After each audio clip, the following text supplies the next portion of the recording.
This guy lives alone in the demon realm, surrounded by massive SSS-Rank monsters everywhere he goes. But he doesn't care because here, he's the top predator. He can transform into an invincible monster, and any creature foolish enough to attack him simply becomes another building material for his house. Cheon-do-woon built the whole thing himself and improves it every single day. He even planted a garden and started taming the local creatures.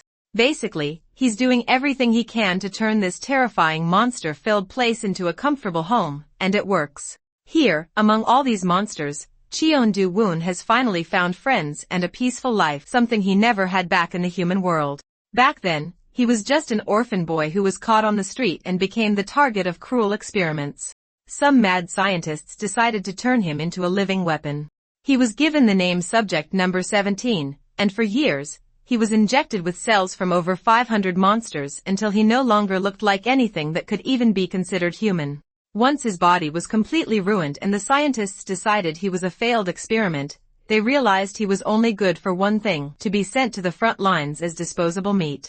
After all, that was the purpose this experiment had been designed for from the very beginning. When the gates of the demon realm burst open, monsters flooded the world. Only a small number awakened as hunters, and even fewer were strong enough to hold the line. Eventually, humanity realized they didn't have enough awakened, so they turned to something far darker. They started manufacturing chimera hunters, prisoners fused with monster cells and engineered in labs to fight monsters in their place. When Chimera number 17 finally arrives in the monster realm, something unexpected happens. He wipes out monsters stronger than S-rank threats. He cuts down beasts and destroys whole hordes of monsters even at the price of ruining his body. Hunters watching from behind can't believe it. One chimera is doing the work of an entire army. But when the work is done, the hunters abandon him on purpose. Their orders are simple. Do not bring Chimera number 17 back alive. Nothing of him remains except a single bone. However, that one bone suddenly floats into the air and begins regenerating his entire body until Chimera number 17 responds. Except this time, he is a handsome young man with rock-solid abs. Still in shock from his insane revival, he wonders to himself if he really is a human once again. He figures that since those monster cells are still inside him, he probably doesn't count as fully human, especially with how easily he flexes those sharp talons like he's about to launch a fashion line for apex predators. No one's shown up from the lab to drag him back, so our boy assumes he's been ditched like a stingy ex. Then he notices the lab number that used to be on his arm is now gone, and that makes him wonder if he's finally managed to cut ties with the lab for good. Since he's rocking a body hotter than hell itself, he guesses this might be the trait of an immortal-type monster, the kind that can revive up to 3 times unless their core gets wrecked. But one thing still nags at him that the scientists used to swear up and down that human and immortal monster cells couldn't fuse. Yet here he is in full alpha mode, radiating peak form that makes Johnny Bravo look like background filler. Maybe whatever side effects he had were erased since he recalls how his head always used to feel foggy and chained by some kind of mental spell, but now he feels free as he ever can be.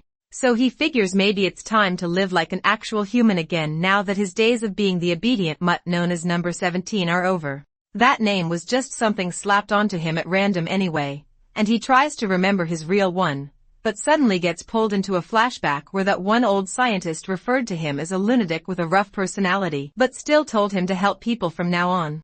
The old guy asked him to dedicate his life to saving 1,000 people, but back then, our boy, drowning in his edgy emo era, didn't even bother to reply. Snapping back to the present, he calls that advice pure trash and laughs off the ridiculous idea that some orphan born in the slums is supposed to help others. As he gazes at the sunset sky, abs shimmering like they've got their own lighting budget, he thinks about revenge for a moment but lets the thought slide. After all, revenge needs a visible target, and it's been so long that his grudge feels more like a fading itch than anything real. And besides, there's no path back to the human world right now anyway. He figures he'll run into them someday and decides to shelve the whole revenge thing for now and focus on what's ahead. Staring down at his majestic body, a divine glow conveniently covering his more delicate parts, he comes to a decision that he'll try to live like a proper human being from now on to make up for all the time that got stolen from him. As he strolls off, he realizes he should probably find something to wear and heads out on a mission for clothes, but then a weird thought pops up mid-walk that he can't even remember the last time he wore anything. He fires up his brain cells to figure out what material might work, but comes up blank. So he does what any lost barbarian would do and starts scanning the area, and soon enough, something catches his eye. Up ahead, he sees a bird-like monster's corpse and guesses that maybe it died in a turf war, though there aren't any wounds to show for it. That leads him to think it must have been poison, which honestly works out great for him since it's in mint condition and is perfect for skinning. He morphs his arm into a giant blade like he's just reaching for a butter knife and recalls from the lab that it's better to start cutting from the belly and then move to the limbs. Cheon gets to work, but the moment he slices it open, some purple gas leaks out. He instantly clocks it as poison, but doesn't seem the least bit rattled and inhales it like perfume. The only thing that annoys him is the smell since now he's going to have to wash the hide. After a while, he finishes skinning the overgrown turkey and figures it wasn't a half-bad job for a first try. He then heads to the river to wash the hide, but when he pulls it out, he seems a bit disappointed as he notices it's gone stiff even though it felt soft before, so he concludes that it might just be the monster at play here. Then out of nowhere, a genius idea hits him like divine inspiration as he lays the hide flat and starts beating it up like it owes him money. Mid-punch, he wonders if this is how people normally tan hides and hopes it'll work rather than destroy all his hard work. After some good old medieval therapy, the hide turns soft again, and he holds it up proudly. Ducking behind the naked bird corpse for modesty, he begins making adjustments to the hide. But just then, a flame flickers to life on the monster's head. The bird's eyes snap open, clearly disturbed at the sight of someone ripping off its skin like wrapping paper. Chaeyeon quickly punches some holes into the hide, slips into his makeshift gear, and ties a vine around his waist like it's runway ready. With that, he's suited up in his new look and honestly feels pretty good about the result. He spots some leftover poison on the inside part, but decides to let it be because it is too much hassle to clean. At that exact moment, the bird monster lets out an ear-piercing screech which shocks Cheon, who genuinely thought it was dead. It thrashes around and even seems like it understands human speech, which throws Cheon off. He figures the monster must also be an immortal type since it wasn't breathing earlier. If this had happened before, he would have roasted it without a second thought. But now seeing it weak and vulnerable, he figures that there's no need. Cheon just smiles and says the bird got lucky, wishing it a second chance at life before turning to leave. As he walks off, he casually adds that if fate's feeling extra spicy, maybe they'll meet again. A while later, he wanders into a cave, glancing around like he's house shopping. Without warning, a massive centipede jumps out and lands right in front of him, but Cheon doesn't even blink. The creature lashes out, but he's more concerned about whether the lighting here is good enough for a home. With one clean strike, he slices off the centipede's head like he's swatting a fly and turns away, mentally crossing this cave off the list. Next, he finds himself in a snowy mountain region where a yeti lies on the ground frozen in fear, probably having seen Chaeyeon coming like a jump scare. Apparently, our boy ran fades with the yetis, but rejected this location too because food would be a nightmare to find. Then he checks out a forest, but the mushrooms reek so badly, it's like someone microwaved fish in an office break room, so that one's a no-go as well. He keeps exploring from a creepy lizard cave to a suspiciously cozy volcano, but nothing clicks. Finally, he arrives at the edge of a cliff and gazes out at a breathtaking view, and it stuns him that a place in the demon realm could look this beautiful. He decides to scout the area and casually jumps off the cliff, landing with a thud that had break someone else's spine. Cheon notices the water is crystal clear, and there's a solid fish population too. Some monster fish leap out trying to get a nibble, and he wonders if he could roast one up like a camping trip meal. Thinking deeper, he figures this is the perfect spot because it has a natural fish farm, clean air, flowers everywhere. So he makes his choice that he'll build his house here and decides to call it the Chaeyeon Dawon house. Meanwhile, in a distant part of the demon realm, the air sparks as a portal rips open and something shoots out, slamming into the ground with a thunderous crash. A robotic figure rises from the smoke, looks around, and wonders out loud if this really is the demon realm. He takes a moment to soak in the beauty of the place, really letting the fresh air and colorful flowers work their charm, and ends up deciding that this spot is pretty much perfect for building Chaeyeon Dawon's house. Starting off, he clears out the area with these vine-like extensions that sprout from his fingertips, slicing down every tree in sight with a single clean motion. And once the clearing is done, he uses those same vines to gather the fallen logs to stack them up as his primary building material. Right when things seem to be going smoothly, he notices that the ground looks a little too bumpy for his liking, so he pulls out the vines again and smooths everything out, taking care to remove any leftover tree stumps until the clearing finally looks clean enough to host a Pinterest-worthy cabin. As he sets the logs in place and plants the main pillars for the structure, he starts to notice how his body moves almost on instinct, and it gets him wondering if this is what people mean when they talk about free will, especially since it's the first time he's building something that actually belongs to him. He lays out the floor planks next and decides to try snail-type monster mucus in place of nails since that stuff hardens into something close to rock, and he figures it might even work as waterproofing, which honestly sounds like a win. When the main structure is finished, he gives it a personal touch by layering some silkworm cocoon threads over the roof, and that boosts his confidence that monsters probably won't come knocking anytime soon. It looks pretty cozy now and almost feels complete, but he pauses to think about what else a proper human house should have, then recalls how back at the lab they used to show videos of normal houses before the gates ever opened. Thinking it through, he realizes most people either had pets or grew something in their yards. And since dogs are not exactly a thing in the demon world, he figures the best option is to grow plants and make a garden. After spending some time brainstorming on what to grow, he suddenly hits a eureka moment and decides mandragoras would be perfect, especially with a snowy mountain nearby that fits their habitat. As he hikes through the cold snow-covered terrain, he remembers that mandragoras usually grow in mana-rich peaks, and the way the snow piles around him makes him think back to when he got kidnapped and sent to the lab. Ironically enough, he kind of sees that moment as a blessing now because after becoming a chimera, he no longer had to worry about freezing to death or starving in miserable conditions. Eventually, he senses the high mana around him and figures he must be close. And sure enough, he finally spots the mandragora roots. They look like sunfish with leafy heads and are known for being super sensitive to stress, often dying from even the tiniest change in their surroundings. He reasons that picking younger ones would be smarter since they might adapt better during the move, so he carefully selects 3, bracing himself for the screaming he knows they're famous for. But instead of the shrill cries he expects, he finds the first little guy sound asleep, snoring like a baby, and the other 2 he picks later are also peacefully snoozing and even sleep-talking. That throws him off until he remembers that the whole mandragora screaming thing was more of a lab-created nightmare caused by humans growing them in low-mana environments filled with stress, and the screaming was mostly a reaction to being ripped out forcibly. He starts to wonder if the silence is just because they're in the demon realm now, but even so, it's weird that they're not trying to resist or run away. That is, unless they somehow recognize him as one of their own, which wouldn't be too surprising considering he's got mandragora cells mixed into his body too. He gently tucks them into his waistband, feeling relieved that they're calm and unstressed, and begins to wonder if he could politely ask them later for a few root tendrils to brew tea or maybe even use their fruit as a snack. Though he quickly remembers that the fruit turns poisonous if picked forcibly, so he makes a mental note to wait and request it nicely when the timing feels right.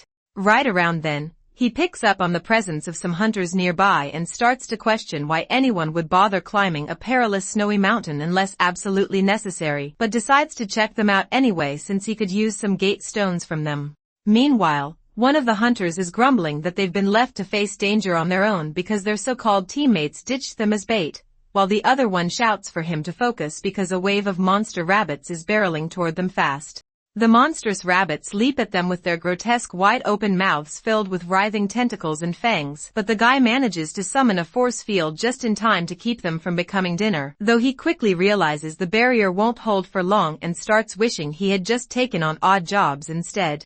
Regretting every decision that led to this moment, he starts screaming for someone to help. Just as his shield shatters into nothing, our boy swoops in with the kind of entrance that gives off serious Superman landing energy, and both hunters freeze, stunned to see an actual person casually appear out of nowhere. The sheer pressure from his presence alone sends the snow rabbits into a panic, and without hesitation, they scatter like scared little rodents, leaving the 2 hunters standing there absolutely bewildered over how B-class monsters just ran for their lives from a half-naked man. They rush to thank him, introducing themselves as Song-ju and Kim Tae-hoon, and ask for his name, which he shares, but neither of them has ever heard a name quite like that before. Kim Tae-hoon begins to wonder out loud if he might be some kind of reclusive hunter judging by his rugged caveman aesthetic, while our guy flips the question and asks what they're doing wandering around in a death trap like this since they don't exactly seem higher than D-class. The 2 explain that they're on a mission to capture a chimera alive in exchange for a rather generous bounty, which instantly grabs our boy's attention. One of them clarifies that the chimera thereafter escaped from a lab and leapt into a gate mid-chase, which actually comes as a huge relief to him since it confirms they're not tracking him down. He then asks where their gear is, wondering how they ended up roaming the wild completely empty-handed and whether they at least have a gate stone on them, to which the guy explains that their so-called teammates bailed with all their equipment and that the betrayal had been part of their plan from the start, something he now regrets not picking up on sooner. Hearing all of this, our boy silently locks eyes on their gate stones. And as the hunters try to explain how they're suffering from mana contamination and won't be able to survive much longer, they desperately ask if he has a way out since humans can only survive a limited time in the demon world before needing to return and purify themselves, or they'll die from overexposure. One of them even pleads with him to help, mentioning that he has a pregnant wife waiting back home. But before they can even finish the sentence, our guy suddenly freezes as if sensing a shift in the cosmos, then takes off midair like the Hulk, leaving them hanging mid-monologue with the wind in their faces. Elsewhere, the robot-like chimera finds itself standing at the edge of a cliff, and the same hunters who ditched earlier try to ambush it from behind. But the creature slowly turns to face them, making it very clear that it now intends to erase them from existence. As our boy pulls up to the scene, his eyes go a little wide, wondering if he showed up too late. Up ahead, blood and gear are scattered across the ground while a flickering blue energy ball slowly fades at the edge of the cliff, which makes him think the hunters must have ditched and run. They even left all their loot behind, and judging by the mix of child and animal footprints, it looks like the test subject might have changed forms mid-fight. He recalls what the monster hunter said earlier about it being a lab experiment that jumped into the gate during its escape. It is made from liquid metal so it can freely shift forms, but due to how rare the material is, they built it small and compact like a child.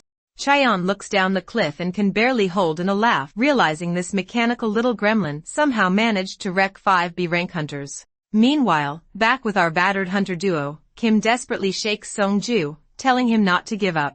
But the poor guy coughs out that his whole body's contaminated now, and he's done for, but Kim doesn't accept that and brings up his family. Sung-ju uses what little strength he has left to ask Kim to apologize to them for him, but Kim yells at him to hang on and insists that miracles do exist. Right then, someone steps into view, making Kim immediately tense up, but it turns out to be Cheon casually strolling back with all their luggage. The moment the monster hunter sees him, he runs over, drops to his knees, and basically starts praying to Daddy Cheon to save them both. Our hero is confused at first, but then remembers that he told them he didn't have a gate stone. That's when Kim suddenly pulls something from his pocket, 2 10 million yen checks, and begs him to please hand them a gate stone. He keeps rambling that if they don't get out now, they're definitely going to die. Meanwhile, Cheon stares at the money and tries to imagine the total amount in his head. He knows there's no way to use it in this world, but once he hits the human world, it'll come in real handy. So with all the generosity his chaotic heart can muster, he pulls out a gate stone. Kim drops into a flawless 90-degree bow and starts thanking him over and over, swearing he'll never forget this kindness. The monster hunter runs back to his partner, yelling that they're getting out of here as fast as possible while Cheon just eyes the 2 checks, wondering where to stash them. As the 2 make their way toward the gate, Cheon asks what the current gate stone price is and gets told it's hit 1 million yen. Ever the humble guy he is, he says he feels like he got paid way too much and puts a hand on Sungju's shoulder and casually says he'll give him some change instead. Kim looks confused until he realizes what Chae-yun is doing, that he is injecting mana directly into his partner. He instantly yells at him to stop as transferring mana to someone else is dangerous. And if it reacts badly, both people could drop dead on the spot. Kim panics, thinking this is how it ends. But then Sung-ju suddenly jolts upright like someone just pressed reset as the demonic energy inside him gets completely purified. He grabs Kim in a tearful hug while the poor guy just stands there stunned, trying to process what just happened.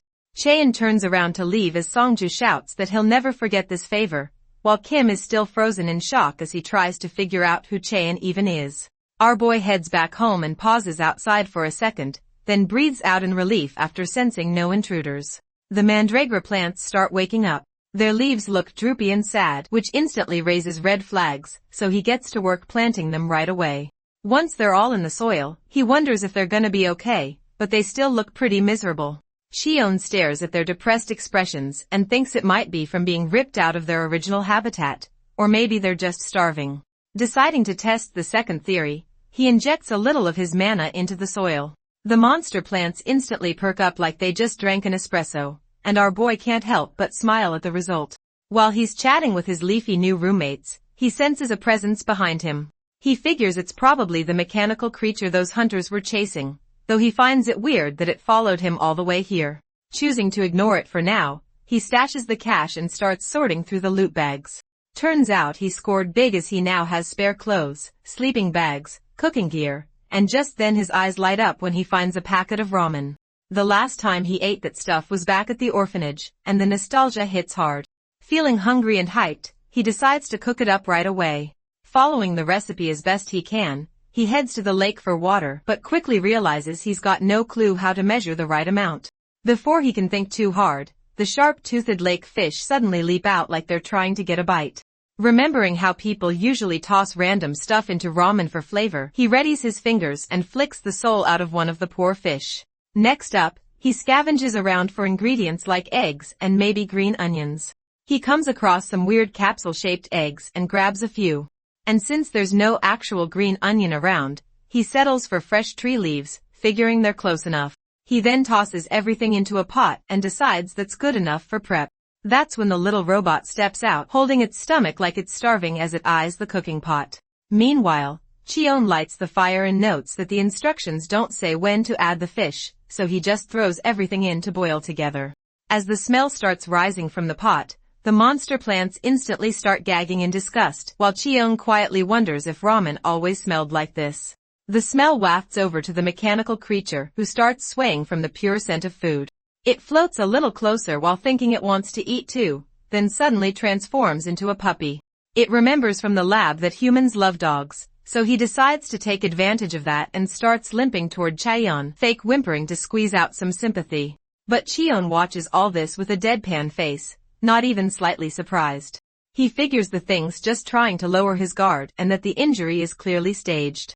Looking at its overly cute puppy act, he thinks it's still young and clueless and wonders how something like that managed to escape from the lab to the demon realm on its own. Playing along, he asks if it wants a taste of the ramen, which makes the creature drool instantly. But right in front of them is a death brew of random nonsense that could take out a grown man, but still, they both decide to risk it. The moment they take a bite, the dog pauses as it tries to process the flavor, but Cheon, on the other hand, gets flash-banged into a memory of hot pot back at the orphanage and smiles while claiming it tastes just like it did back then. Our hero declares it to be delicious since the memory's strong enough to override the horror of the actual flavor. Meanwhile, the poor Mantrigaras are seconds away from ascension to their next life from the toxic smell. After they finish the meal, Cheon tells the dog it's time to clean up and that it can leave now.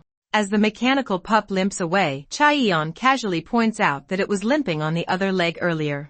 The robot then hurriedly switches back to limping on the original foot while Cheon barely holds in his laugh. After finishing the dishes, he moves on to the laundry, beating the pollen-covered clothes with a stick like people used to do in the old days. Though not particularly fond of pollen, he figures he can't keep living in nothing but a leather outfit like some cavemen. He tries to strike the fabric gently to avoid tearing it, but one swing ends up shattering the rock beneath and obliterating the garment along with it. After a brief moment of awkward silence, he sighs and picks up the last piece of clothing. That's when he notices the robot creature still lingering nearby, observing him from a distance. Earlier, it had disguised itself as a rock, before that as a fish while he was washing dishes, and before that as a tree while he tended to the flowers. He realizes that the creature has been following him all along, silently shifting shapes without ever approaching directly. This continues until a bee lands on its nose, causing it to freak out and yell that it hates bees. Judging by the behavior, he estimates the creature's age to be under 5. Its speech is mechanical and awkward, a trait often seen in young chimeras with artificially implanted memories. Choosing to ignore it, he clears his throat to make the creature aware of his presence and casually comments on how lovely the forsythia flowers are. Meanwhile, he finishes the laundry and mutters that the task was harder than he expected. Unfortunately, he realizes the clothes are too small for him, which feels like a waste after all the effort he put in. He hangs the laundry on a silk thread, then decides to check on the mandragoras. The creature, seizing the moment, grabs the shirt he just washed and wears it, eager to look like him. After declaring the shirt its own, it transforms into a small human girl. Meanwhile, he finds the mandragora children struggling against the soil. Their leaves are wilting, and their roots look dried out, which is odd since he already cleared all the weeds. Curious, he digs around and discovers that the soil is still filled with worms and debris, making it difficult for the plants to grow properly. He realizes he should have tilled the soil from the start, and this oversight might have endangered the mandragora kids. Wanting to make things right, he starts preparing a garden about the size of his house. Just then, the mechanical girl steps in front of him and greets him. He's a bit surprised to hear her speak at last. She asks whether the house belongs to him, and he replies that it does. Immediately, she concludes that he must be a native of the demon realm. Deciding to mess with her a little, he plays along and asks which tribe she's from. The question confuses her, but she tries to bluff her way through, claiming she comes from a very distant place across the waterfall, one that he wouldn't be able to find. He jokes, asking if that means she's from the coconut tribe.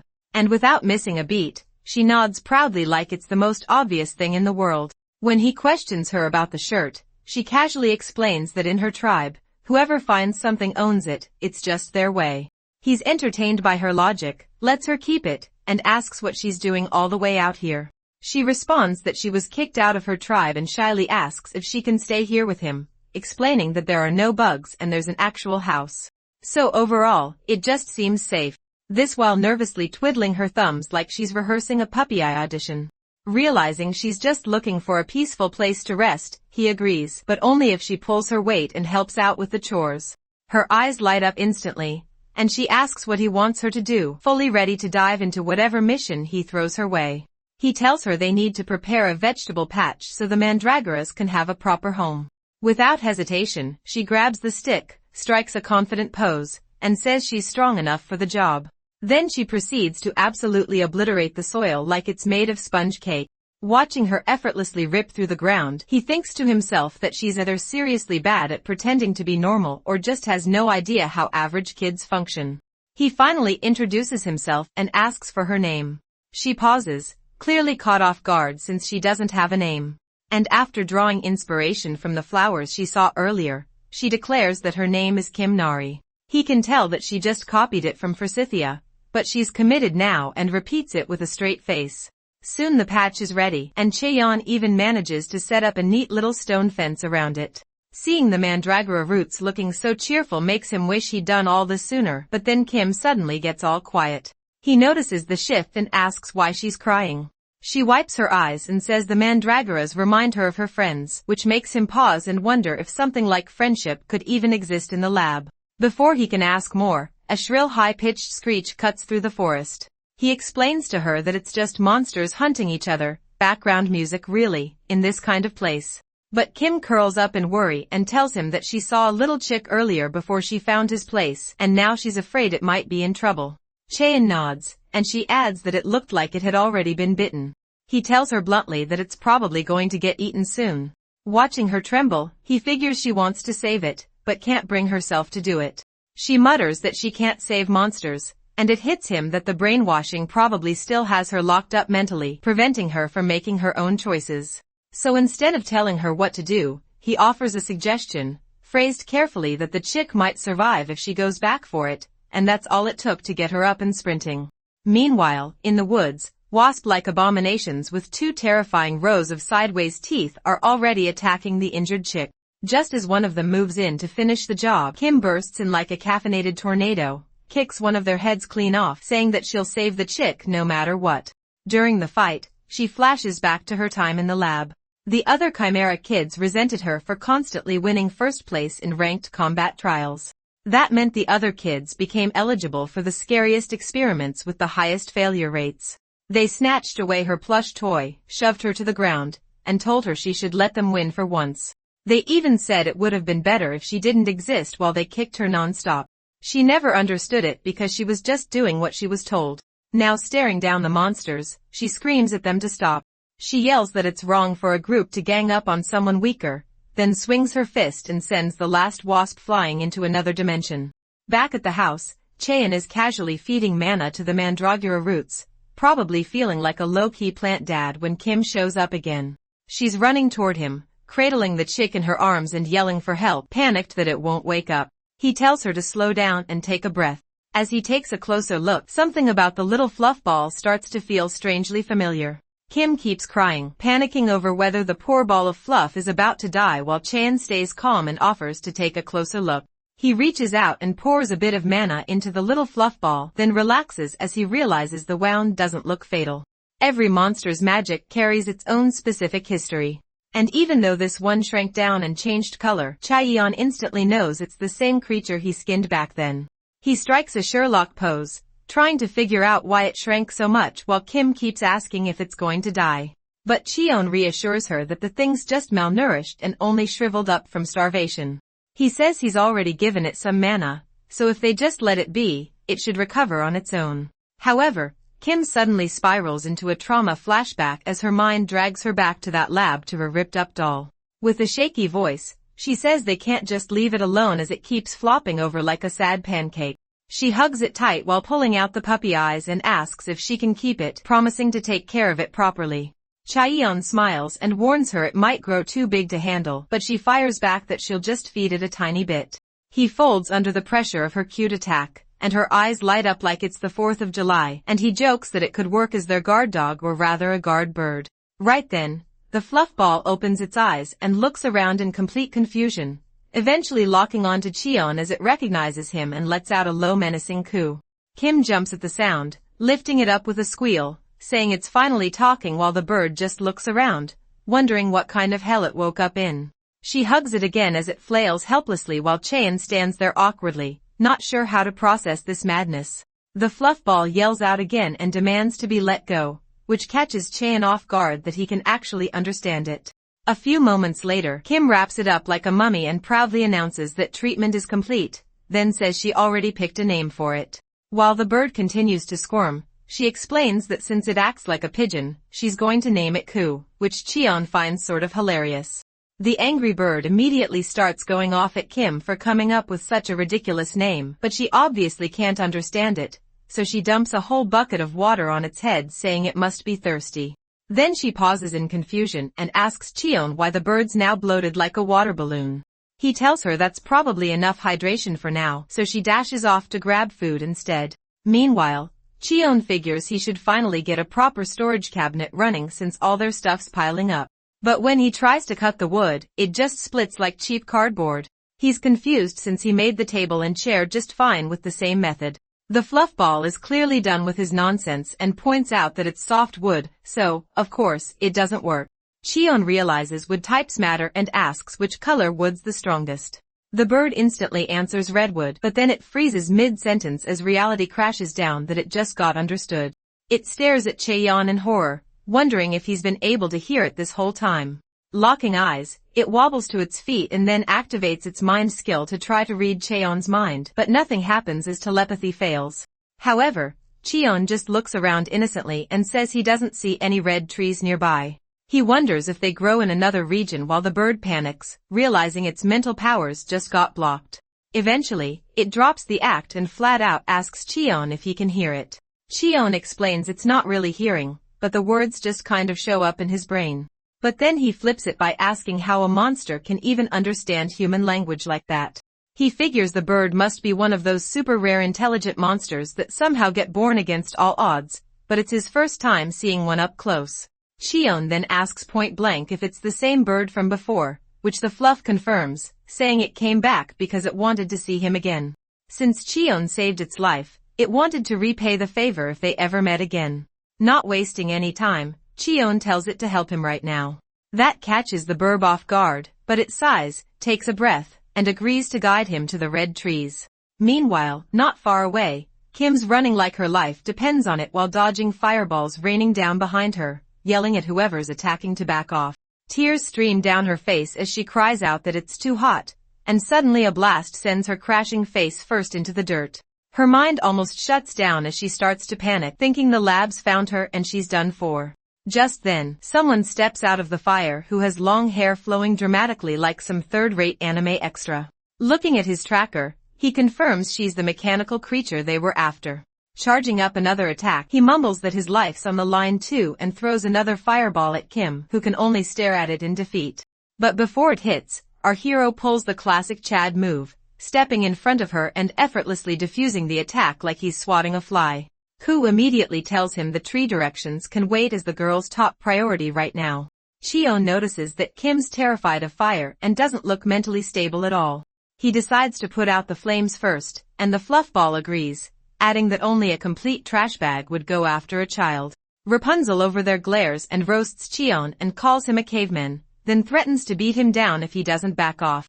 Cheon fires back that this Rapunzel cosplayer talks way too much, which instantly sets him off. The guy screams that Cheon's ruining his dramatic moment and hurls a massive fireball at him. Cheon just raises a finger and pulls a freeze move, blasting the attack away like it's a birthday candle. The explosion behind Rapunzel is massive, and he just stands there stunned while trying to process what just happened. Debris starts falling, but it's already too late as he gets buried under a pile of rubble. A few moments later, Cheon walks up to Kim and asks if she's okay, who then wipes her eyes and thanks him for putting all the flames out.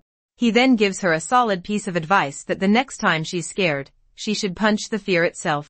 As he walks toward Rapunzel, he grabs him by the hair and continues the pep talk, but suddenly stops mid-sentence. He stares at the wig in his hand in silence and realizes that the guy underneath is suffering from full-blown shiny egghead syndrome. When Kim looks at the bald head, she bursts into laughter and says the guy does not look that scary anymore. Our boy glances at her and wonders how she ever got pushed around by someone so painfully low tier. The Phoenix Fluffball decides to step in and show him everything Kim went through by using his mental resonance ability. This ability is a power that lets him dive into someone's memories and share them with others. Inside that vision, he sees a mad scientist cackling like he just invented evil itself. The man walks toward Kim, who is semi-conscious, and realizes that she is slowly gaining self-awareness. With his fingers blazing like tiny torches, he starts hurting her in the name of a durability test. Watching that makes Chaeyeon gently pat Kim's head and tell her that she did well. He decides to help her break the old trauma loop one small step at a time. He looks at the little phoenix and asks what they should do with the egghead, and Kim's eyes light up with a mischievous idea. Together, they tie the poor man to a giant boulder and leave him hanging from a waterfall. Kim claims the water will put out his fire and make him less scary. When the guy wakes up, he literally looks confused and realizes this is definitely not what he signed up for.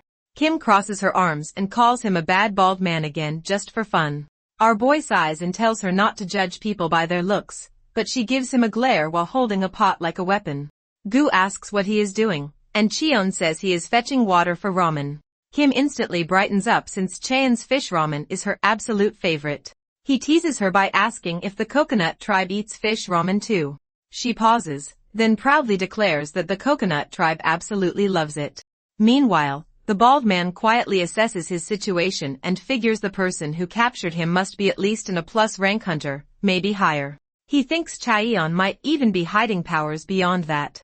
As the group gathers ingredients for ramen, the bald man stares blankly at them, thinking that hanging someone from a waterfall and then eating noodles next to him feels just a little too hardcore. Kim bursts out of the water like a mini sea monster holding 3 fish beasts in her arms. Our hero takes one look at her haul and tells her to toss 2 back and keep only 1 because he is not running a seafood market here. The bald guy watches from the side, half horrified and half confused, wondering if tossing that fish monster into ramen might make it taste like straight-up ocean water. He also notices that they have dumped way too much water into the pot and starts doubting if these people even know what ramen is supposed to be. Before they start cooking chaos, he yells for them to stop and promises to handle the cooking if they let him loose. Soon enough, Baldy stands at their makeshift wooden table looking weirdly dramatic like he is on a cooking show with imaginary stage lights shining on him. He mutters that some might think ramen is simple, but right now, his entire life depends on this single bowl as he glances at the hungry eyes locked onto him. He calls ramen a pure food and decides to rely on the most classic cooking method, mostly because he doesn't actually know any other way to cook. He pours water based on pure intuition, measuring for 3 portions. And once it boils, he drops in the noodles and soup base. He mentally calculates that it should take about 4 minutes and 30 seconds. But since he has no watch, he starts counting the seconds using his heartbeat. After what he guesses is around 200 beats, he lifts the noodles to let them hit the air for that perfect springy texture. When he finally finishes, he sighs that kimchi would have been perfect. But since he is stuck in the demon realm, this will do just fine. He presents the ramen proudly, and they look stunned for a second before diving in. The very first bite sends them straight to flavor heaven, and Kim with the fluff ball looked genuinely betrayed that food could taste this good. Cheon, meanwhile, just focuses on inhaling his portion like a man on a mission. A little later, the group sits there stuffed to the brim while the bald man waits awkwardly for their verdict. Cheon looks at him and asks what he wants in return for serving such divine noodles, promising he will grant any request. The bald man wastes no time and drops to his knees, asking for Cheon's guidance and introducing himself as Nam Jasak. Our hero looks at the guy with mild confusion and asks what kind of guidance he's talking about. Nam explains that Cheon is easily the strongest person he has ever met and figures that someone like him must have built this house to train long term. He claims he can cook all kinds of dishes, casually flexes fake chef credentials, and throws in that he once worked with his dad as a fry cook just to sound legit. Trying to look useful, Nam offers to travel between the human and demon realms to bring supplies, even promising to pay for lessons. Finally, he admits that his real goal is to become an A-class hunter. Naturally, our boy asks why he attacked Kim. Nam hesitates and asks if Cheon means the machine creature, but Cheon cuts him off and says she's from the coconut tribe. Nam instantly catches on and rolls with it, pretending he totally knew that. He says the reason for attacking her was personal, not for money or fame, and he didn't even care about the kid. He just wanted to pass the hunter promotion exam. Hearing that, Cheon crosses his arms and tells him to stand up for a sparring match. Before Nam can respond, Kim Nari steps forward and declares that she wants a rematch with the fire-flinging uncle. Nam smirks and warns her not to underestimate him, but Cheon asks if he can break a boulder made of adamantite, which is harder than diamond. Nam admits only A-class hunters can.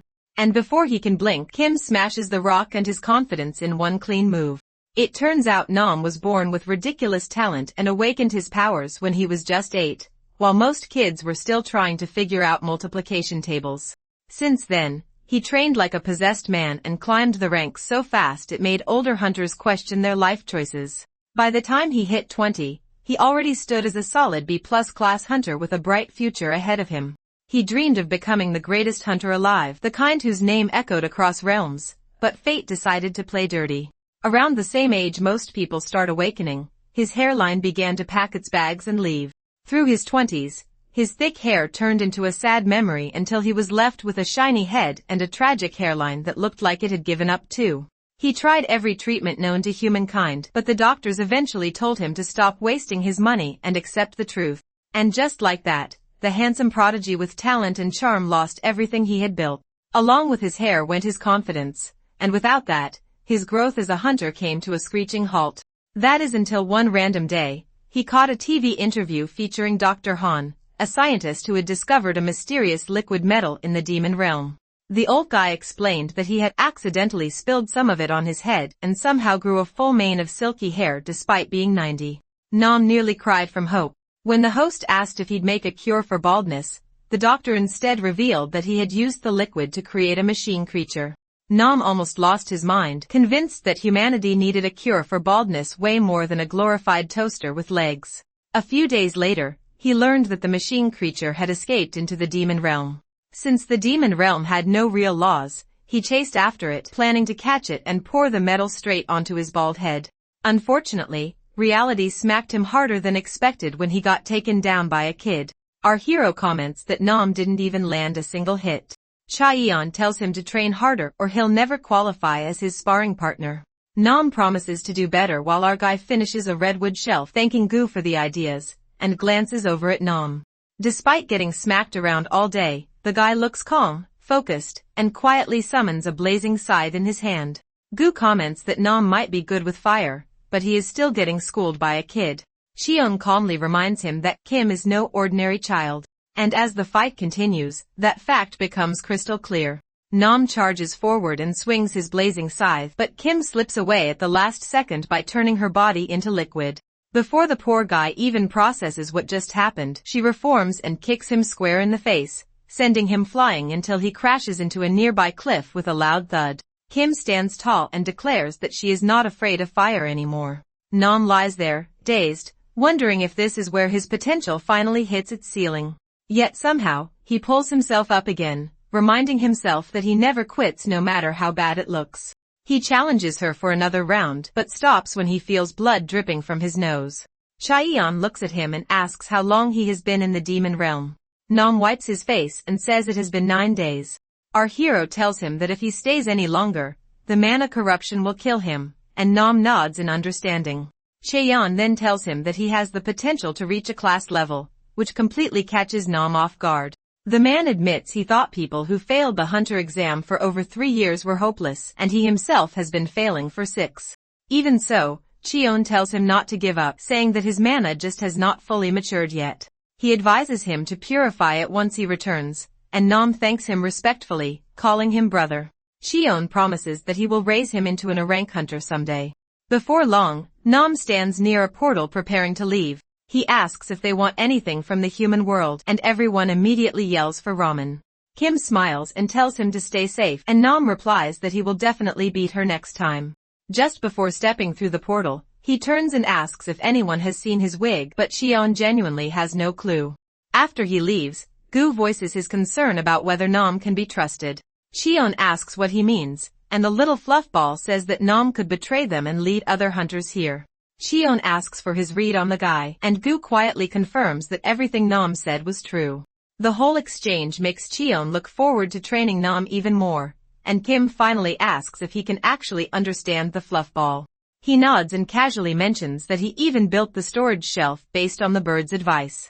Curious, he asks if the room looks neat now, and Kim replies that it was too dark to tell. Cheon takes the hint and quickly adds a few windows, letting warm sunlight pour in. Kim smiles, clearly liking the bright new look, which makes our boy wonder how to keep the room glowing even after nightfall. When Kim asks how they are supposed to get a light source, Cheon says they need glowstones, crystals that naturally shine in the dark. He plans to hang them across the ceiling to light up the place like a soft night sky. Gu starts sweating nervously and asks where exactly Chaeyeon plans on getting those glowstones from.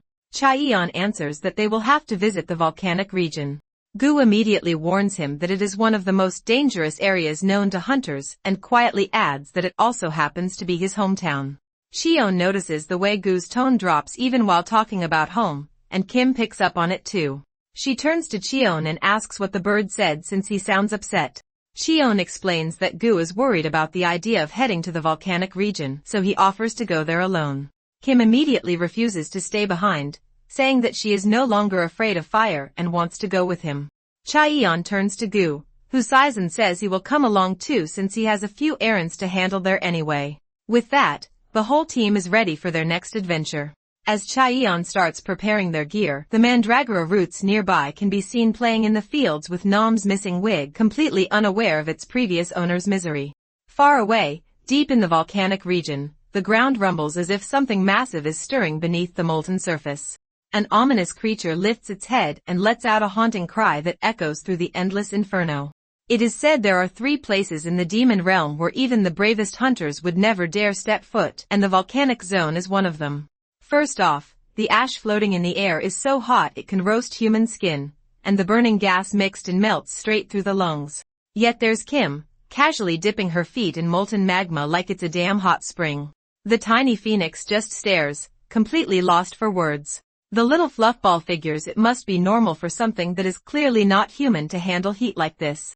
But what really bugs him is how our boy is perfectly fine. Cheon simply replies that he is a chimera hunter. He might look human now, but he somehow regenerated into this form after his transformation. Then he asks the phoenix if it's fine tagging along with them, and the little fluffball says that it's better than being all alone again.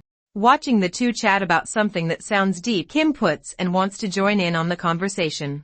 That's when he remembers she once asked about his past. She simply laughs in response and says there's no need anymore because she already knows he's a native of the demon realm just like her. Later, they start climbing the volcano, and Kim points out a thick cloud of smoke billowing from what looks like the peak. Up there, they finally find the luminous stones they came for. But down below, a massive flame toad is bawling its eyes out. Just then, Kim notices another one nearby. Master Gu quickly realizes what's going on. The male toad is grieving because the female died along the way. He adds that the eggs on her back will be cooked alive since she collapsed in a spot where the heat is too high. The fluffball feels sad at the tragic fate. That's when our boy gets an idea. He tells Kim to wait for him and dives straight into the heart of the volcano crater. He lands right in front of the toad, who immediately glares at him with murderous intent. Without warning, the beast unleashes a massive blast of fire straight at him. However, he casually sprints straight through the scorching fire and points his finger at the toad, giving it a light boop on the nose. That simple tap makes the massive creature collapse instantly. Turns out, Chaeyeon used the potent venom of a cobra, a toxin powerful enough to knock out even a poison-resistant flame toad, though it should only keep it unconscious for a few minutes at best. Watching him walk out of the flames completely unharmed feels unreal, so Kim asks if he is okay. He assures them he is perfectly fine since he also has flame toad cells in his body. There is literally nothing this guy was not injected with. Anyway, he notices that a few of the eggs have already been cooked, but he carefully makes sure the remaining ones will survive. By the time the daddy toad wakes up, he finds the eggs tied to his back and immediately moves to pay his respects to his fallen partner. After that, the creature leaps high into the air and lands beside Kim. It gives her a single longing glance, and she cheers up convinced it was saying thank you. Cheon knows it was really looking at its partner, but he lets the little bird brain dream on. Later, Kim starts pulling out rocks nearly as big as her head. He warns her not to drop one on her foot. The phoenix is exhausted, slumping to the ground and feeling pathetic when he remembers how he used to toss boulders like toys back in the day. He tells him he does not need to help and should just go meet his friends like he planned, but that instantly ticks the fluff ball off. He flaps angrily and chirps that monsters do not have friends. He is not meeting them anyway. He just wants to leave behind some gifts. Our hero is surprised to learn that even intelligent monsters could feel lonely. Flustered, the tiny fluff ball blurts out that the only reason he is doing this is because he regrets not saying a proper goodbye before leaving. Then the phoenix's tone changes. He gets serious and shares that while his intelligence let him understand the beauty of the world and its many creatures, it was also a curse. He had to watch the others mindlessly devour other creatures without a thought, and that made him feel alone. He felt like Albert Einstein stuck in a horde of brainless monkeys. To escape that crushing loneliness, he left the herd, and now he does not really care if they survived or not since he never felt truly close to them anyway. As the baby phoenix struggles to pull another stone from the rock wall, which suddenly pops free and smashes onto something below, Kim hears a loud cracking sound only to see an egg on the ground cracked open. She worries that the phoenix killed it, but our hero explains that the shell is naturally tough. The baby inside has to keep pushing again and again until it becomes strong enough to break through on its own. Kim feels bad for the baby and suggests they take it home, but the tiny phoenix explodes, yelling that it is too dangerous if it hatches. Cheon remembers there is a nest that is perfect for it, so he decides they will take it along. Kim is absolutely thrilled to carry it all the way, while Gu warns them this is his first time seeing such a strange-looking egg. Hearing that, she leaves him completely speechless with the argument that it is his fault the egg cracked in the first place. Our boy assures the fluffball he will be there to keep them safe, and so they continue their mining operation. Later, when they are finally back, he is surprised to see the man with hair deficiency waiting for more. Nam excitedly offers to take the bag off his hands and proudly claims he is strong enough to carry it. As Cheon warns him it weighs a ton, the bag instantly drops to the ground. Frustrated, Nam wonders what exactly he is carrying that weighs so much. However, our boy notices the guy is crying a little and gently asks him how he ended up with that bandage on his face. Thinking he got into a fight, our boy says he did not expect he is the kind of guy who always gets beat up. Feeling embarrassed, Nam quickly dashes away to get the food ready. Later, Kim curiously asks our hero what he is making by carving the luminescent stone, and he explains he wants to use it as a light bulb. His big brain idea simply amazes Kim, while the way he helped the flame toad shows his kind heart is huge as well. She says he is exactly like a dad now, but when he asks about her father from the coconut tribe, Kim decides to stop running her mouth. Meanwhile, somewhere nearby, the phoenix is chilling in the warm sunset heat when he suddenly gets ambushed by a tower of 3 menaces stacked on top of each other. The mandragora at the top bounces off the ones on the bottom and goes in for a special drill attack, but the tiny troublemaker simply bounces off the white Jigglypuff busy sunbathing. Later, Nam serves them a sweet potato recipe that is trending with the kids. He takes full pride in his cooking, knowing the ready-to-make recipe looks amazing for something this low effort. Kim and Gu are really impressed by it, but Cheon wants to get an answer about his question from earlier before they start eating. Nam does not want to share the story at first, but after a while, he spills that he got caught by some rankers on his way to apply at the Hunters Association. However, they told him to stop draining their aura by breathing the same oxygen as them. That made him angry, and he threw hands with them, and the rest is history. Nam admits he lost it when they asked if his self-respect also fell as fast as his hair. Then Cheon asks when the next test is coming. Our boy replies it will come in 60 days. Hearing that, he offers to give Nam personal coaching, and the bald guy is thrilled. However, his enthusiasm vanishes when he hears the first job is to take over washing the dishes from Kim. Next, he has to wash all of the volcanic dust from the shiny stones, leaving the poor guy gobsmacked. He asks about the special training, but our boy ruthlessly tells him to do it if he does not want to be a B rank loser his whole life. With that, he leaves with Kim to go fishing while Nam forces himself to work hard.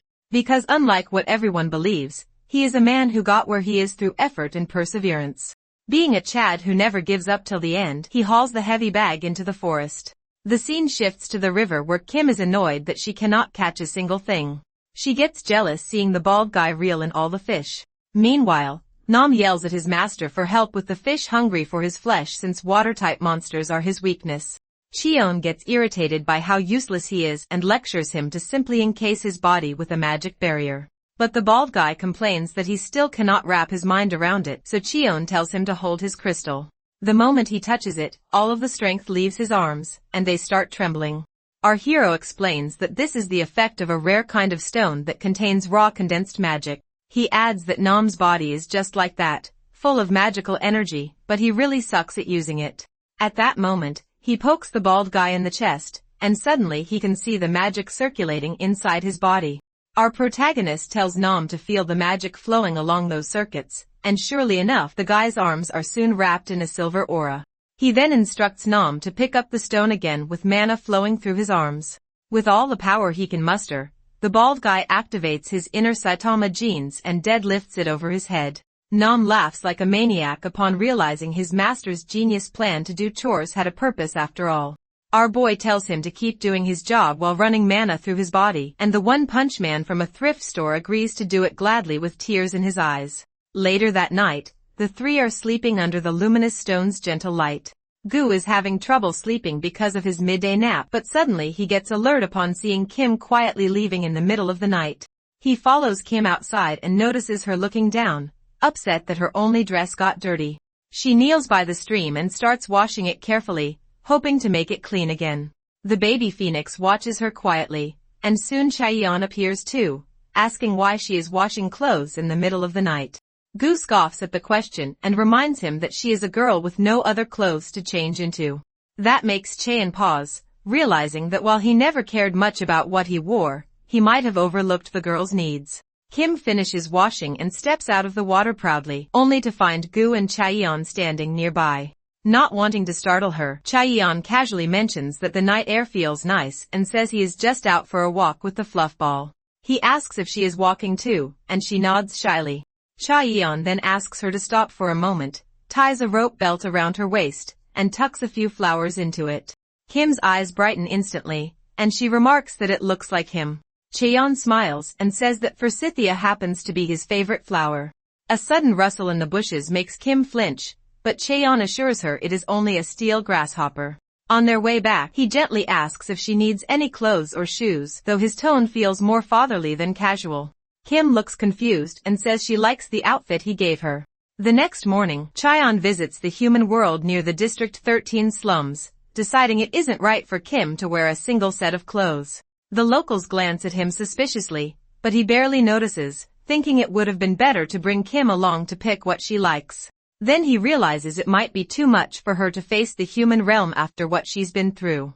He chuckles to himself while looking for a clothing shop near the slums when a young boy approaches and offers to take him there for 10,001, claiming he knows a cheap place. Cheon replies that he can pay after getting some change, which makes the boy assume he is another broke rookie who got robbed in the other realm. The boy asks if Cheon has money for clothes and tells him to follow, saying he usually takes payment first, but will make an exception this time. Chaeyeon smiles as the kid introduces himself as Bang-soo, so he gives his own name in return. But Bang-soo just grins and says he'll call him Big Brother instead. As they walk, Chaeyeon quietly observes how much the slums have changed over the years. Though before he can think further, Bang-soo suddenly asks if he awakened recently. Chae-yun raises an eyebrow and asks if he looks like it, and Bang-soo explains that since he came out of a portal with no equipment, he assumed Chae-yun got robbed in the demon realm. He tries to comfort him, saying it happens to everyone sooner or later.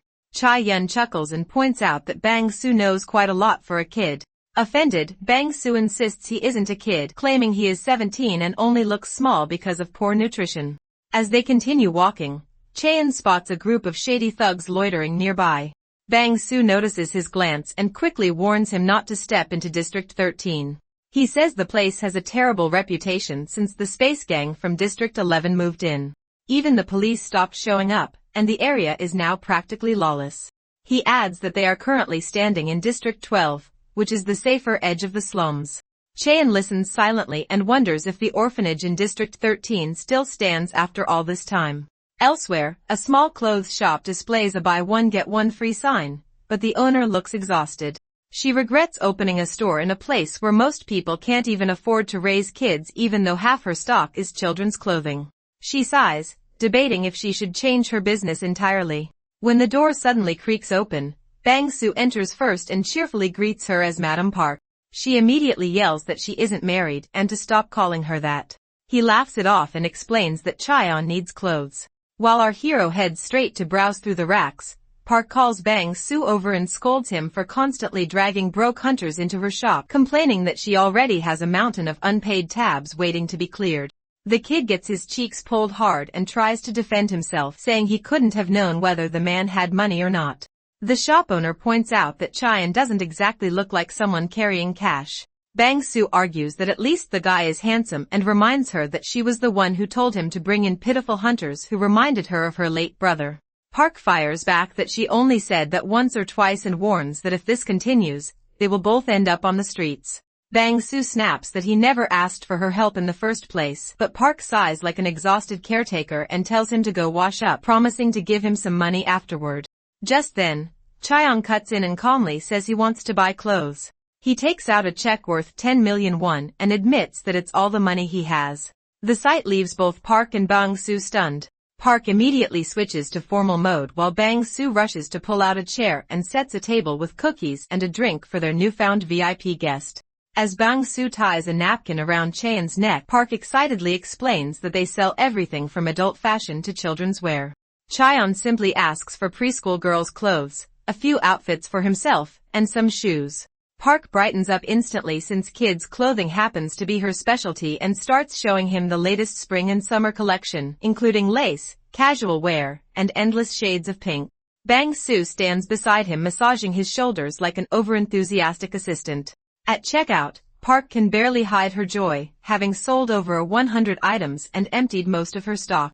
She asks if he wants the clothes shipped, but Chae-yun says he will carry them himself. He then hands Bang-soo a suit and a 100,000 won, saying he still owes him one more favor. Outside, Bang-soo feels uneasy as he leads Chae-yun toward the inn he mentioned earlier. When Chae-yun goes inside, Bang's thoughts spiral. He wonders how someone could hand him money and clothes so easily. Fearing it might be a trap, he recalls how traffickers often lure kids with kindness. Yet another part of him wonders if Chae-yun might actually be good-hearted, like Park. When Chae-yun steps out, he says the inn owner seems decent and the place looks clean. He hands Bang-soo a key and tells him he won't have to sleep on the streets anymore. He adds that he paid a full year's rent, including meals, and turns to leave. Bang-soo mutters nervously if this is how kidnappings start, and Chae-yun reminds him that he was the one who led him there in the first place. As the portal lights up behind him, Bang-soo asks what the catch is since they barely know each other, and yet Chae-yun gave him so much. Chae-yun answers that the boy reminded him of his own past, saying he once lived the same way. He tells him to take care, and the portal carries him back to the demon realm. Nam looks relieved when Cheon returns, while Kim runs up asking where he disappeared to without telling anyone. Cheon smiles and says he went to buy her a gift, which makes her beam with excitement. Gu seems shocked by the mountain of clothes he brought home, while Nam sulks that none of it is for him. Kim squeals over how cute the dresses look, and Cheon gently tells her to try on whichever she likes. As everyone admires the new clothes, the egg inside the log cabin begins to stir. As Cheon folds the new clothes, he feels oddly relaxed by the simple task. Kim suddenly bursts out of the room wearing a silk dress and a ribbon hat, looking like a tiny princess. Chaeyeon asks if it is her favorite, and she shyly replies that she wants to try on a few more. Her attempt at wearing suspender pants ends in failure, so she slips into one of Chaeyeon's shirts and pretends to be a ghost. She continues trying on different outfits with such energy that both Gu and Chaeyeon can't help but feel amused watching her. Eventually, Kim picks her favorite outfit because the chick printed on the hoodie reminds her of Gu. Chaeyeon tells her to put the rest of the clothes away, and she nods obediently. The Phoenix then asks where Chaeyeon plans to keep all the clothes since they are running out of space. Cheon replies that he will build a dressing room with a walk-in closet to fix the problem. Gu quickly realizes that means cutting down more trees, but Cheon grins, saying he already has an apprentice for all the labor. He calls out to Nam, saying it's time for special hard training. Nam charges in with full enthusiasm and brings along Cheon's leather suit, calling it training gear. Cheon looks confused, so Nam explains that the suit is coated with some kind of poison that almost killed him when he touched it. He admits that it's unbelievable how Cheon has been wearing the same thing daily like it's nothing. Cheon thinks to himself that he just never bothered to clean it properly, then casually tells Nam to wear it instead. Nam freezes, completely shocked, while Cheon instructs him to put it on and chop some wood. Gu offers to guide him to which trees need cutting. Nam protests, saying the outfit could kill him. But before the argument can continue, Kim suddenly yells that the egg is moving. Everyone rushes over, and Cheon tells them that it is about to hatch. Nam, looking nervous, asks if the creature will be disaster class, while Kim confidently says it will probably be something cute. While Kim and Nam keep arguing, the egg suddenly cracks and a small eye peeks through the shell. Both of them react in completely opposite ways as the creature inside starts to emerge. Out crawls a monster with sharp claws, a scaled body, and a snapping tongue. But contrary to Nam's fears, the creature turns out to be an oddly adorable chick-snake hybrid that tilts its head and chirps like a bird. Nam stands frozen in disbelief while Kim jumps with excitement. Without warning, the little creature launches itself straight at Nam's face, and he lets out a panicked yell that echoes through the cabin. Later, out in the fields, Gu taps Nam's head with a stick to make him haul wood faster, though Nam begins to wonder if he is just hallucinating at this point. The poison seeping through the suit makes every breath feel heavier, and he silently admires how Cheon used to wear the same outfit without flinching. Inside the house, Cheon finishes folding the clothes when Kim rushes in, excitedly announcing that the monster is eating bread peacefully and behaves well. Chaeyeon smiles and says the creature must recognize who saved it. They start thinking of a name and finally decide on Sasa, inspired by its snake-like nature. Just as they settle on the name, the little monster leaps out of Kim's hands, and she runs after it. Gu watches and says he's glad to see them getting along, while Chaeyeon turns to ask if the phoenix recognizes the species since he has never seen one before. Gu admits he doesn't, but warns Chaeyeon to keep an eye on the mandragora roots. When Chaeyeon asks why, Gu explains that creatures from the volcanic region love to eat plant-type monsters because they are rare there and especially target those with strong demonic energy. As the small snake slithers toward the mandragora field, Gu reveals that it might be their natural predator. Everyone gathers to watch as tension builds between the two sides. Kim offers to step in and stop them, but Cheon shakes his head and says that in the demon realm, monsters need to establish dominance on their own. Since both are still young, he decides it's safe to let them settle it naturally. The battle begins as Sasa lunges with its claws toward the smallest mandragora, but the larger one swiftly steps in and blocks the strike. The mandragoras form a triangle stance, waiting for the next move. Before long, the second root monster rushes in for a counterattack, but its hit is stopped by Sasa's tail. Little Sasa grins with confidence, though Gu quietly warns that it shouldn't lower its guard so soon. Right after, the smallest mandragora jumps forward from behind and punches Sasa's cheek with its tiny fist. The blow is light, but enough to make Sasa wail and retreat in tears. Kim quickly runs to comfort the poor creature and calm it down. Cheon announces the mandragora roots as the winners, and both Nam and Gu agree the fight was quite a show. Cheon tells everyone to return to work and Gu resumes smacking Nam on his shiny head. Far away, across a vast sea, an eagle chimera flies swiftly over the waves as if in a hurry. Back at the house, Gu keeps pushing Nam to pull the timber with more effort while Kim and Sasa coat the wood with slime to make it waterproof. Cheon finishes folding the laundry and takes a moment to look around, satisfied that the long day's work is finally wrapping up. After 2 sleepless days, Nam sighs with relief and tosses away the poisoned leather shirt that nearly drove him mad. He examines the newly built changing room, checking every corner to see if it matches the plan he followed, and wonders if it turned out well enough. Before he can doubt himself any further, Cheon tells him that he did better than expected. Kim notices a faint floral scent filling the room, and soon everyone picks up on it too. The pleasant fragrance feels calming, so she asks why it smells like flowers. Cheon explains that Gu chose an aromatic type of wood that would naturally make the clothes smell nice. Kim smiles, noticing how even the mandragora roots and Sasa seem to enjoy the scent. Nam blinks at the name Sasa, realizing he never actually heard it before. Cheon mentions that the name could always be changed if someone comes up with a better one. Nam immediately suggests calling it Snake Chick, while Kim proposes Piak.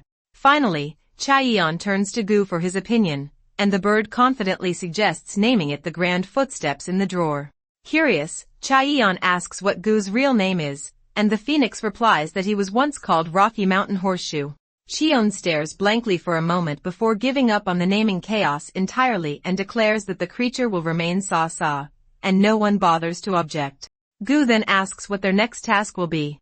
Cheon explains that he has been thinking about a concern that didn't bother him when he lived alone. He believes they should build a fence around the house to prevent intruders from getting close. Nam looks doubtful, saying he can't imagine anyone willingly approaching such a creepy place. Still, Cheon insists it is better to be cautious since even S-rank monsters or hunters could appear without warning. Gu nods thoughtfully and suggests using a material filled with demonic energy. He mentions that the coastal region has a type of yellow quartz that is denser than black stone. If they use that luminous stone as the base for the fence, he explains, it will not only be strong, but will also glow softly at night, making their home look warm like a campsite. Kim jumps with excitement the moment she hears they might be going to the beach, but Nam instantly loses his composure. The thought of the coastal region alone horrifies him. And before he can come up with an excuse, a sudden nosebleed saves him at the perfect moment. Acting weak, he puts on a faint damsel in distress act in front of Cheon and claims he needs to head to the human realm to drain his demonic energy. Cheon allows it, but tells him to look after the mandragora roots in case they return late. Before leaving, Nam warns Cheon about the coastal region, saying even rank hunters and those below avoid the place since it would mean walking to their death. Cheon looks surprised, so Nam explains that the entire area is now ruled by 2 disaster-class monsters. These creatures were once chimera hunters created in a lab with faces like birds but the bodies of humans. The thought of it makes even Cheon pause for a moment. Meanwhile, at the coastal region, a group of hunters is already on a mission to capture one of those same chimeras. One of them charges up a tracker shot and hurls it at the flying beast, landing a direct hit. Yet the creature doesn't even flinch and keeps soaring ahead as if nothing happened. Thinking it is retreating, the hunters relax, calling the whole disaster-class story an exaggeration. One of them even suggests chasing it to finish the job. Their leader, however, stops them, saying they should wait for the monster to return to its lair. He explains that there are 2 chimeras in the region, and tracking both is safer than chasing one blindly.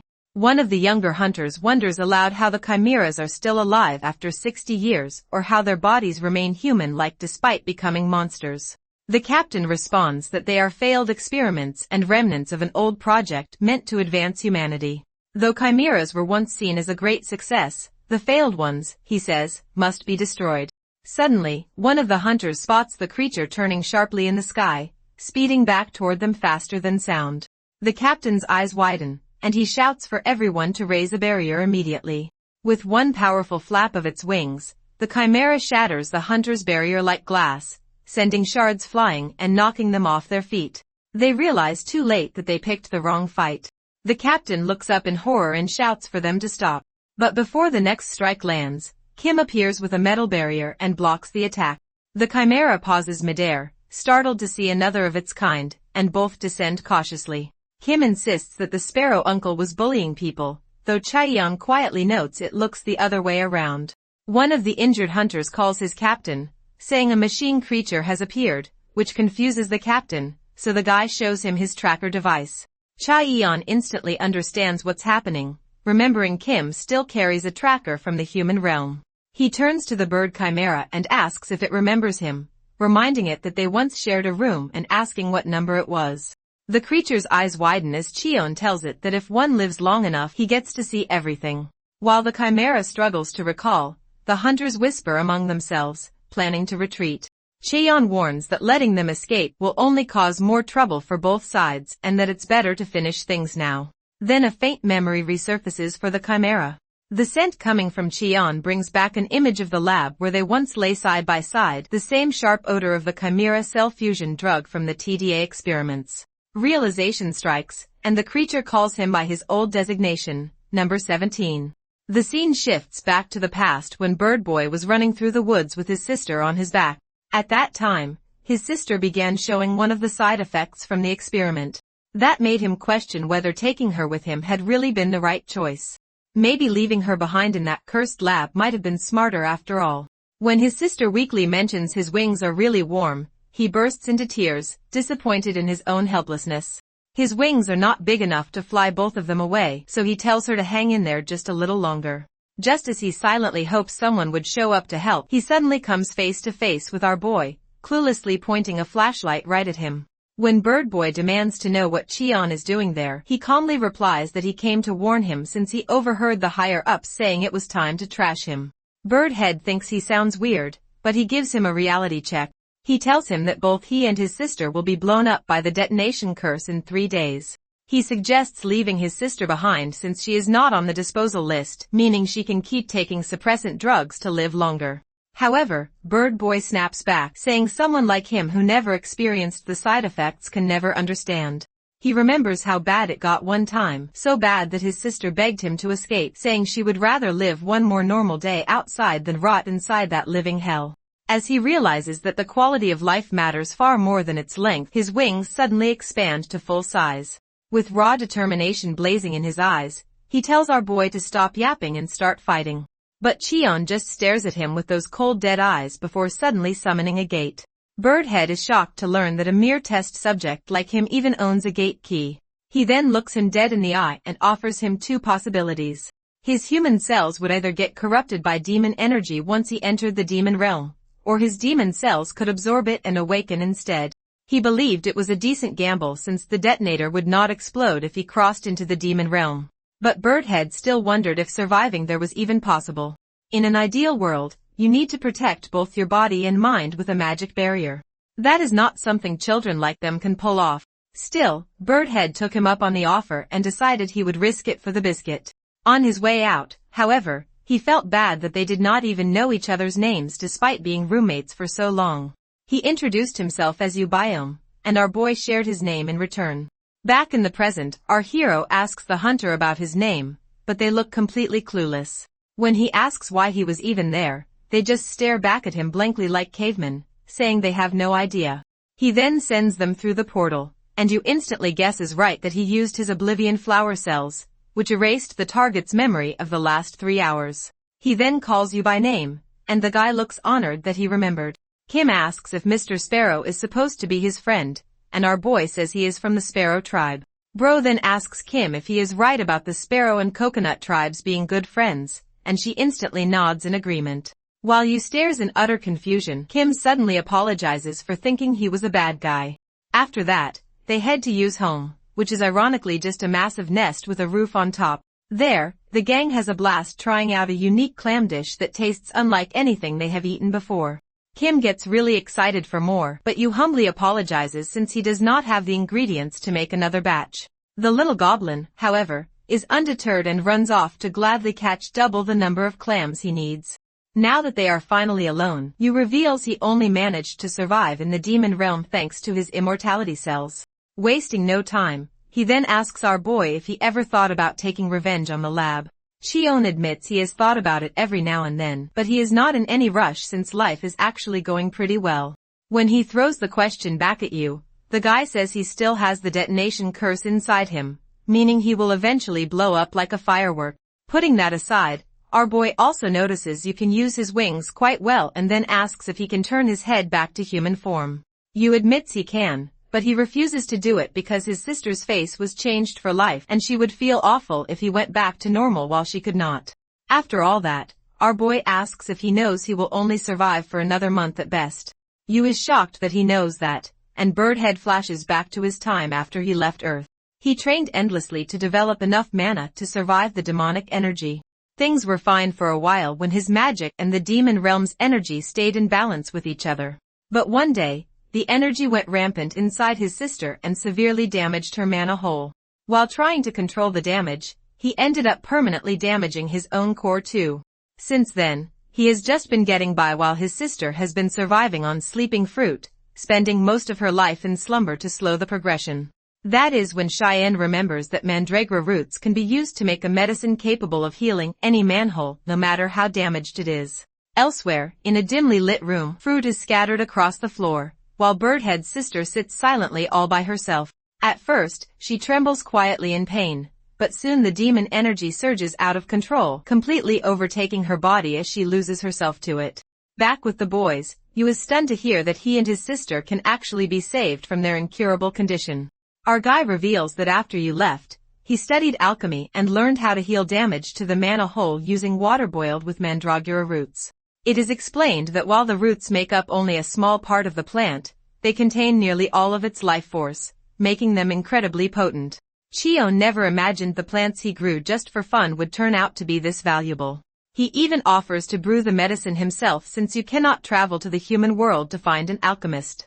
In exchange, he asks the guy to look after the 2 airheads he will be leaving behind. Before departing, he asks you what he can pay with, and since the guy has no money, he offers a backpack stuffed to the brim with things hunters usually carry.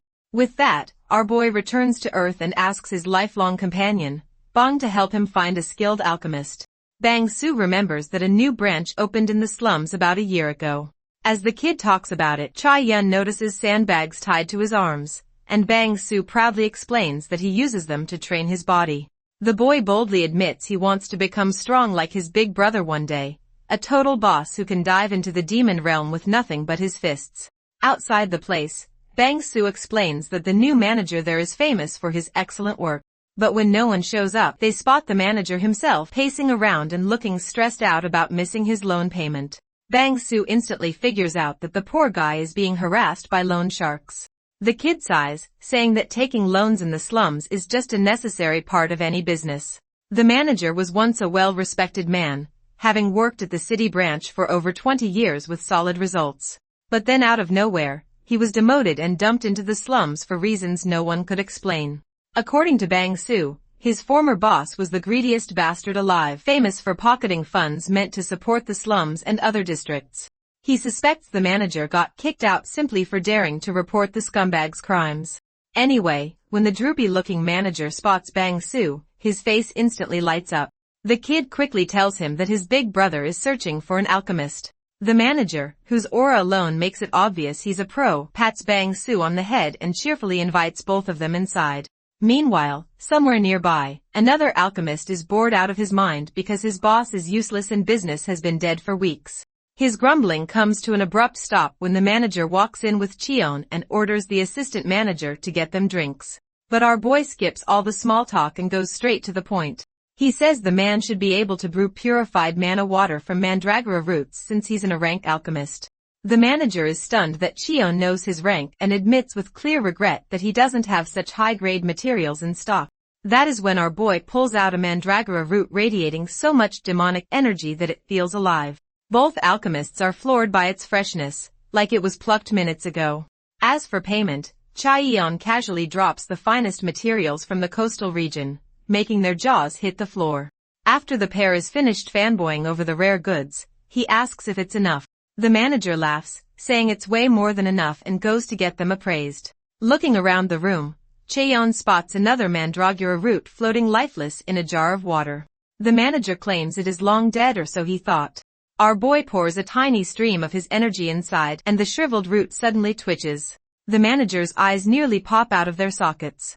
In frustration, the manager insists he poured tons of mana into that mandragora before, but it never reacted like that. Just then, the door slams open, and his former boss barges in like he owns the place. Without wasting a second, the man starts mocking the shabby empty office. The man taunts that he heard about some high-quality items showing up here. Grinding his teeth, manager Kim instantly realizes that his spineless assistant must have sold him out. The intruder, Ji Jang-un, smugly introduces himself as the Gold City branch head and tells Chaeyeon that he'll be handsomely rewarded for bringing such valuable materials. His arrogant grin and grating laugh make Chaeyeon want to shoot him in the face. Putting that aside, he notices the man's surname and asks if he's related to the Nobel Prize winner, Bokdiakon. Hearing that, Ji-jong bursts out laughing again and proudly declares himself the great man's grandson. But for him, that only confirms his suspicion that corruption runs deep in their family's bloodline. His mind flashes back to the time Bokdiak whipped test subjects half to death, treating them like they were less than human. The rage bubbling inside him finally erupts. A massive surge of aura explodes from his body, shaking the floor and forcing Ji-jong to his knees. He glares down at him and spits, asking if it's some family tradition to crush people under their power and steal whatever they want. Trembling in denial, Ji-jong demands to know what kind of nonsense he's talking about. With eyes blazing and killing intent flooding the room, Chaeyeon warns him to choose his next words very carefully. In a cold tone, he asks if the TDA lab is still under operation. Hearing the name, Ji frowns and insists he has never even heard of such a place. Chaeyeon narrows his eyes and repeats the question, asking if he truly knows nothing about his grandfather's Chimera experimentation facility. But Ji-jong scoffs and calls it all slander, claiming his grandfather conducted research meant to benefit humanity for generations. He proudly adds that the man even donated his entire fortune to the victims of the gate incident, which is why he received a Nobel Prize. That earns a dark grin from Chaeyeon. He mumbles that maybe the old psycho really did have a change of heart before he died. Still, he says it is a pity that the bastard went out so early for a hunter. Then he wonders out loud if the side effects of falling out the window over the gate might have helped with that. Gi-jeong's eyes widen in horror because that incident was supposed to be completely unknown to the public. Of course, Chaeyeon knows. He was the one who pushed the old man off in the first place. The decrepit fossil threatened to throw the Chimera children into a portal, so he decided to let Bokdiak experience it firsthand. With that said, he orders Ji-jong to investigate whatever remains of his grandfather's lab and to have a report ready by the time he returns next. He still cannot believe the irony of running into Bokdiak's grandson after all these years. He had only been 9 when the mentally deranged scientist had him kidnapped. After being transformed into a mindless weapon, all he could think about was completing orders, and time slipped away before he even realized it. For all he knows, the lab might be operating under a completely new name now. Just then, Manager Kim returns carrying 2 bottles filled with shimmering green purified mana water. Cheon is genuinely impressed by how quickly the A-rank professional worked. With his humble and honest attitude, the manager carefully calculates all the material costs. As a reward, our hero offers him a private contract where he will keep supplying rare ingredients, and the alchemist will handle all the brewing. His generous offer completely blows the chubby uncle away. The man bursts into tears of joy when he realizes can finally buy back his building and pay off all the loans hanging over his head. When Cheon asks why he is suddenly crying, the manager opens up about his rough past in the slums. His parents had taken a huge loan so he could study even though they could barely afford food. He worked endlessly to repay it, but no matter what job he took, it was never enough. Our boy assures him that from now on, he will always have work waiting for him, then decides to head back, hoping nothing bad happened while he was gone. But life rarely goes the way we want it to. Back in the other world, Yu's sister finally loses control. Yu refuses to fight back, trying to reason with her and beg her to return to her senses. Gripping his face, she hurls him across the room like a bowling ball. For a moment, he lies motionless, thinking this might be the end for him. But as soon as he sees Kim and Gu over him, he remembers the promise he made to protect them. Strength floods back into his body, and he jumps into action once again. He flies head-on at his sister, determined to end her suffering and wishing her happiness in her next life. Before the siblings connect though, my guy crash lands his flying jellyfish right between them, breaking up the fight in dramatic fashion. Birdman is stunned for a moment, but that quickly turns into rage when he realizes his best friend just ran over his little sister with his ride. Putting that aside for now, he demands to know if he had any luck with the potion. With a confident grin, our hero holds up the 2 glowing green vials just as promised. Later that night, the group settles down after a hearty dinner. Yu's sister, Kajia, slowly wakes up beside Kim and wonders if she is dreaming or if this is the afterlife. Turning her head, she spots her brother and a stranger sitting by the campfire. When Cheon glances her way, she panics, unsure who he is or why she is surrounded by unfamiliar faces. Birdhead turns around with a warm smile and tells her to check her mana hole, and surely enough, it is fully repaired and stronger than ever before. She also realizes that her face is human again. When Gia turns to her brother to ask who the strangers are, Yu teasingly asks if she really cannot tell when the boy she wanted to see for so long is standing right in front of her. When the truth finally hits her, she completely breaks down, asking if he really is number 17. Yu confirms it, saying that he saved their lives yet again. Meanwhile, our boy pays no mind to their emotional moment and asks if they are out of red moss again. Ignoring his usual cold personality, Gia slowly removes her mask for the first time in years and sincerely thanks him from the bottom of her heart. Just then, Kim becomes utterly captivated by the golden deep sea fairies glowing across the surface of the water. Gia explains that if you follow them home after sunrise, you can find yellow quartz near their nests. That sudden reminder makes our cold and calculating hero realize he completely forgot that finding that mineral was the main reason he came here in the first place. Back in the human world, the director's subordinates report that several hunters failed to recover the machine creature. What they do know is that it is currently hiding somewhere within the coastal region. The director is puzzled by that, so his men explain that all the rank hunters who went there returned without any memories of the place. However, their trackers still manage to detect the target. Then the director's phone vibrates, and on the other end is a furious G.I. Jong-un. Without wasting a second, he demands to know if the director has ever heard of a TDA lab. The director outright refuses to hear anything about a lab like that. So G.I. Jung starts breaking down every rotten detail he knows, but Director Mayung cuts him off fast. He claims Professor Bakhtiak taught him to always follow honest research and serve humanity. He swears on the old man's name that he has not forgotten that lesson, then says he is busy and ends the call. Right after hanging up, the guy starts panicking. He cannot figure out how the grandson of that useless professor even knows about the lab when every single record was erased. Before he can think too much, a scientist barges into the office with a briefcase shaking with excitement. He reports that the experiment to fuse mandragora with mercury was a massive success. They finally created the liquid metal mandragora he wanted. The moment the director sees it, the creep gets tingles down his spine. He is thrilled because mandragora forms strong bonds by nature, and liquid metal has the same property. Combining both traits into a chimera means he finally has a creature that can track down his most prized mechanical creation, Kim. So he orders his subordinate to raise the bounty for rank hunters and swears to make sure his best creation is found no matter what. Meanwhile, Yu is chilling on the beach near Cheon's place. Last night, our boy invited Yu and his sister to stay with him for a while. He even promises he has a professional cook waiting, but Yu is more shocked that he actually lives in the demon realm now. Our boy assures him it is a pretty relaxed place once you get used to the atmosphere. Yu then asks why he chose to stay there when he could always return to Earth. Bro just looks at him and asks if he seriously wants to go back to that cursed world. Birdhead admits life on Earth was never good for him or his sister, but he still wants to see if things have changed. Hearing that, our boy tells him it might be possible because he has an idea that could finally cure their curse. He explains that there is a seriously talented alchemist he met back on Earth. Manager Kim might just be able to find a cure if they give him some time to study their curse. After a moment of silence, Yu suddenly starts crying. He asks Cheon why he is always so kind to him and his sister when they have never done anything for him. Our boy tells him he helps them because he thinks it might help him find an answer of his own. He spent years wondering if there is anything more important in life than just trying to survive. Back to Yu on the beach. Gia flies out of the ocean holding 2 giant ropes in her hands. She throws one toward her brother and tells him to pull with everything he has. He pulls with all his strength, but even then, he struggles under the crazy weight. Turns out he is dragging a huge net stuffed with an absurd amount of quartz crystals. He cannot believe our boy mined all of that in a single day. Meanwhile, Cheon feels refreshed since he has not taken a proper swim in a long time.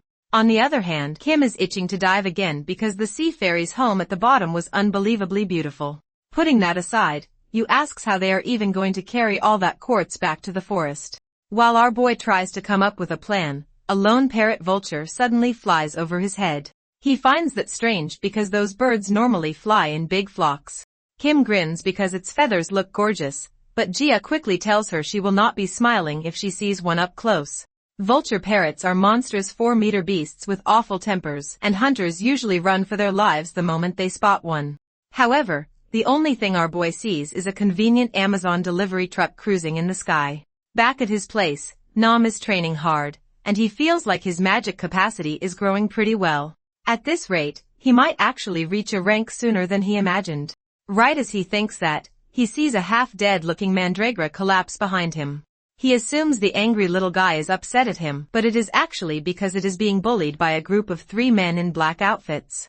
Suddenly, one of them recognizes Nam from his glowing bright noggin and wonders if he is now a homeless man living in the mountains. Nam quickly covers his head out of embarrassment. He is shocked that the same troublemakers who bullied him during the exam somehow managed to find him here. Before he can react though, the mandragora gang steps in front of him like a knight in shining fiber. The hunters lose their minds when they see it because these creatures cost more than their weight in gold. The first guy walks up to them and tries to treat them like he is taming some friendly pet. That makes Nam furious, and he realizes he has to do something since the trio is extremely important to his master. But it turns out he does not need to lift a finger because the chubby mandragora simply lifts its tiny leg. Suddenly, all 3 idiots are sent flying so hard that they wonder if there was an earthquake in confusion. Meanwhile, our boy is soaring through the sky on his newly tamed vulture parrot, but he wonders if the bird is flying slowly because of the weight or because he got too rough with the taming. Back with Nam, he nearly loses his mind when he spots the ones who caused the explosion. He thinks that Jia and her brother are apocalypse-class monsters living near the coastal area. When he remembers that the others also went there, he gets seriously worried since none of them returned. He even considers forming a temporary alliance with the guys in black. But before that happens, Jia gets right in his face and casually asks if he is Chion's famous chef. Bro freaks out hard that a monster can actually speak. But the moment he hears the word chef, he quickly asks her if she knows his master. Yu proudly claims they are basically best buds.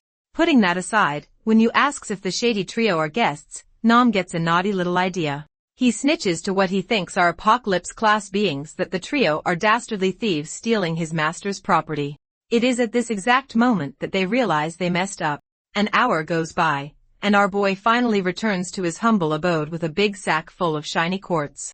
He notices the vulture parrot is almost half dead from hauling so much weight for miles, so he tells the poor fellow to rest after a job well done. The fluffball, who is literally a bird, rolls off the vulture's back too because somehow it got motion sickness from flying too high. Seeing the shady trio of rankers tied to a tree like hostages, our boy wonders what happened while he was gone. Yu tells him the story about the mandragora thieves, but he suspects there is something deeper happening. Meanwhile, Jia asks Kim to give her a review of her beautiful humble abode. While the girls go sightseeing, Yu explains that these guys are from the Research Institute. They belong to the same organization hunting down Kim. Our boy recognizes it as the same lab Nam stole the tracker from. He realizes that more hunters will keep coming because Kim has some kind of tracking device that is active even inside the demon realm. Still, he is confused about how they discovered his home when he and Kim were all the way out at the coast. After that, Yu holds out a metallic mandragora in his hand and explains it is probably because of this tiny shiny troublemaker. Our boy can hardly believe that someone actually managed to fuse fluid metal with a living mandragora just to track Kim down. Yu adds that they only came down here because their own mandragoras pointed the way, and their next destination would have been the coastal area. Hearing that, Chion realizes he seriously needs to build some kind of security system before things get worse. Just then, the mandragora trio comes running toward him. They demand he hand over their brother even if he is basically an enemy. As he gives them the shriveled up little guy, they immediately yell at him to take out the other one as well. He is shocked that they can somehow sense that he has a wrinkly old mandragora hidden in his pocket. He remembers that manager Kim gave it to him because he believed Chion could take good care of it. The old man literally shed real tears over losing that wrinkly vegetable. Anyways, the mandragoras quickly dig up tiny holes for their beaten-up brethren. The moment the injured pair settles inside, the two cheer up like nothing happened, and he feels relieved they are not fighting over territory this time. With that said, right as he starts wondering where Nam might be, Jia suddenly calls out to him from above. She has a bald dude desperately trying to reunite with his master in one hand and a hyped-up Kim flailing in the other. Naturally, our boy holds Nam far away when the guy tries to hug him with tears running down his face. When he asks Jia why Nam looks so homeless, she explains he was getting eaten alive by piranhas in the lake like an idiot. The guy swears that he only did that to gather fine ingredients to prepare something special for his master's guests. Nam asks everyone to wait for a short while so he can cook up something special. But when he notices a vulture parrot casually chilling next to him, he gets another dramatic heat attack on the spot. Our hero tells him to save the performance for later and focus on getting the food ready already. Somewhere nearby, Kim finds the shiny mandragora quietly minding its own business. She is instantly attracted to the shiny object like a curious baby, so she reaches out to touch it. The moment they make contact, something strange happens. Later, the bird siblings are completely blown away by Nam's specialty dish, a steaming plate of kimchi curry rice. The guy spent hours working on the fine details to craft a masterpiece that even Chef Ramsay can't. Our gang digs into the delicious food, but Cheon notices that Kim is barely eating anything at all. When he asks her what happened, she replies that she is not feeling well. Instead, she leaves because she wants to sleep for a bit, but his sharp mind instantly catches on that she must be feeling terrible about the liquid metal mandragora. At sunset, the mandragora resting in the dirt suddenly senses something strange. Right after our boy suggests that they start building his fence to burn a few calories, he also detects the same thing. Out of nowhere, a giant gate tears open behind his house. He sees Kim standing right in front of it. She is sure that if she stays with him any longer, she will only bring more danger to him. That is why she decides to go back to where she belongs. With the metallic mandragora wrapped in her arms, she says one final goodbye and runs into the portal without looking back. However, he grabs her at the last second and tells her that his home is where she truly belongs. Hearing that, Kim bawls her eyes out again, and Cheon learns the hard way that he should never let kids out of his sight. A few minutes later, the little munchkin is already slurping down hot ramen like nothing dramatic happened at all. She is really happy with the food, but Jia makes it clear that big sister will not let her off easy next time she even thinks about running away. Slurps the ramen so quickly that her tongue starts burning like crazy. So Nam gives her a medicine his mom always used, which is so popular that you remembers they also used it back at the lab. After she chugs a few of the bottles down, she sits quietly with Chaeyeon at the table. She apologizes for worrying him so much like that, but he assures her she does not have anything to say sorry for because the ones who deserve the blame are her creators, not her. With that in mind, he gets serious and asks her to tell him about her friends from the coconut tribe. After all, he does not want to hurt anyone who was actually kind to her when he raids the research institute.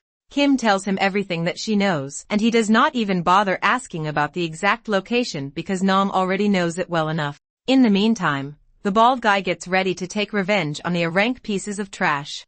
But when he removes the gag, the A-ranker instantly tries to bribe him if he lets them escape.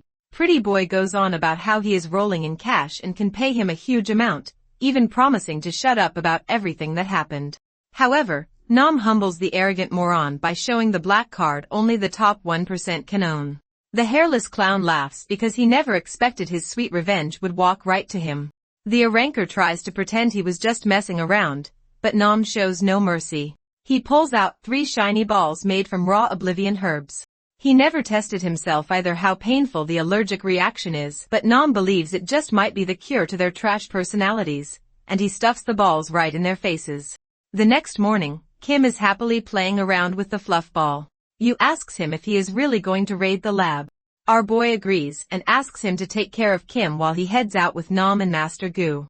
Right then, the bald guy shows up with a giant backpack and a huge smile on his face. The reason he is excited, of course, is because he will finally meet a top-tier alchemist. That person might just have the cure to his lifelong disease. Seeing that, Jia points out they are way too obvious and should at least cover their faces. Nam is not interested at first, but his opinion changes instantly when he sees the absolute queen hiding under the mask. Unfortunately for him, she gives her mask to our boy even though it does not even fit him all that well. That is the exact moment when he realizes he fell in love at first sight. Like an absolute Chad, he tells her that he is not the type to mess around, and he means something when he says it. With zero hesitation, he asks her what kind of guy is her type. Yu and Chaeyeon grab some popcorn because the plot is getting spicy. Jia does not like to mess around either, so she thinks hard and deep for a long second. After a dramatic suspense, she says that he would probably have to be very flamboyant, good at dancing, and have lots of thick feathers. That hits Nam's insecurity so hard that he begs our boy to take him to the alchemist as soon as possible. Back on Earth, all of the civilians are seriously concerned when they see such a large return portal appear. A vulture parrot coming out all of a sudden makes the civilians panic so hard that they rush to report the case immediately. When Nam points out that everyone is scared, our boy simply says he does not need to walk when he can fly. The guy then asks him where they are even going, but he calmly reminds Nam that he is the one who will be guiding them. Flying through the big blue sky on a big blue fly, he creatively names his parrot Blue. At the research institute, the scientists report that all the hunters came back with strange amnesia. The director is absolutely pissed when they add that they lost the metal man Dragra, who was his only shot at tracking Kim down. Without his latest, he cannot secure funding from his investors unless he shows. Just then, one of the scientists shows him a small note attached to a hunter's gear. When the director reads the "see you soon" message, he starts yelling at his terrified employees. At that moment, the window behind him shatters, and our boy crash lands straight into the office. He learns the hard way that even a single missing tail feather really makes it difficult to control his ride. The scene shifts to the past when Nam told him about the institute's location, but he was still worried because the lab is the most powerful one in the entire nation. Even the current headlines are discussing how the institute created a living mechanical creature. Nam is terrified that they are committing a major crime against such a huge organization. However, his sensei's calm demeanor gives him a bit of confidence. That is until he notices one of the tail feathers is missing. Our boy explains it has been that way since the moment he found Blue. Apparently, that missing feather is the reason why Blue was being attacked and eventually forced out of his community. Ever since he saved him from all the other vultures, Blue has been strangely happy.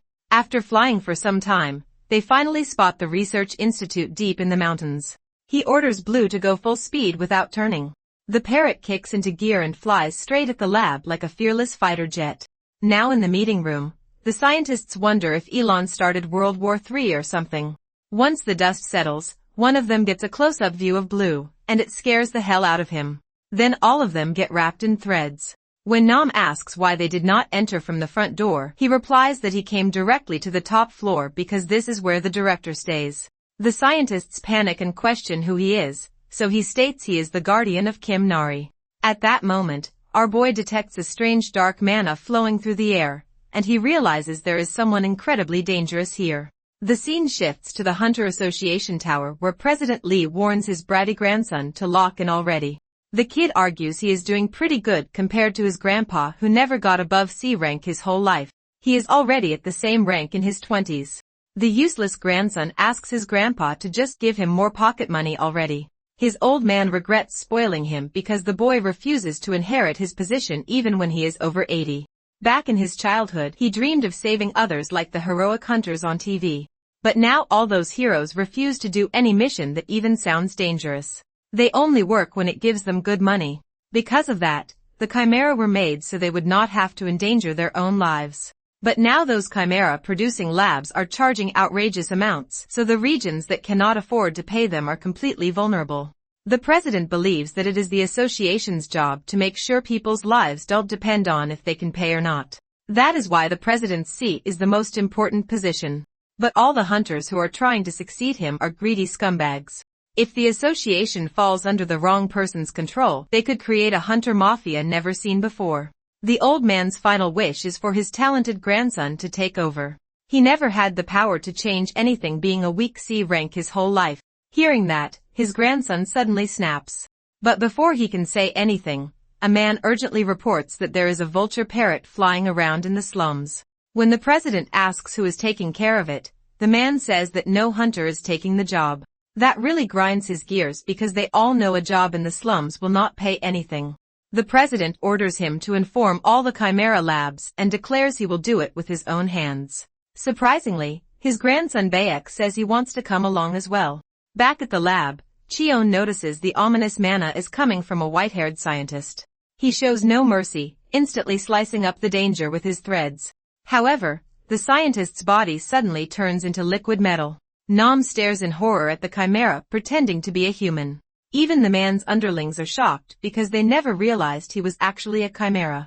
Director Mayung's body morphs into a creepy monster. He becomes furious at our boy turning his precious lab into a complete mess. While the director swipes his metallic claws at him, he notices the liquid metal looks almost just like Kim's. However, there is no mechanical part to it, which means he tested everything on his own body. At that moment, Master Gu tells him that he can now read Director Mayung's mind. Cheon suddenly sees sharp flashes of the twisted man's memories. In the deepest, darkest corners of his labs, the director injected kids with all kinds of unstable things. He did it all to go beyond anything a human has ever reached, even surpassing his sociopathic master, Baektae-kun. After he learns that the bastard killed countless children for his own gain, our hero becomes furious and crushes his face without hesitation. The mangled director simply replies that the kids in the slums are worth even less than sewer rats. Being part of his experiments should be an honor for them. Not realizing Cheon can hear every thought with Gu's mind reading, the mad scientist thinks he can liquefy and easily escape. But our boy makes sure he realizes his crimes in the chamber of pain. A powerful wave of blue mana rolls up the slab of liquid metal and packs him neatly into something like a pokeball. After that, he turns to the other scientists, asking if they would like to speak up or get sealed in his balls as well. Later, our fluffy phoenix tells him Director Mayung's full story. The man was a loyal student of Baektae until he got too greedy. He suddenly left the original lab with all the data on biological experiments so he could become a chimera that never gets old. What concerns Cheon, though, is that Mayung's memories had absolutely nothing on the TDA lab. Still, he is glad that he at least got rid of the device that Mayung's institute was using to track Kim. He already told Nam and Blue to take proper care of the other scientists. So now the only thing left to deal with is the dirty director's worst experiments. He blasts through the thick steel gates with a kick. Inside, he finds countless cells filled with dead chimeras. Gu cannot believe the psychopath actually preserved the children's bodies for research use. Looking at the children reminds Cheon of the time when the TDA lab tortured him. In the end, they always made sure he stayed alive because he was their golden cash cow. He decides the children deserve to finally rest in peace. Suddenly, a little fox-like creature comes out because it smells something familiar. He instantly recognizes she is one of Kim's friends, so he gently asks the little thing if it knows anything about mechanical creatures. The fox gets excited when she realizes they know about Kim and quickly asks if she is alright. When he tells her that she is finally enjoying life in the demon realm with him, her eyes fill up with warm tears. She says she has been waiting for Kim to return this whole time, and she is relieved that he is still alive. Right then, two more of Kim's hidden friends shuffle out from behind the door. They are also followed by 4 squirrels he never even heard about. When he asks if there are any others left, Foxy explains that everyone else was either sold off or quietly eliminated. After hearing that, he opens a portal to the demon realm, giving the surviving chimeras a place where they can live freely and safely. Soon after that, President Lee and his grandson arrive at the research institute. They freeze up when they realize the chimera's actual target was the laboratory instead of the nearby slums. As smoke rises from the wreckage, Beck spots the vulture parrot circling above. Then he notices something even stranger because a masked guy is mounted on its back like he's playing modded Minecraft. Meanwhile, our boy calmly asks Nam if he handled all the researchers. His loyal puppy confirms that he moved every last one of them to a secured location. Nam then asks why they did not simply wipe the witnesses' memories, but he says he left that untouched on purpose. After that, he asks who the 2 people watching from below are, and Nam explains that they are the association's President Lee and his grandson. He thinks they probably rushed over because of the wave of urgent reports. Cheon remembers the president's familiar name, so he decides to mess with him. Out of nowhere, he tosses down a pokeball for the old man to catch. When the president recognizes it, he is shocked since it's been a long time since he saw such a powerful mana seal. These seals cannot be broken unless the breaker has more magic power than the creator. As he wonders what kind of monster could seal a powerhouse like Director Mayung, his subordinates confirm that no one died in the chaos. However, they keep receiving bizarre reports. Apparently, the director's own crew claims he was an imposter, a chimera pretending to be human. They continue explaining that the intruder even saved all the researchers after burning down the chimera lab. Listening to this, the director silently wonders if the intruder is the same boy he assumed died long ago. High in the clouds, our hero decides that they will return straight to the demon realm without any more delays. Even though Nam wants to get his smooth head checked out properly, it is tough to stay on Earth with the association tracking them down. Later that night, Manager Kim is jolted awake by a loud noise outside his door. He steps out, wondering who could be visiting at that hour. There, he finds a druggie on the ground with a black mask half covering his face. The horror scene almost scares the soul out of the poor man, but Cheon's familiar voice calms him down. The frightened man asks why he is suddenly visiting in the middle of the night. With a warm and reassuring smile, our boy says it's time for him to see the demon realm. Back at his humble abode, Kim and the bird siblings start working on a plan to build a fence using all the quartz and light crystals lying around. The little kid is blown away when he makes a lamp by slapping a hollow quartz on top of a fat light crystal. A few moments later, a portal opens behind them, and Kim immediately thinks Cheon has returned. Instead, all the chimeras from the research institute tumble out of the portal and pile up on top of each other like laundry. The bird siblings look confused and wonder why our boy would send over such weak chimeras. But Kim quickly runs away and shyly hides behind the house. Meanwhile, Sasa stands proudly in front of the newcomers, looking like he is trying to assert dominance.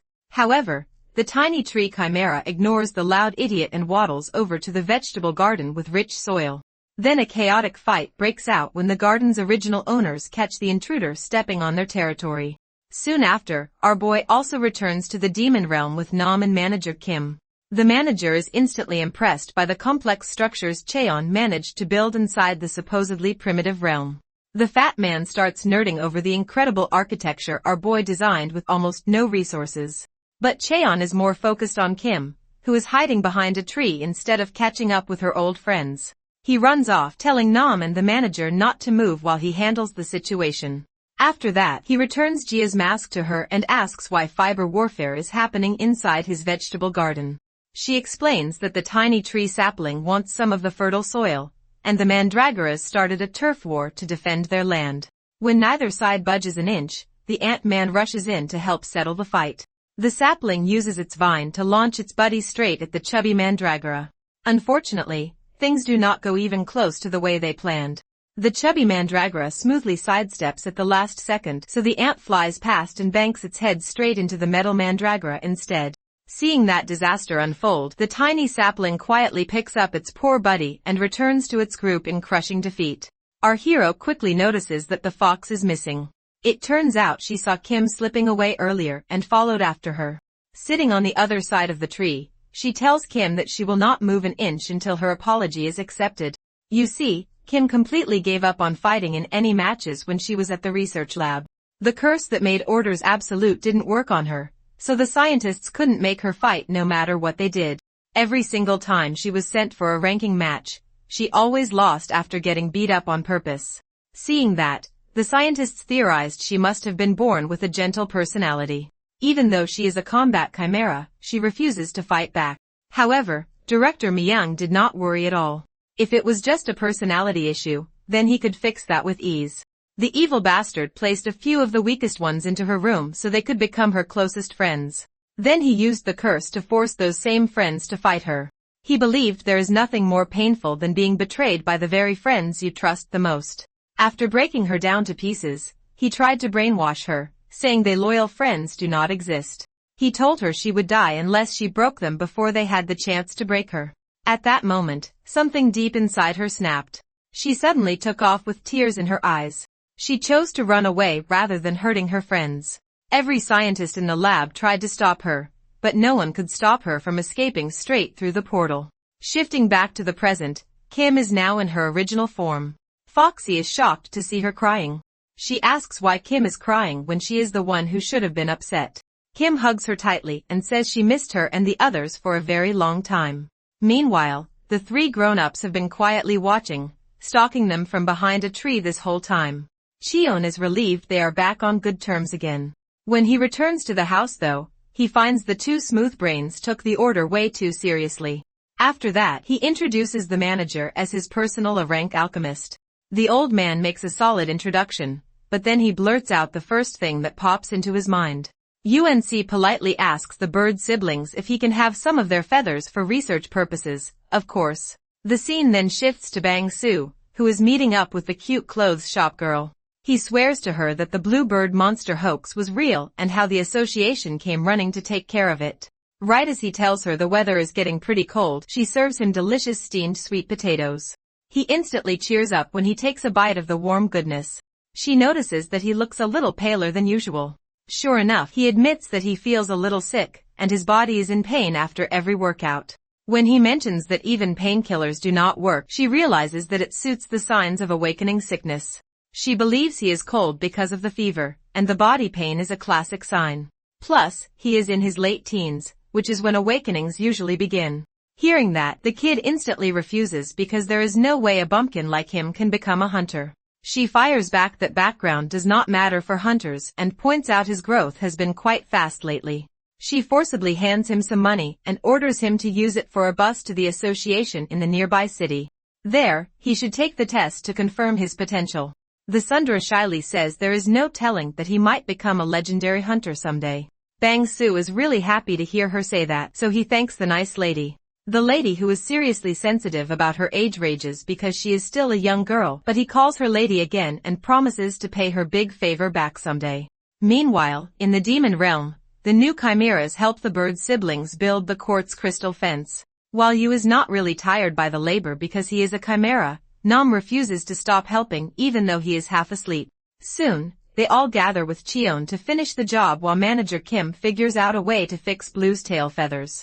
When Nam says he wanted to get his head checked first, our boy unintentionally threatens him to go home if he cannot wait, which makes the bald boy go quiet real fast. Then he sternly reminds the Chimera gang that no one gets to live for free unless they contribute something. Later, Kim accompanies him on his way to finish a part of the fence. After he tells her what he plans on doing, he asks her back if she is on good terms with her friends now. The girl instantly freezes up before shyly asking if he really went to the coconut tribe to save her friends. He realizes that she is onto the fact that he figured out who she really is. Then she shyly starts to reveal that she did not actually come from the coconut tribe. But Cheon tells her no worries because no one will ever chase after her in the future because he handled everything. Suddenly, he surprises her by saying they could make this home the coconut tribe. They still need a proper name for the growing family, and it has to be a cute one just like her personality. In the dark, starry night lit up by the glowing quartz fence, she thanks him with tears in her eyes for everything he has done. After that, she walks back with blazing confidence. Yu and the others watch closely, surprised that the talk went surprisingly smooth. Nam lets him know that the fence is finally complete and looking amazing. Kim is thrilled that the house is sparkling and cute. Foxy missed her a lot, so she surprises her with a cuddly hug and started licking her like an ice cream. Blue also takes inspiration and comes crashing straight at Cheon to give him a big hug. It turns out the feathers grew back completely. The manager finally manages to catch up and says it really did not take too long for the treatment to work. Apparently, the red moss our boy gave him has wildly powerful healing abilities. Seeing the majestic feathers on Blue's tail, Nam's hope for the day he finally grows hair skyrockets instantly. Not wanting to miss a better chance, he smoothly sneaks up to the manager. When he asks the man if he might have some experience with hair loss, the man is genuinely surprised he knew about that. The man tells Bald Boy he has actually been working on a hair growth serum for the last 10 years straight. Apparently, that is a disease all alchemists are trying desperately to cure. So the manager promises he will contact Nam first since he seriously needs it right now. Nam's shiny bald head instantly hits the ground. He bows deeply to the man whose hands truly hold his chances of getting a girl. The manager then tells the bird siblings he discovered something new from their own feathers too. He tries to carefully explain that magic circles are very hard to crack and the curse on them is so complex he has never seen anything like it before. However, he believes that a very large number of mandragora fruit might help him completely crack the case. Hearing that, our boy asks him if that is the red fruit that grows naturally on mandragoras. He also explains that they are extremely tough to get because you can only pick them fresh if the mandragora lets you pick them. Plus, they should make little huts because the little creatures like to hide in dark holes to stay safe from predators. Manager Kim is amazed by his absolutely priceless knowledge about the species. Cha Yeon admits he has a bit of history with the little guys, something he never really talked about before. He remembers the time when he was sent on a mission. They wanted to test if he could survive 10 whole days in the demon realm all by himself, but the mission felt more like a casual trip to a snowy mountain to someone like him. He even decided he should hike all the way to the top just for fun and a little challenge. On his way, however, he suddenly heard a rustling sound in the bushes nearby. When he looked inside, he saw an injured little mandragora struggling to move. When he tries to get close, the little guy throws a tantrum that clearly does not match its tiny cute size at all. Soon, however, its injuries become more apparent, and he realizes it will probably faint at this rate. Bro suddenly realizes he is actually feeling sympathy for a literal vegetable. Anyway, he quietly channels some of his energy into the little guy to stabilize it. He knows it is still a monster and not exactly a friend. After it finally goes to sleep, he decides to watch over it for a couple of days just in case. Later that day, the two somehow become weirdly close, almost like best buddies. He carries the little guy in his bag like a kangaroo mom and her baby. They arrive at a quiet cave where he decides to camp out for the night and rest.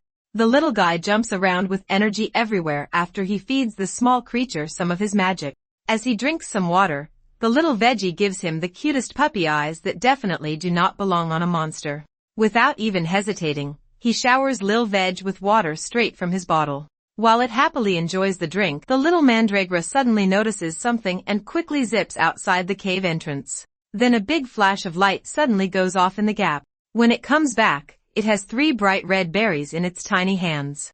Test subject 17 feels suspicious about accepting random wild berries from a monster like this, but then he realizes no poison in the world really works on him anyway, so he casually throws them down the hatch without worry. An explosion of rich flavor goes off in his mouth immediately after, and he feels warmth spreading through his magic core.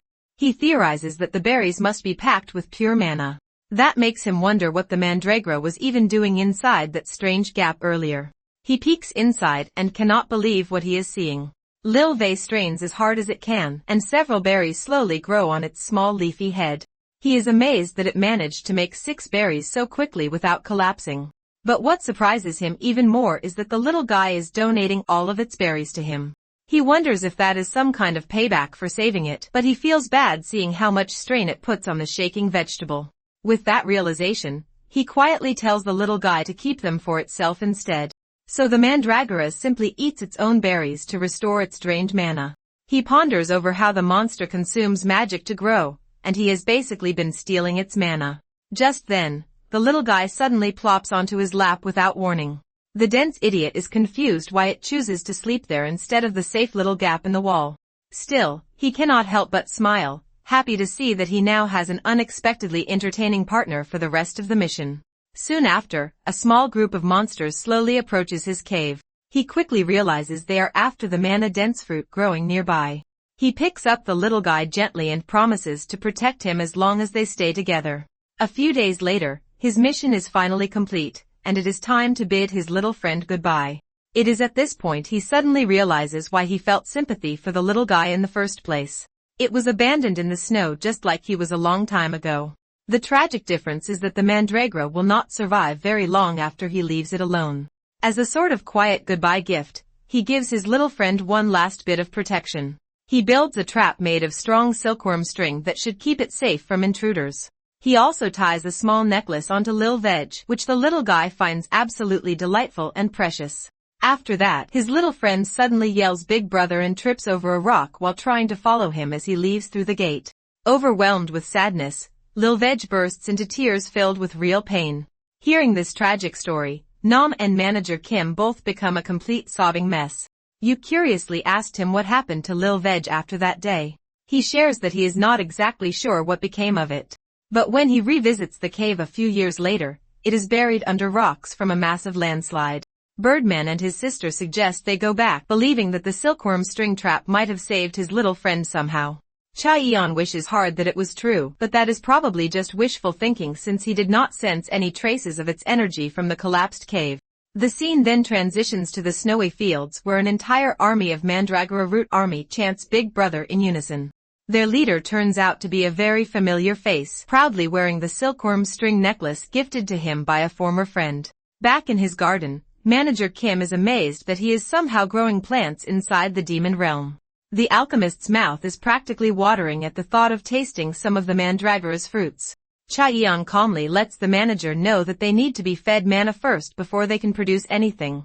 When the manager eagerly offers to donate some of his own, he warns the big guy to be careful since his mandragoras are definitely not weak. The manager squats down to feed them with childlike excitement written all over his face. But when he starts, the little guys begin sucking so hard that he is instantly drained straight to zero. Nam comes running over to pick up the half-dead dumpling off the ground. While he lies there in a catatonic state, the mandragoras immediately puke everything out. It seems the manager's weak mana tastes absolutely horrible compared to our boy's rich supply. Back on Earth, a group of interesting personalities gathers to discuss the Hombat Labs incident inside Assemblyman Wu Zhang's office. The pretentious Lady Jessica loudly complains that she lost all the money she invested into the lab. Meanwhile, the vice leader of the Red Brick Gang, Violet, quietly listens to the others without saying a single word. Meanwhile, the city's merchant association leader Mojibong starts to panic after hearing that the Hunter president has his eyes on the case as well. The Free Hunter Association president casually tells UNC to calm down because President Lee is just a weak, senile man like him. That roast infuriates the monopoly man with obesity. The chill gangster simply turns and asks the owner of the office for his opinion instead.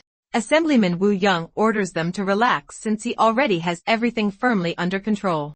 He then announces that he has discovered their brand new source of funds for their project. Apparently, there is a giant mandragora colony living at the peak of the snowy mountains. The gold digger is immediately on board with the idea, but President Young Hook questions whether any hunters are actually willing to take on such a dangerous mission. The assemblyman suggests they do not even need to reach the peak itself and only have to send a group of rankers to the middle of the mountain. The old man looks confused about why they do not need to head all the way to the top.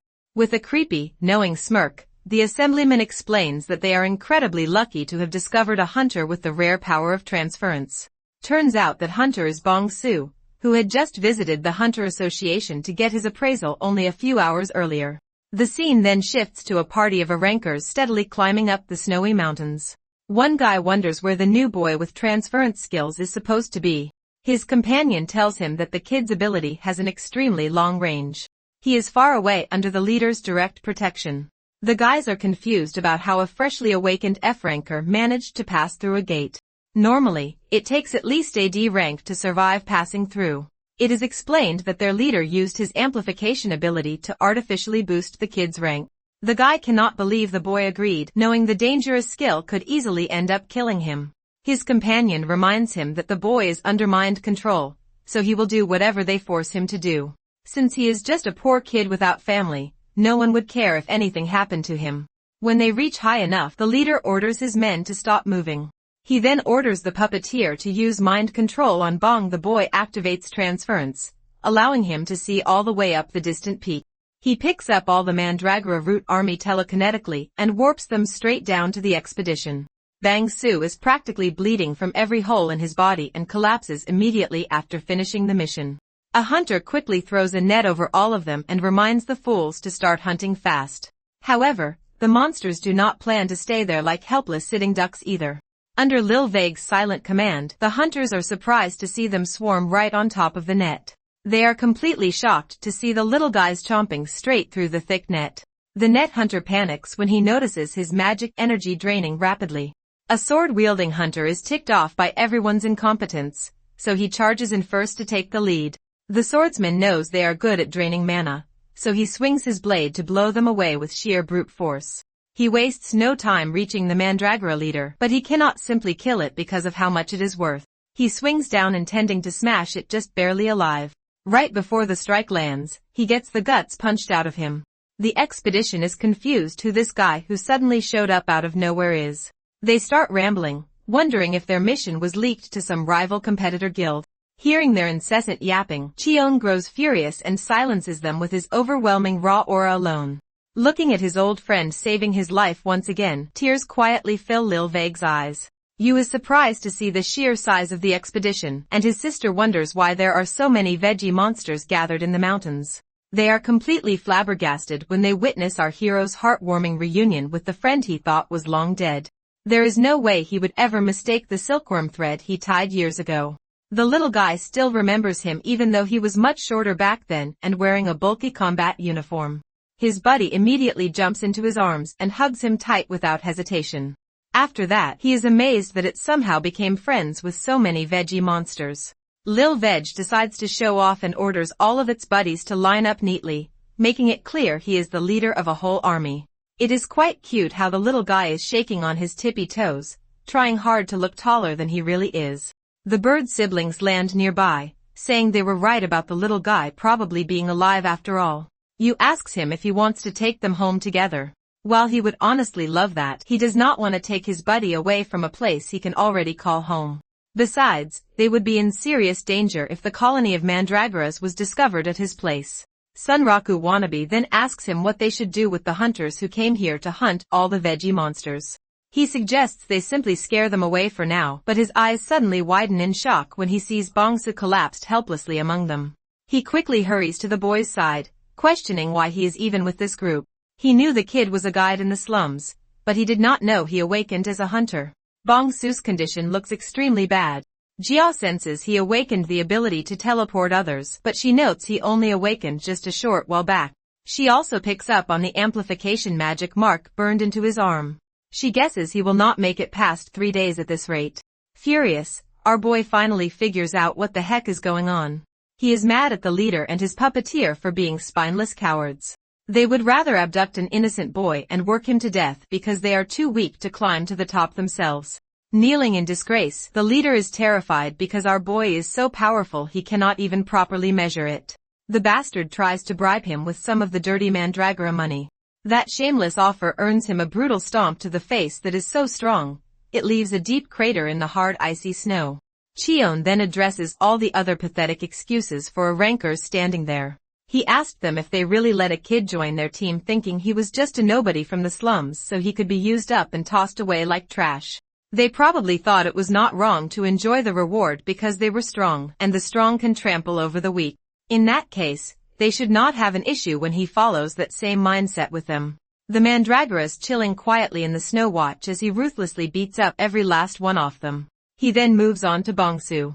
It was just a short while ago that the boy was filled with bright dreams, training hard so he could become a strong hunter like him one day. He swears to save his life, desperately wishing the boy can survive long enough until help finally arrives. Soon, he hears a fat man screaming loudly from the sky as he gets air dropped by Jia without warning. Manager Kim panics when he sees a weak young boy like Bang Su somehow ending up injured in the demon realm. The man quickly tries to heal him, but he fails because the boy is already out of life force. He grinds his teeth in frustration because no potion can help at this stage anymore. While he mourns quietly, our boy suddenly remembers something important. He draws a strange magic circle on the frozen ground that he saw on a mission long ago. The manager immediately realizes it is an ancient transmutation circle meant to convert magic directly into life force. It was strictly forbidden because it requires so much mana that the user could die. It might require so much that every rank hunter in the entire expedition would be drained completely empty, but our hero calmly tells him to use only his mana instead. It would leave a bad taste in his mouth if Bang Su owed his life to mere garbage like them. Shifting back to when he was still a test subject, the scientist had noted he possessed an immeasurably large mana pool. They realized they might be able to endlessly farm life force using a transmutation circle like this. But Cheon blew up the lab back then because being used like livestock seriously rubbed him the wrong way. Now with his shirt off and his impeccable six-pack exposed like the cold does not exist, he is ready for the ritual. Standing behind him, the manager begins powering up his mana and announces that he is about to start. As the ritual begins, his thoughts drift to how unlucky Bang Su has been recently, all because he wanted to impress our boy. The thought fires him up, and he gets excited when he sees our boy's life force slowly taking on a physical form. Just as he believes all that remains is transferring the energy into the kid, the tiny veggie army suddenly launches an all-out attack on him. Our hero realizes they are simply being overprotective of him. The manager desperately tries to reason with them, but the little monsters keep chomping down on his body without mercy. He starts begging for help, but our boy is lost in thought, wondering if he should temporarily send the critters back home. Moments later, the manager carefully helps the kid sip a mysterious potion and lets out a breath of relief as the dark marks on the boy's arm begin to fade away. Bang Su's breathing steadies and overwhelmed with emotion. The manager breaks down crying, realizing he actually managed to save the kid. Yu openly admits that the whole situation feels insanely weird, and our hero agrees, brushing it off as life's garbage sense of humor. Manager Kim explains that the boy still needs plenty of rest and must be moved to the house as soon as he wakes up. Captain Sparrow expresses concern about moving the kid through the gate, but our hero reassures him that he can simply throw up a mana barrier if needed. He then recalls what the chubby man said earlier and realizes just how dangerously easy this power could be misused for immortality. Getting serious, he tells the manager that he will erase his memories after extracting the hunter's mana. Manager Kim agrees immediately, only to freeze in shock as he finally processes what was just said about the hunters. Cheon calmly reminds him that the hunters must be punished. He plans to drain just enough mana to demote them to D rank before sending them back through the gate. The chubby man suggests erasing their memories as well, but our boy refuses to do so this time. He explains that some trash bags need to live with humiliation and shame as a reminder not to repeat their sins. Originally, he had only planned to place a gag spell on them to shut them up, but now he decides it would be a waste to simply kick them out. Suddenly, a revolutionary idea strikes him, and he announces that the hunters will be forced to build a research lab here. Yu looks a little suspicious of the plan, but our hero reasons that even with their lowered ranks, the hunters should survive a few more days in the demon realm. Meanwhile, the manager grows overly excited at the thought of having his own research lab inside the demon realm. Without wasting another second, the chubby man sprints off to begin preparations, leaving the two behind. Our boy then instructs Captain Sparrow to keep a close eye on the hunters in case they try anything funny. The Birdman grows curious and asks where he is headed next. Our hero simply smiles and pulls a sleeping veggie out of his pocket like it's a Pokemon. He explains that he's taking the little guy back home. Sometime later, a massive bird cuts through the sky and lands with the grace of an elephant. Cheon tells Blue to wait there while he heads ahead on foot. Opening his bag, he releases the Mandragora root army, who immediately scatter around in excitement. Watching them, our boy smiles softly and comments that there really is no place like home. He gently places Lil Veg on the ground, who looks around in confusion. Cheon realizes that he cannot bring the little guy with him since he is the leader of the group, so this is where they must part ways. Lil Veg looks up at him with puppy eyes, but Cheon reassures him that this isn't a farewell, promising to visit from time to time. Suddenly, the little buddy seems to realize something and starts running ahead. He points back with his tiny stubby hand, signaling our hero to follow, and leads him deep toward the other side of the area. Our hero follows him into a cave and immediately notices that it resembles the previous one, though it is far better maintained. He figures this must be the new home of the Mandragora roots. Lil Veg guides him toward a small crack in the wall, the very spot where he once grew fruit. Clearly excited, the little guy hops around non-stop like an over-caffeinated chihuahua. Just then, Cheon notices the rest of the veggie army gathering at the cave entrance and realizes they must have been worried about their leader. The elder of the group speaks quietly to Lil Veg, whose expression suddenly gets serious. After a moment of hesitation, the little guy steals his resolve and removes the spider silk from his body, placing it onto the elder, leaving him completely stunned. The old Mandragora root looks unsure, but Lil stands firm, confident in his choice. As the veggie army celebrates its new leader, our boy remains in disbelief. The little guy gave up his position so easily, all because of him. Our boy asks if he's truly okay with this decision, and Lil Veg tears up before breaking into a bright, genuine smile. Later that night, the two sit huddled beside a campfire. Cheon watches his little buddy sleeping peacefully and smiles. He reflects that everyone chooses for themselves where they want to live, then stares off into the star-filled sky. The scene shifts back to Bang, who is still passed out on top of the rock. Slowly, he begins to wake up, only to be immediately greeted by Captain Sparrow and his sisters staring down at him like he insulted their grandma. Screaming like a maiden in distress, Bang Su panics wildly while the siblings comment that he seems perfectly fine. Ignoring his high-pitched shrieking, they confirm that he really is Bong Su before ominously welcoming him to his new home, the Demon Realm. After several painfully long minutes, Jia finally asks how long he plans to keep moping around. Her reasons that since it's his first time here in the Demon Realm, the poor kid is probably still in shock. Bang Su remains lost in his thoughts, recalling the moment he realized he awakened. Filled with excitement, he runs off to share the good news with the manager lady, only to be stopped by a mysterious man along the way. The hooded stranger introduces himself as Sun Bei and asks if Bong Su is a transference user. He congratulates him on becoming a hunter and tosses him a can. Bang Su feels uneasy about it, but the shady man reassures him, claiming it's just tea meant to replenish his mana. Trusting his words, the kid starts drinking, only for his vision to blur moments later. Snapping back to reality, he gets overcome with anger, realizing how stupid he was to think someone from the slums could ever truly become a hunter. Rubbing his eyes, he silently apologizes to the manager while tears spill down his face. The scene shifts to our hero, who is riding Blue, heading back toward the others with his favorite vegetable fast asleep inside his shirt. After some time, the little guy wakes up and pokes his head out just as Chaeyeon notices something happening below. The hunters are hauling logs already hard at work. He figures they must have started building the lab. Channeling aura like a boss, he leaps off the giant bird and lands beside you effortlessly. He asks you for an update, and you replies that he didn't want to waste any time, so he put them straight to work. The hunters have been split into groups, some gathering resources while the others level the ground and set up the basic framework for the building. Our hero is pleased that they're following orders without any resistance.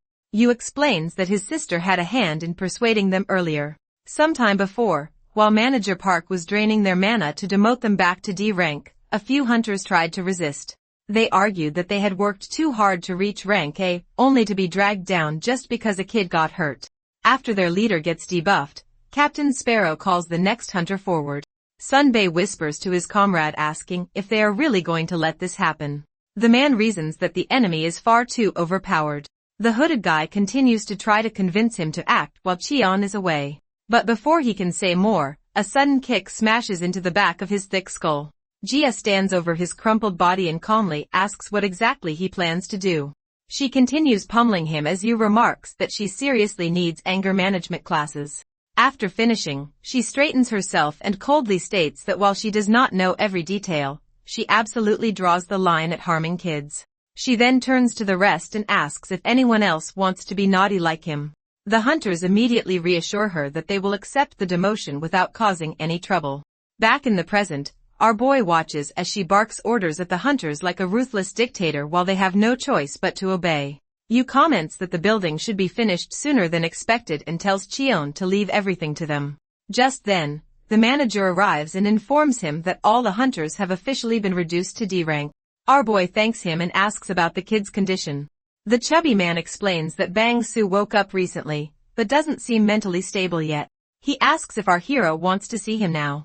A few moments later, Chaeyeon approaches the boy who is still clearly depressed and calls out to him.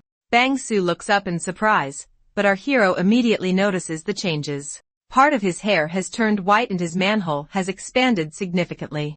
Sitting beside him, he asks the kid why he looks so down after surviving something that should have finished him off. Bang Su finally opens up, admitting that he feels like a complete waste of oxygen. Manager Park trusted him and even gave him bus money, yet he fell for the oldest trick in the book and got scammed by a shady stranger. After hearing that, our boy stands up and tells him to come along. They walk to the group of hunters, and Cheon stops in front of the hooded man. With a sharp backhand, he drops the trash to the ground and asks if this is the guy responsible. He then explains that the man used mind control magic to trick him.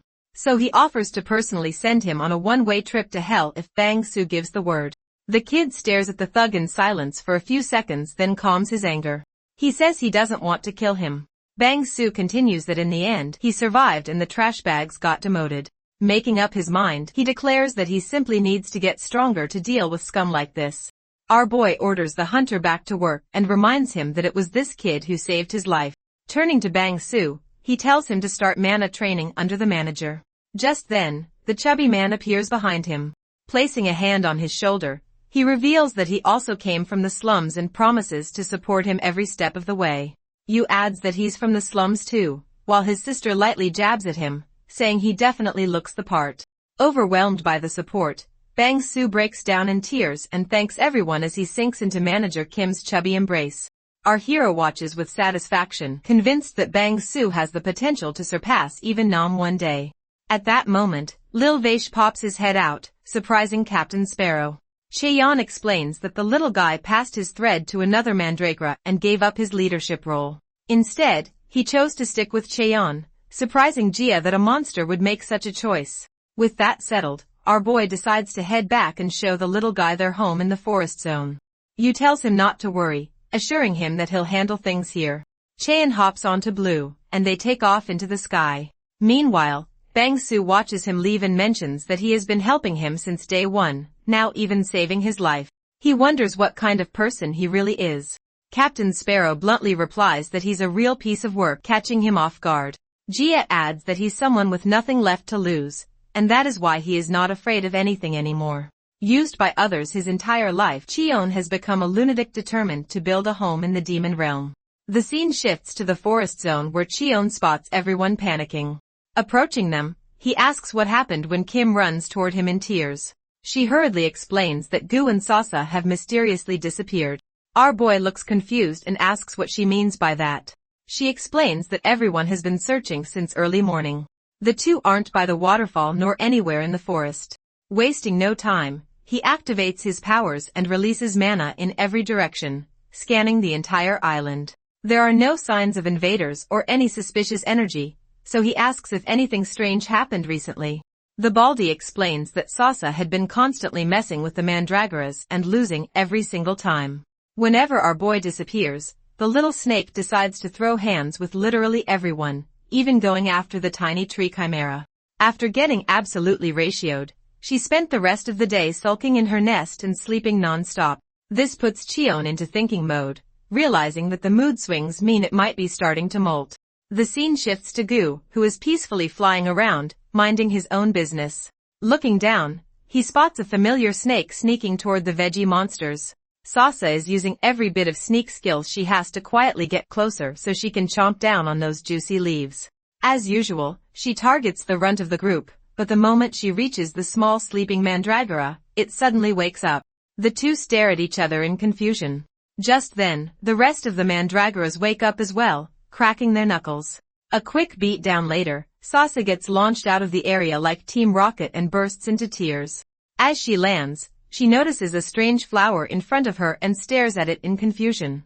Gu drops down beside her and starts lecturing her to just eat normal grass instead, but she's way too excited by the flower to listen. He then suggests she eat the flower since it's packed with demonic energy. Taking a small nibble, Sasa starts chirping happily while the white fluff ball wonders if this is how Nam feels after cooking for everyone. That's when he notices Sasa's skin beginning to peel and starts worrying that she's about to molt. You see, the life of a snake is hell. If the conditions aren't right, Sasa could soon end up in snake heaven. This is something monsters must go through on their own since any outside interference could cause serious problems. Anyways, Gu quickly realizes that she's about to molt very soon. Panic sets in as he knows he needs to find a suitable place fast or things could go very wrong. He screams for help, but no one answers, making him panic hard. Then he has a bruh moment when he remembers that people can't understand him anyway, so calling for help is pointless. Looking at the confused snake, he wonders when Cheon is going to return. With no other option, Gu decides to take matters into his own hands, literally. He carefully picks Sasa up, accepting that he'll have to handle this himself. Back to the present, Gu is completely exhausted from carrying her. What was supposed to be a short trip toward the back of the mountains nearly turned fatal at every step. After finally finding a suitable spot in a cave, he sets Sasa down, but a loud screech nearly gives him a heart attack. Bat monsters swarm the area, eyeing their juicy chicken and snake dinner. The white fluffball shouts that he'll protect her, though he's just as terrified and frozen in place, and hugs the snake for dear life. Suddenly, a bright light floods the area, and the monsters drop dead as our boy makes his entrance. Gu immediately turns serious and asks how Chaeyeon managed to find them. Our hero replies that he used mana detection to sweep the entire island. Gu is stunned since the forest is massive, but Chaeyeon simply says he's built different. He quickly notices that Sasa is about to molt and asks if she feels safe enough to do it here. The little snake immediately scurries into a small hole. Our hero then checks the surroundings, deciding the humidity is good enough, then heats the ground slightly by channeling mana into it, which Gu deeply appreciates. Cheon wonders if it's normal for monsters this young to molt so quickly. The white fluffball explains that it's likely a form of rapid evolution. Monsters do this to increase their chances of survival. In the demon realm, everyone fends for themselves, leading to constant deadly battles and the need to improve themselves. After losing repeatedly to nearly every other creature, Sasa probably realized she couldn't keep living like that and chose to evolve like a Pokemon instead. Our hero wonders if this will make her stronger. Gu agrees that it seems likely and is especially curious what Sasa will molt into since she's a rare species. Just then, the small crevice begins to glow brightly, and the two realize it's finally happening. A flower sprouts from the hole, catching them off guard. To their surprise, nothing changed about her except that flower. They are completely dumbfounded, and Gu wonders what the deal is with the strange flower while our hero tells them it's time to head back. Sometime later, Kim is chasing Gu all around the house, demanding to know where they've been. The white fluff ball decides to keep running since he can't communicate with anyone anyway. Nam is relieved that the two little troublemakers return safely and asks if Sasa will be alright now.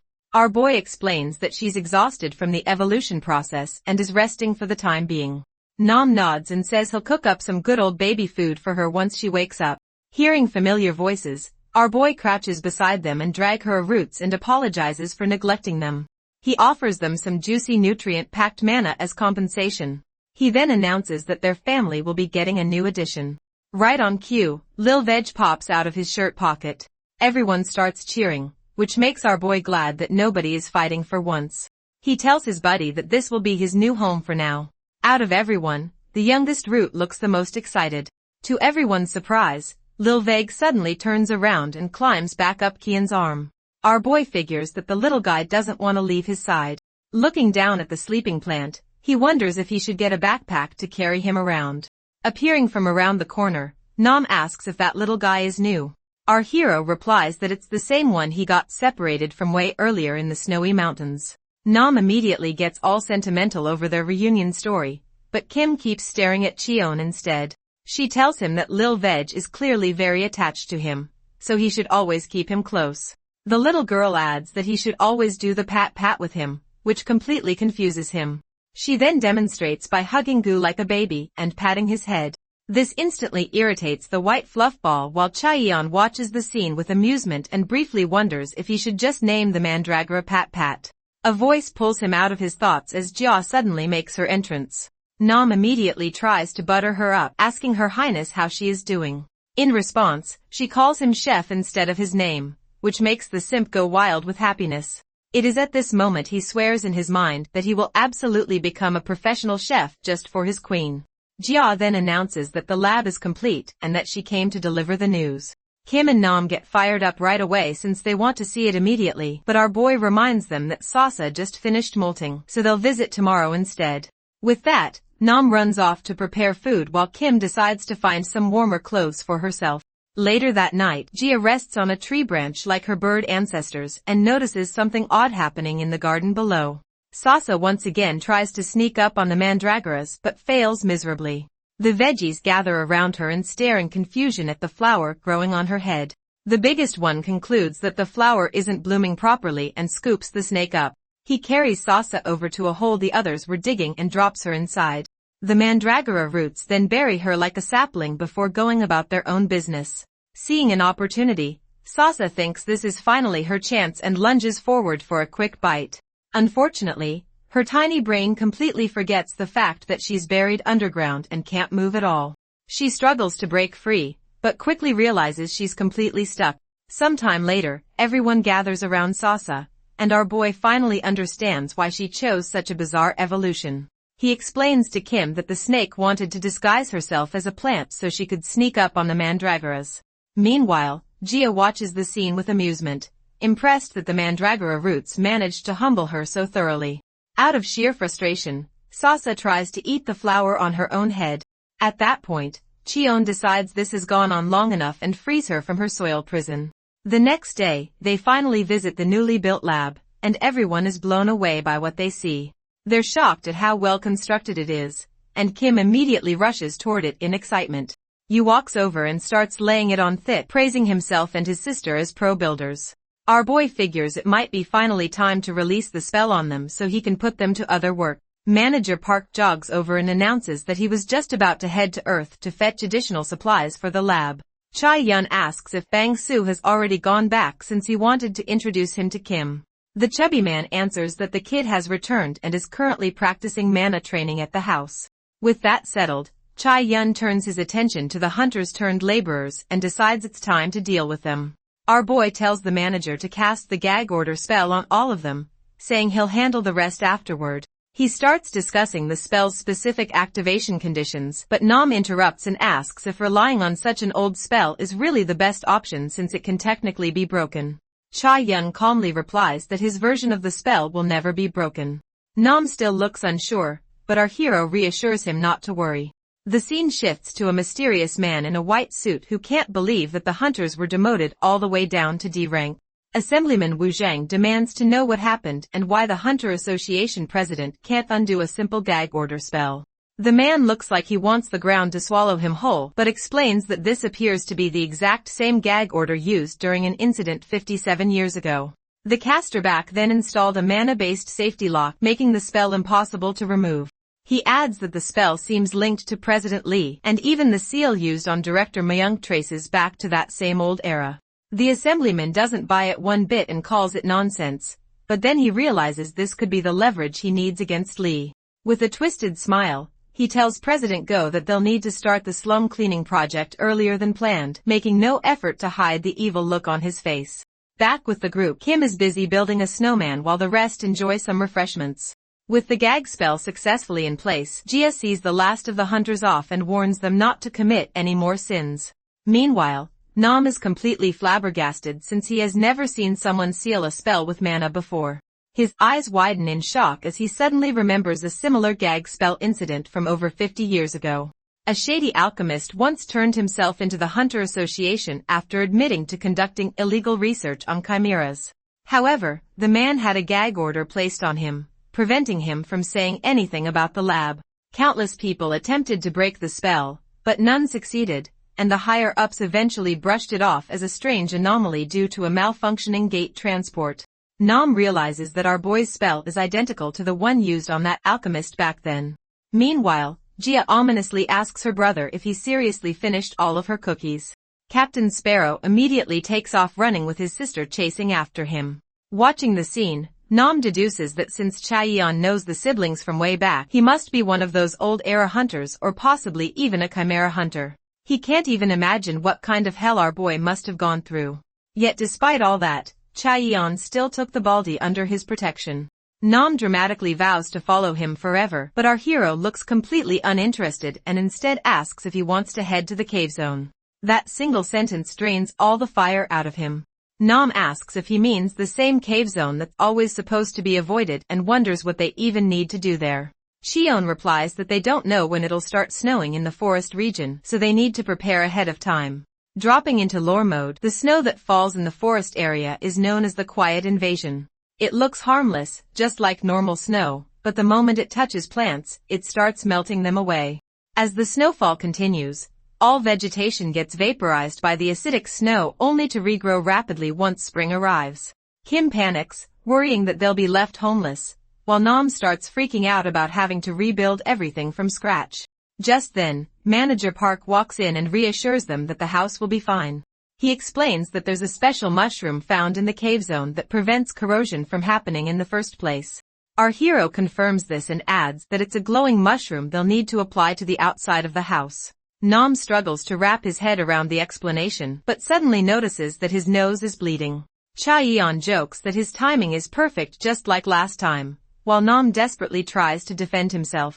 Instead of pushing the issue, our boy tells the baldy to head back to Earth and then he asks the manager to help him with something. Chaeyeon pulls out 2 shriveled-looking mandragora roots, explaining that they aren't recovering well and can't even absorb mana properly anymore. Manager Park suggests taking them to the lab for further examination. Remembering something, the chubby man searches through his pockets and pulls out an item for Chaeyeon as well. He reveals a jar of moisturizing cream that works not only on people like Kim, but also on plants. The manager explains that the cave area is extremely dry, so this will be essential. Shion smiles, thinking it'll definitely come in handy, while Lil Vei stares at the jar with open curiosity. Standing up, our boy asks Kim if she's ready, and the two set off. Just as they are about to go, the siblings return with you looking like he got jumped by the Akatsuki. The Birdman explains that they'll be heading back to their home for a while to prevent any pests from taking over their place. Sometime later, Chaeyeon and Kim are riding Blue like he's their private jet. When she asks about the caves, he explains that the area isn't far from the forest region. Kim then wonders why the manager said the cave is dry since caves are usually damp and humid. Cha-yeon replies that this one isn't a typical cave.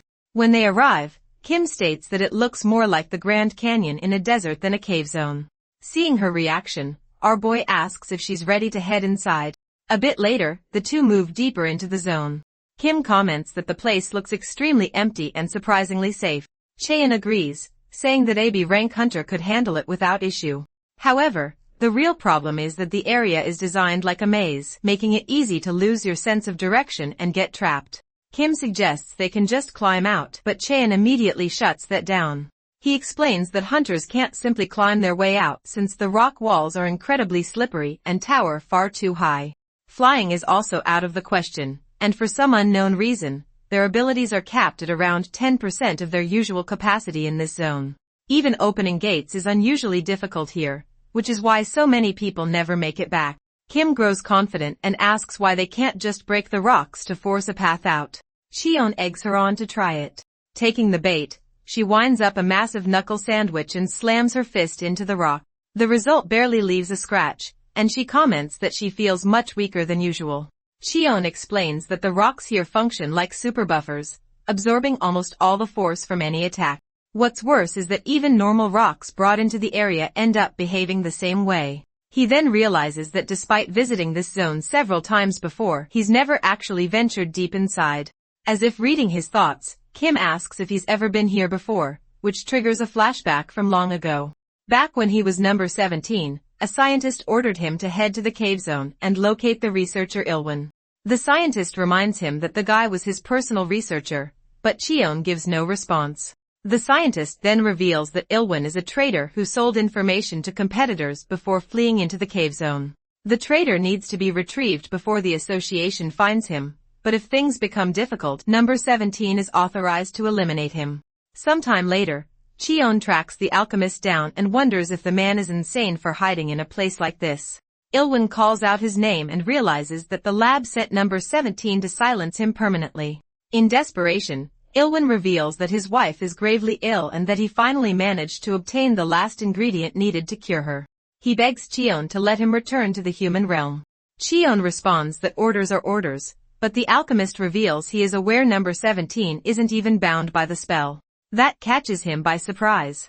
Yulin then slams his head into the ground and begs for this one chance, asking Cheon to simply report that the traitor was found dead. He continues begging, desperately trying to strike a deal to save his wife, which Cheon finds extremely strange. Ilwin never cared about the countless children he slaughtered for his research. So why should his wife matter now?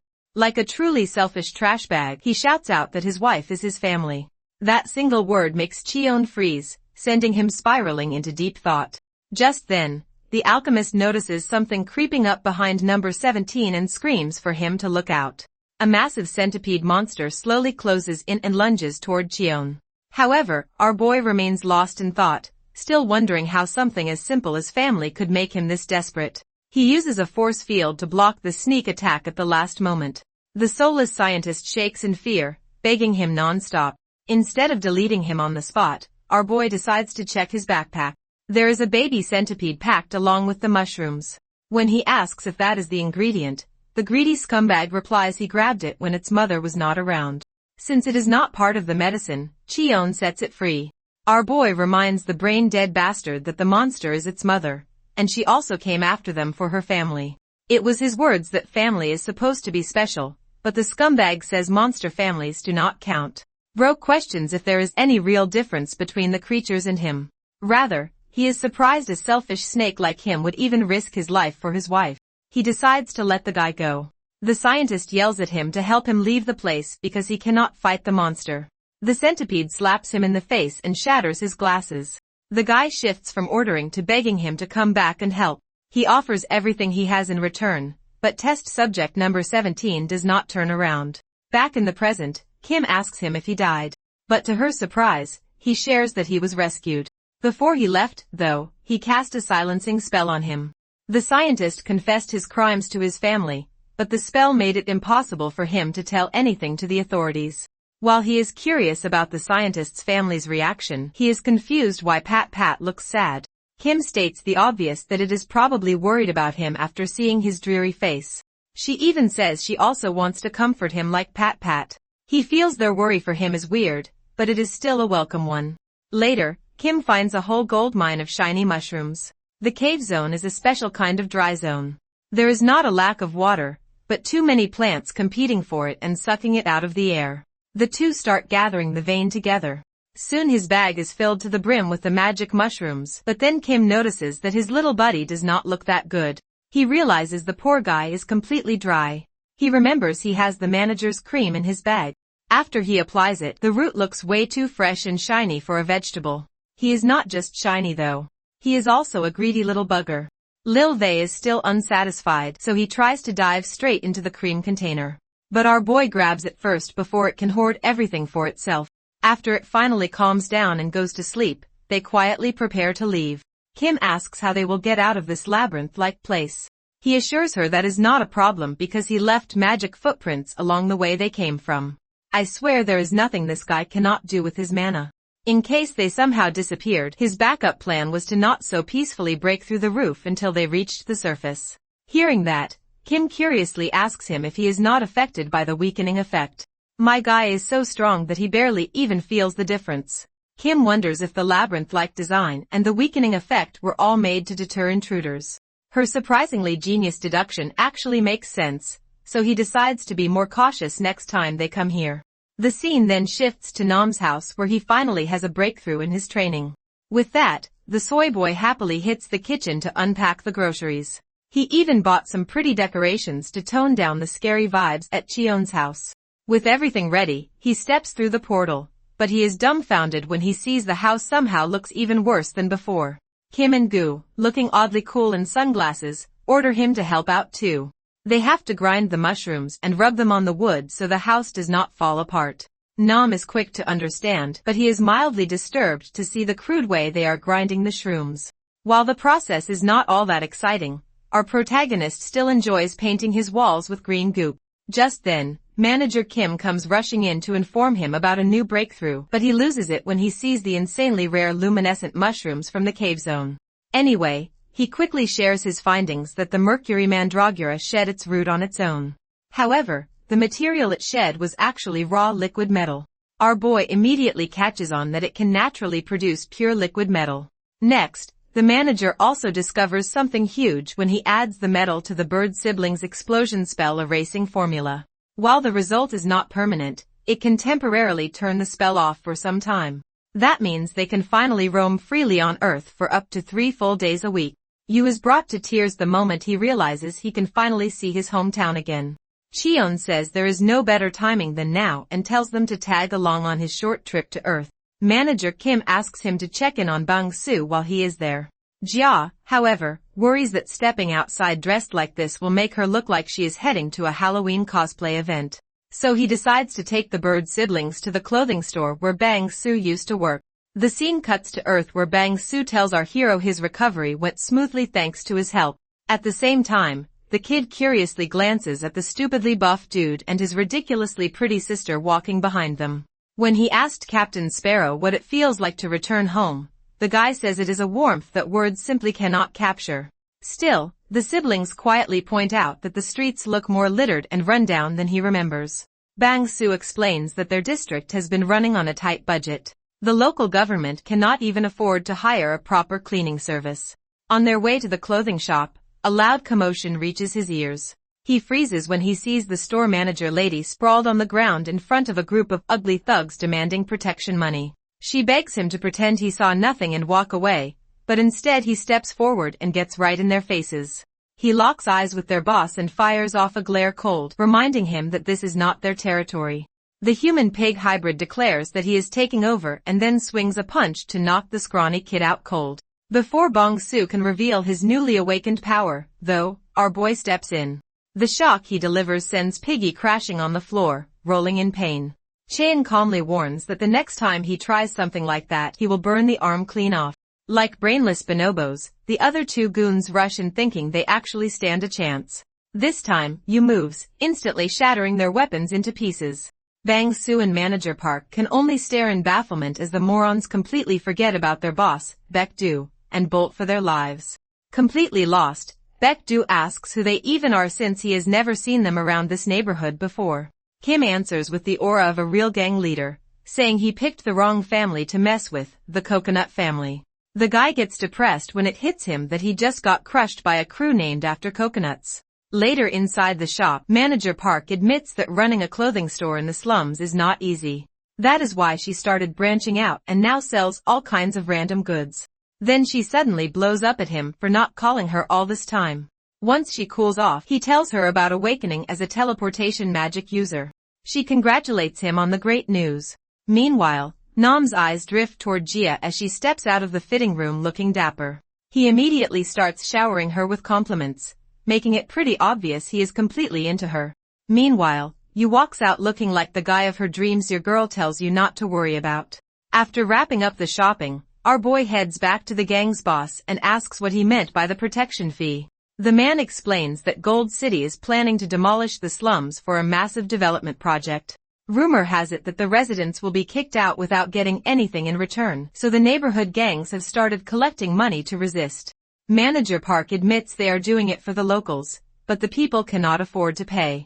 Cheon realizes it is not just the streets that are full of trash.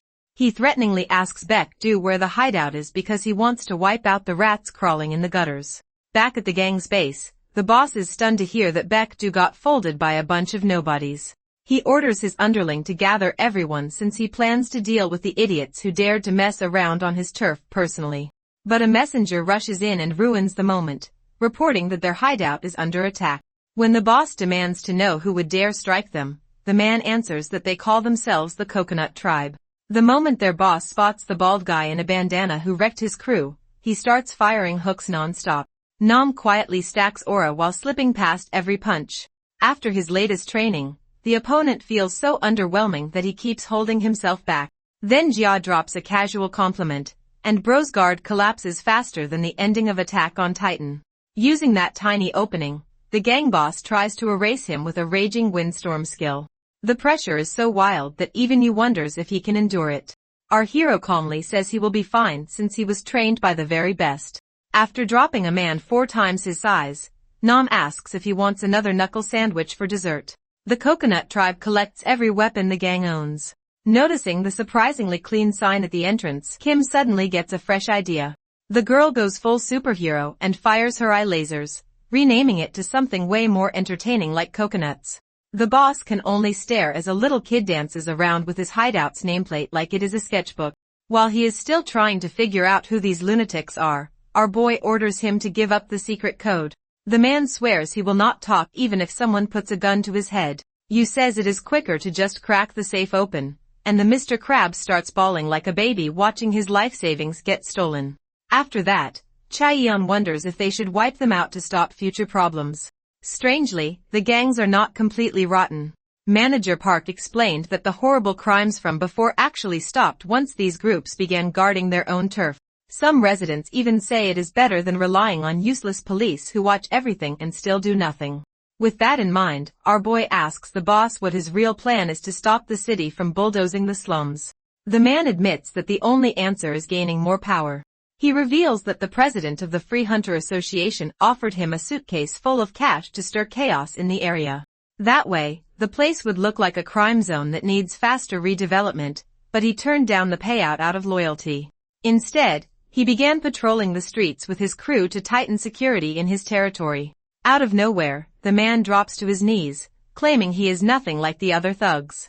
He swears he is a righteous gangster who cares about this neighborhood as much as any local. Cheon calls cap because in his book, the only good thug is a dead thug. Even so, he offers the man his own cash as a test to prove those noble intentions.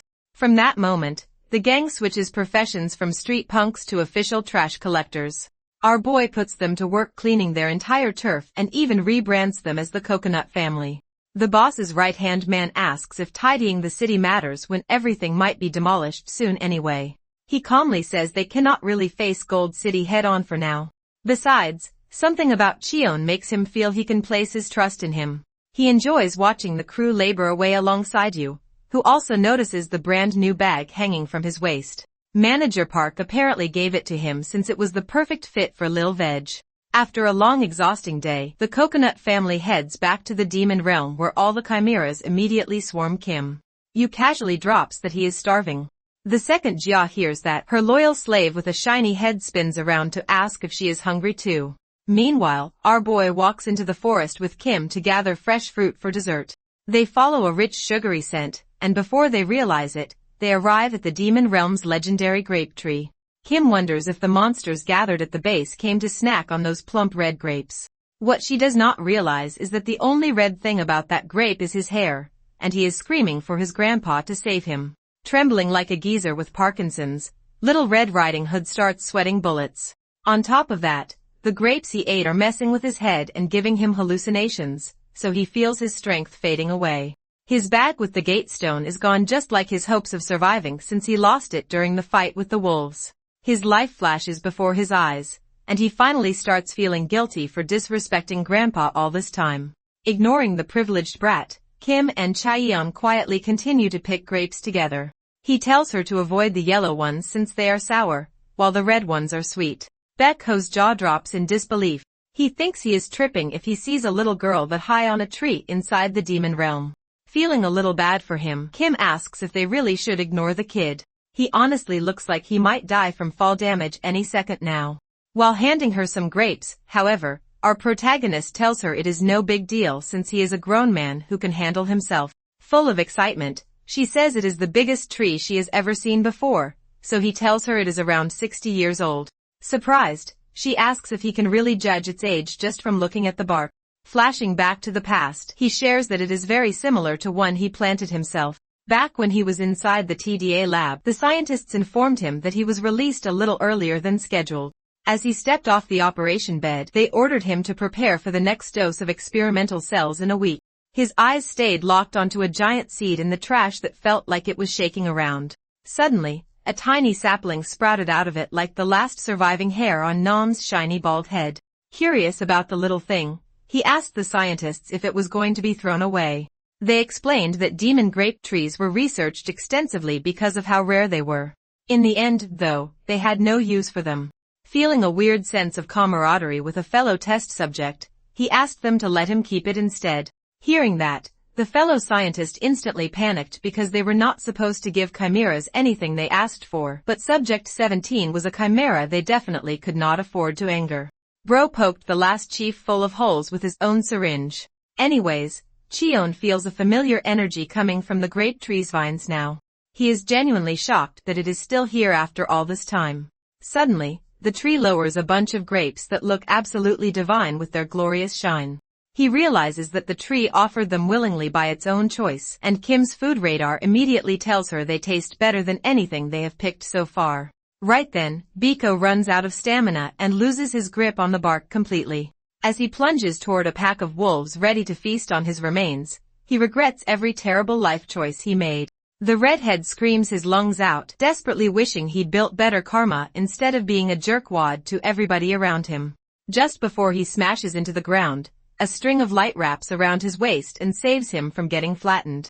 Knowing that he is President Lee's precious little grandson, our boy gives the screaming brat one final order. When he gets back, he should tell the president that the old man now owes him twice for saving him. Back at his house, Sasa asserts dominance over the new kid in the block. Meanwhile, Bayek is confused seeing this bizarre corner of the demon realm where a hunter farms mandragoras. Chimeras are running around playing with each other while using the oversized poisonous bird like a giant slip and slide. But what truly horrifies him is the half-naked birdman and his sister staring him down like they're trapped inside an interrogation room. Suddenly, he smells something delicious and wonders if his brain is so fried he's smelling someone cooking. Right on cue, Nam appears in full Gordon Ramsay cosplay and thanks his guests for waiting patiently. After his ridiculously dramatic and unnecessarily fancy shaman-style cooking session, he presents cheesy soy egg fried rice alongside kimchi and gourmet potato soup for everybody at the table. Everyone gathers around the table in anticipation of the top-tier food. Spotting one of the hunters who bullied him before, Nam reminds him that they have met in the past, but he can still have a taste anyway. Starving like a stray dog, Beck wastes absolutely no time stuffing the rice into his mouth. A flood of smooth soy sauce and sesame flavor crashes into his taste buds, harder than anything his rich boy palate has ever experienced before. Yu immediately chugs down his first plate while Kim's cheeks puff up as she talks about how insanely good Nam's cooking is. Staying humble, Baldy quietly enjoys the compliments without making a big deal out of it. After that, the chimeras gather around to enjoy demon grapes, while our boy finally explains to the bird siblings exactly who he is. Jia is confused about why he was hanging from a tree in the first place. So Bank explains that he planned to climb all the way to the top, but the grapes made him completely woozy and messed up his balance. After hearing his goal, Cheon asks if he planned to climb to the top to secure some seeds, to which Beck quietly nods his head. A few hours earlier, he threw a tantrum at his grandpa, saying he wanted to stay free and have nothing to do with the Hunters Association. The wise president agreed to his request under one condition. If he ever finds the demon grape tree, Gramps would never again tell him how to live his life if he returned with seeds from its peak. So to make Grandpa proud, Beck set out on a journey to find and climb the demon grapevine. But during that mission, it felt like the president's harsh words about him not having what it takes to become a hunter were completely true. He feels stupid for even trying in the first place.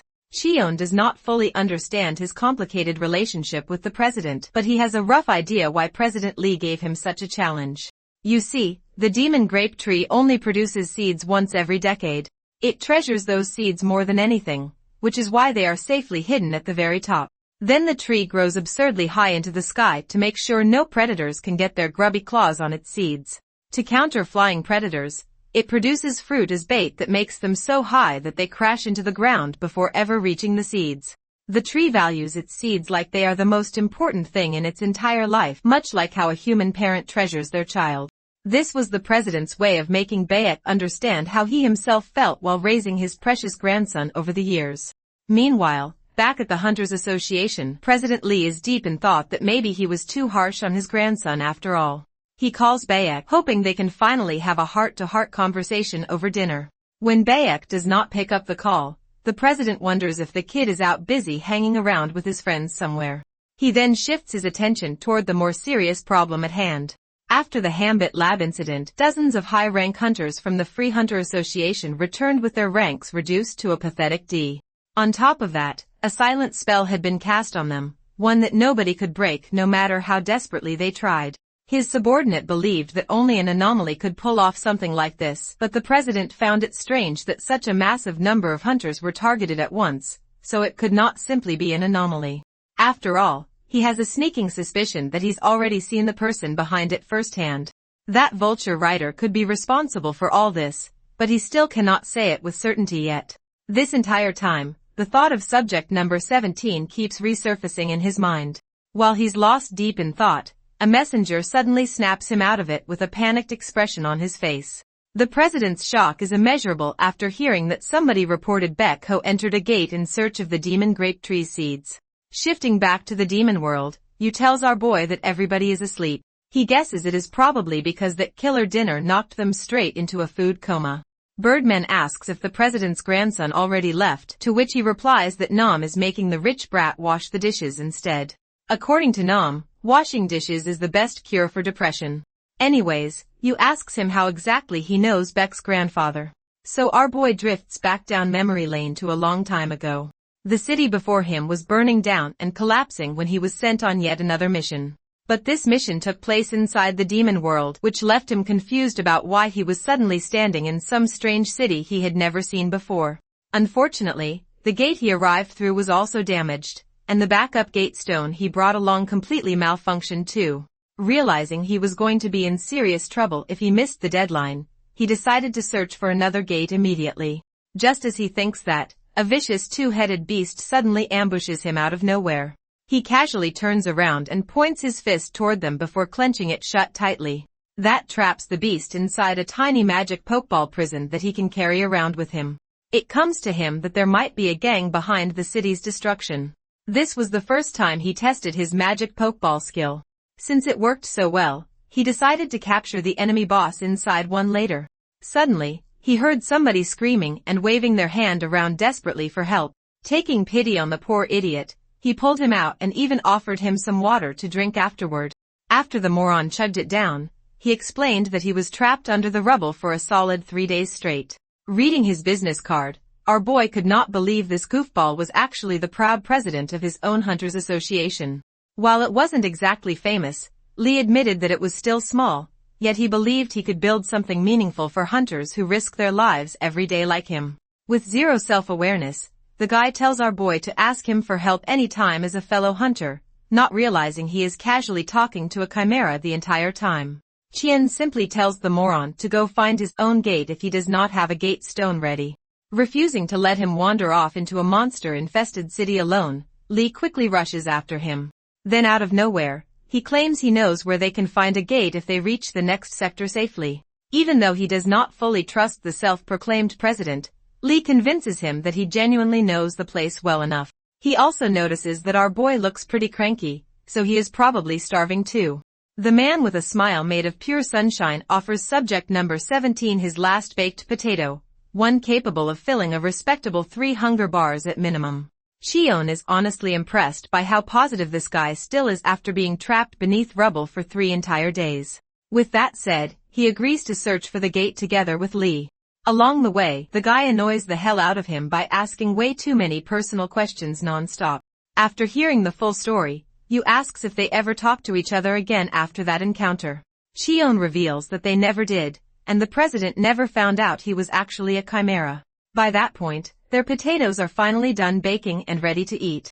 As they chow down, our boy considers building an underground storage space for firewood so they can still enjoy baked potatoes during winter. Suddenly, Lil Veg hops out of his satchel and begs him to rub some moisturizer. Unfortunately, he already ran out of the sample manager Kim gave him, which makes the cute little gangsta pout in disappointment. Just as he tells Lil Veg to wait patiently until the next time Fat Santa shows up, a gate suddenly appears nearby. Right on cue, Santa comes running in at the exact moment they need him most. He excitedly reveals he made the cure he created for the sick mandragora roots. There is, however, one tiny problem. The medicine needs to be injected directly into their veins. Aside from the shocking revelation that these little vegetables even have veins, they also absolutely hate needles. The sick mandragoras start trembling in fear the second they hear the horrifying news. So Chaeyoung comes up with a galaxy brain idea and asks the manager if he still has that moisturizing cream left. Using his magical fingers, he rubs down the mandragora so well that it completely lowers its guard.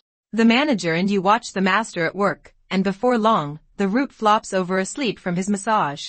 With his anesthesia fully active, he grabs the needle and sticks it straight into the veins. For a second, the mandragora is startled, but it quickly goes back to sleep like nothing even happened.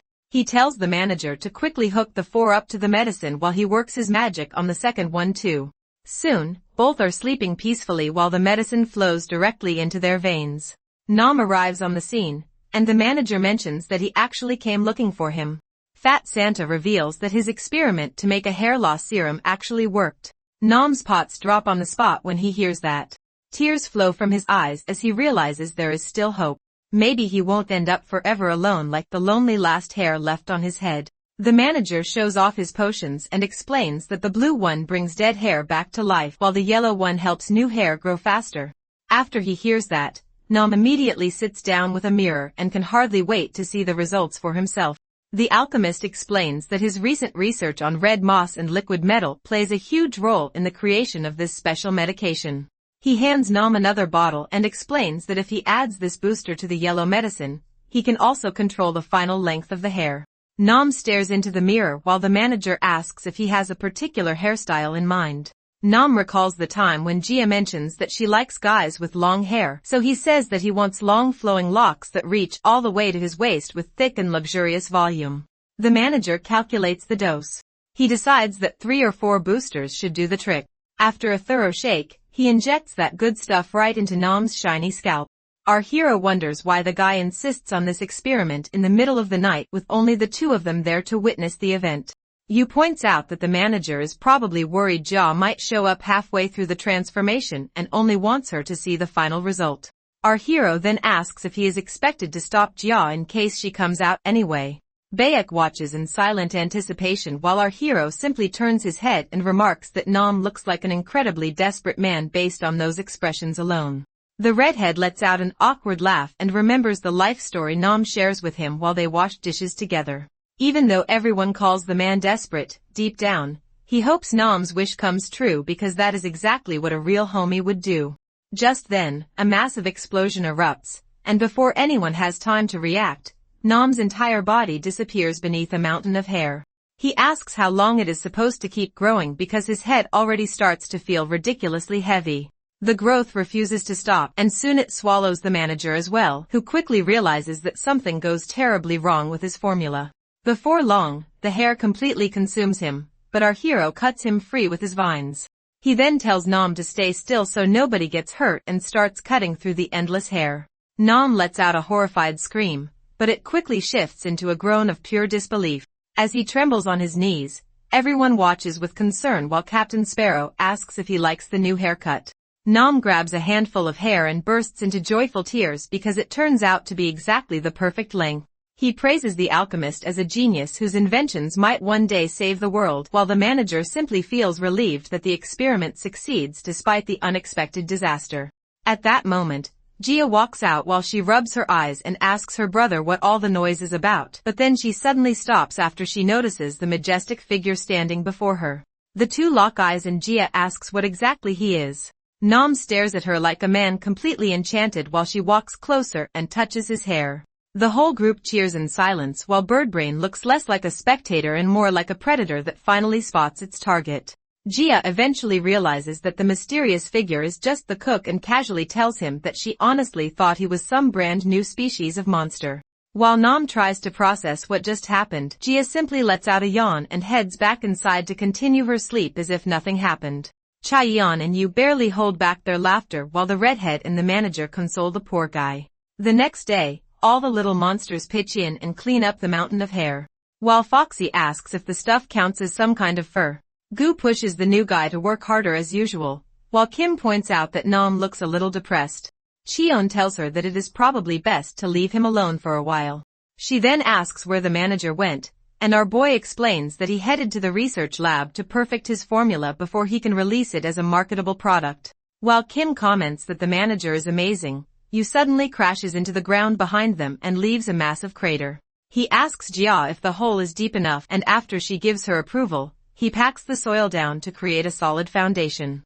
Jia then puts up log walls, and before long, the storage room is complete in our hero's signature style. Kim thinks our boy will love it since the place looks like the entrance to a demon's cave.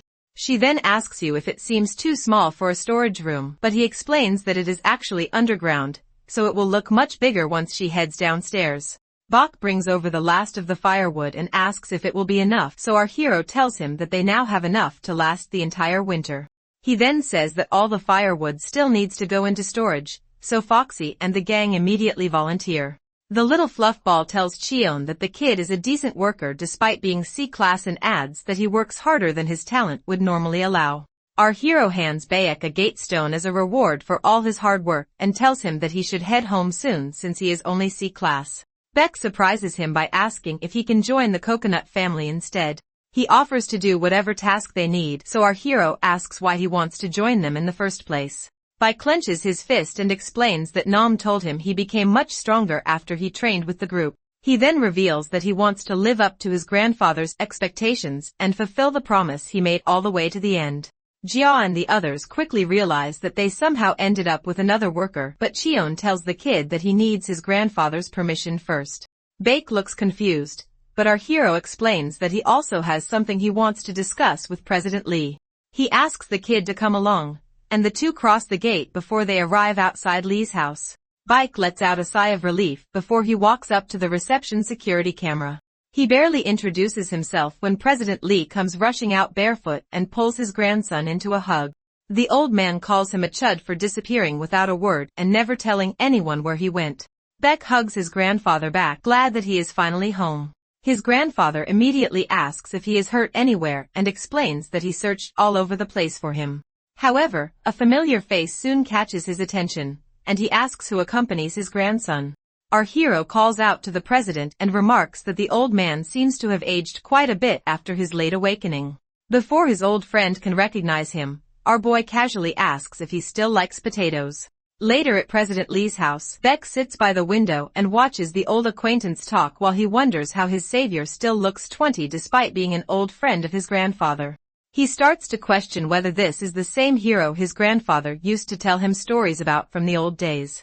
Cheon takes a sip of tea and applauds President Lee for still remembering him after all these years. The president claims he could never forget the day our boy saved his life. He recalls the time when a massive gateway opened and almost every hunter at the scene was either killed or severely injured.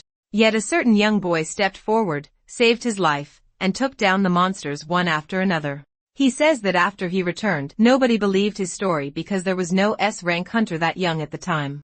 He then asks where our hero currently lives, and Cheon casually answers that he lives in the demon realm. President Lee's wrinkly brain is fried on the spot to hear that, so he asks if that means he lives inside one of the gateways. Our hero reveals that he died in that realm some time ago and somehow came back to life. After that, he built a house there and started living in it. And to him, the place is not bad at all. The president struggles to believe the story. So Cheon transforms one of his hands into a claw and reveals that he is a chimera. He explains that he was kidnapped from the slums at the age of 9 and spent years as a victim of illegal experiments. He then asks if President Lee believes him now. President Lee expresses his shock since he never knew the hero was one of the victims of those experiments. Our hero explains that it must have happened before the transformations began because parts of his memories from the TDA were erased. President Lee asks if there is some issue with Cheon's memory after his resurrection. The hero then explains that his transformation started in his early 20s. After that point, he has no memory of where he went because he was practically a monster by then. The biggest problem is that he cannot remember the lab even before the transformation took place. He believes those memories were erased on purpose, so President Lee asks who exactly they are. Cheon tells him that he is referring to the founders of the TDA laboratory and explains that TDA is an acronym formed from their initials. He remembers that one of them was the laboratory director who supervised the research conducted on him. Then there was the chief instructor who recruited and trained the other instructors. Finally, there was an unnamed sponsor who never appeared inside the laboratory and only provided financial support from behind the scenes. He adds that the laboratory's information was originally protected by a spell that prevented anyone from revealing it. However, the spell only stopped people from speaking about the laboratory while their memories remained intact. Once the spell disappeared, his memories vanished along with it. He figures that he must have clashed with the director or the chief instructor many times for them to go this far. President Lee asks what kind of help the hero needs since the laboratory's location remains encrypted according to him. Our hero tells him that he wants any trace of the TDA investigated. He requests his old friend to look into a certain director on whom he encountered some time ago. President Lee understands the request, asks if the incidents at Hanbit and Snowy Mountain are connected to him as well. He then asks if our hero seeks revenge, but Cheon remains silent. He recalls the time he forced the thugs responsible for cleaning the slums to actually do their job and remembers how he renamed their group the Space Gang. He warned them that if the streets became dirty again, he would make them regret it. Just then, the president's puppy, Pori, rubs against his leg. Our hero admits that he does not want to leave the life he currently lives because it is the most human he has felt in a very long time. The only thing he hopes for is that no more victims appear because of the laboratory. At that moment, Lil Vague suddenly pops out of his fanny pack and lets out a grumble that immediately frightens the puppy. Cheon tells his mandragora to calm down while President Lee looks surprised to see our hero raising such a creature.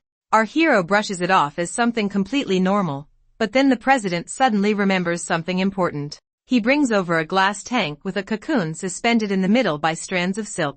He asks our boy to take a closer look and tell him what it is, and Cheon replies that it is a silk caterpillar cocoon. He then asks President Lee where he got the creature, and the old man explains that he bought it at an auction some time ago. Our hero finds it a little strange that the president of the Hunter Association keeps a monster inside his own house. Lee admits that after fighting monsters for 60 years, he has finally started to grow attached to them and sometimes wonders if they enter the human world against their will. He explains that the caterpillars spawn babies quite often, so he suggests that our hero take care of the creature instead. Cheon is caught off guard by the sudden offer, and Lee explains that although he has taken good care of it, the cocoon still has not awakened. He argues that the monster world might actually be a better place for it. Before he can finish his thought, our hero places a hand near the tank and suddenly a blue light radiates in every direction. The president is startled by the sight, so Cheon explains that he is feeding the caterpillar some mana because it looks a little sick. He then wonders whether the creature can talk, and the caterpillar replies that it is full, which makes it pretty obvious that the little guy is intelligent. Later that evening, President Lee and Baek stand outside to see our hero off as he prepares to return to the monster world. Cheon thanks Lee for the gate stone, while the president tells him to ask if he ever needs anything. Our boy then tells Baek that he can join the coconut family once he reaches B rank since he cannot remain in the demon realm for long in his current state. At the same time, he tells the kid that he is free to visit whenever he likes, which makes Baek jump with excitement. At first, our hero worries that the kid is too weak, but then he realizes that a carrier pigeon for communication would not be such a bad thing either.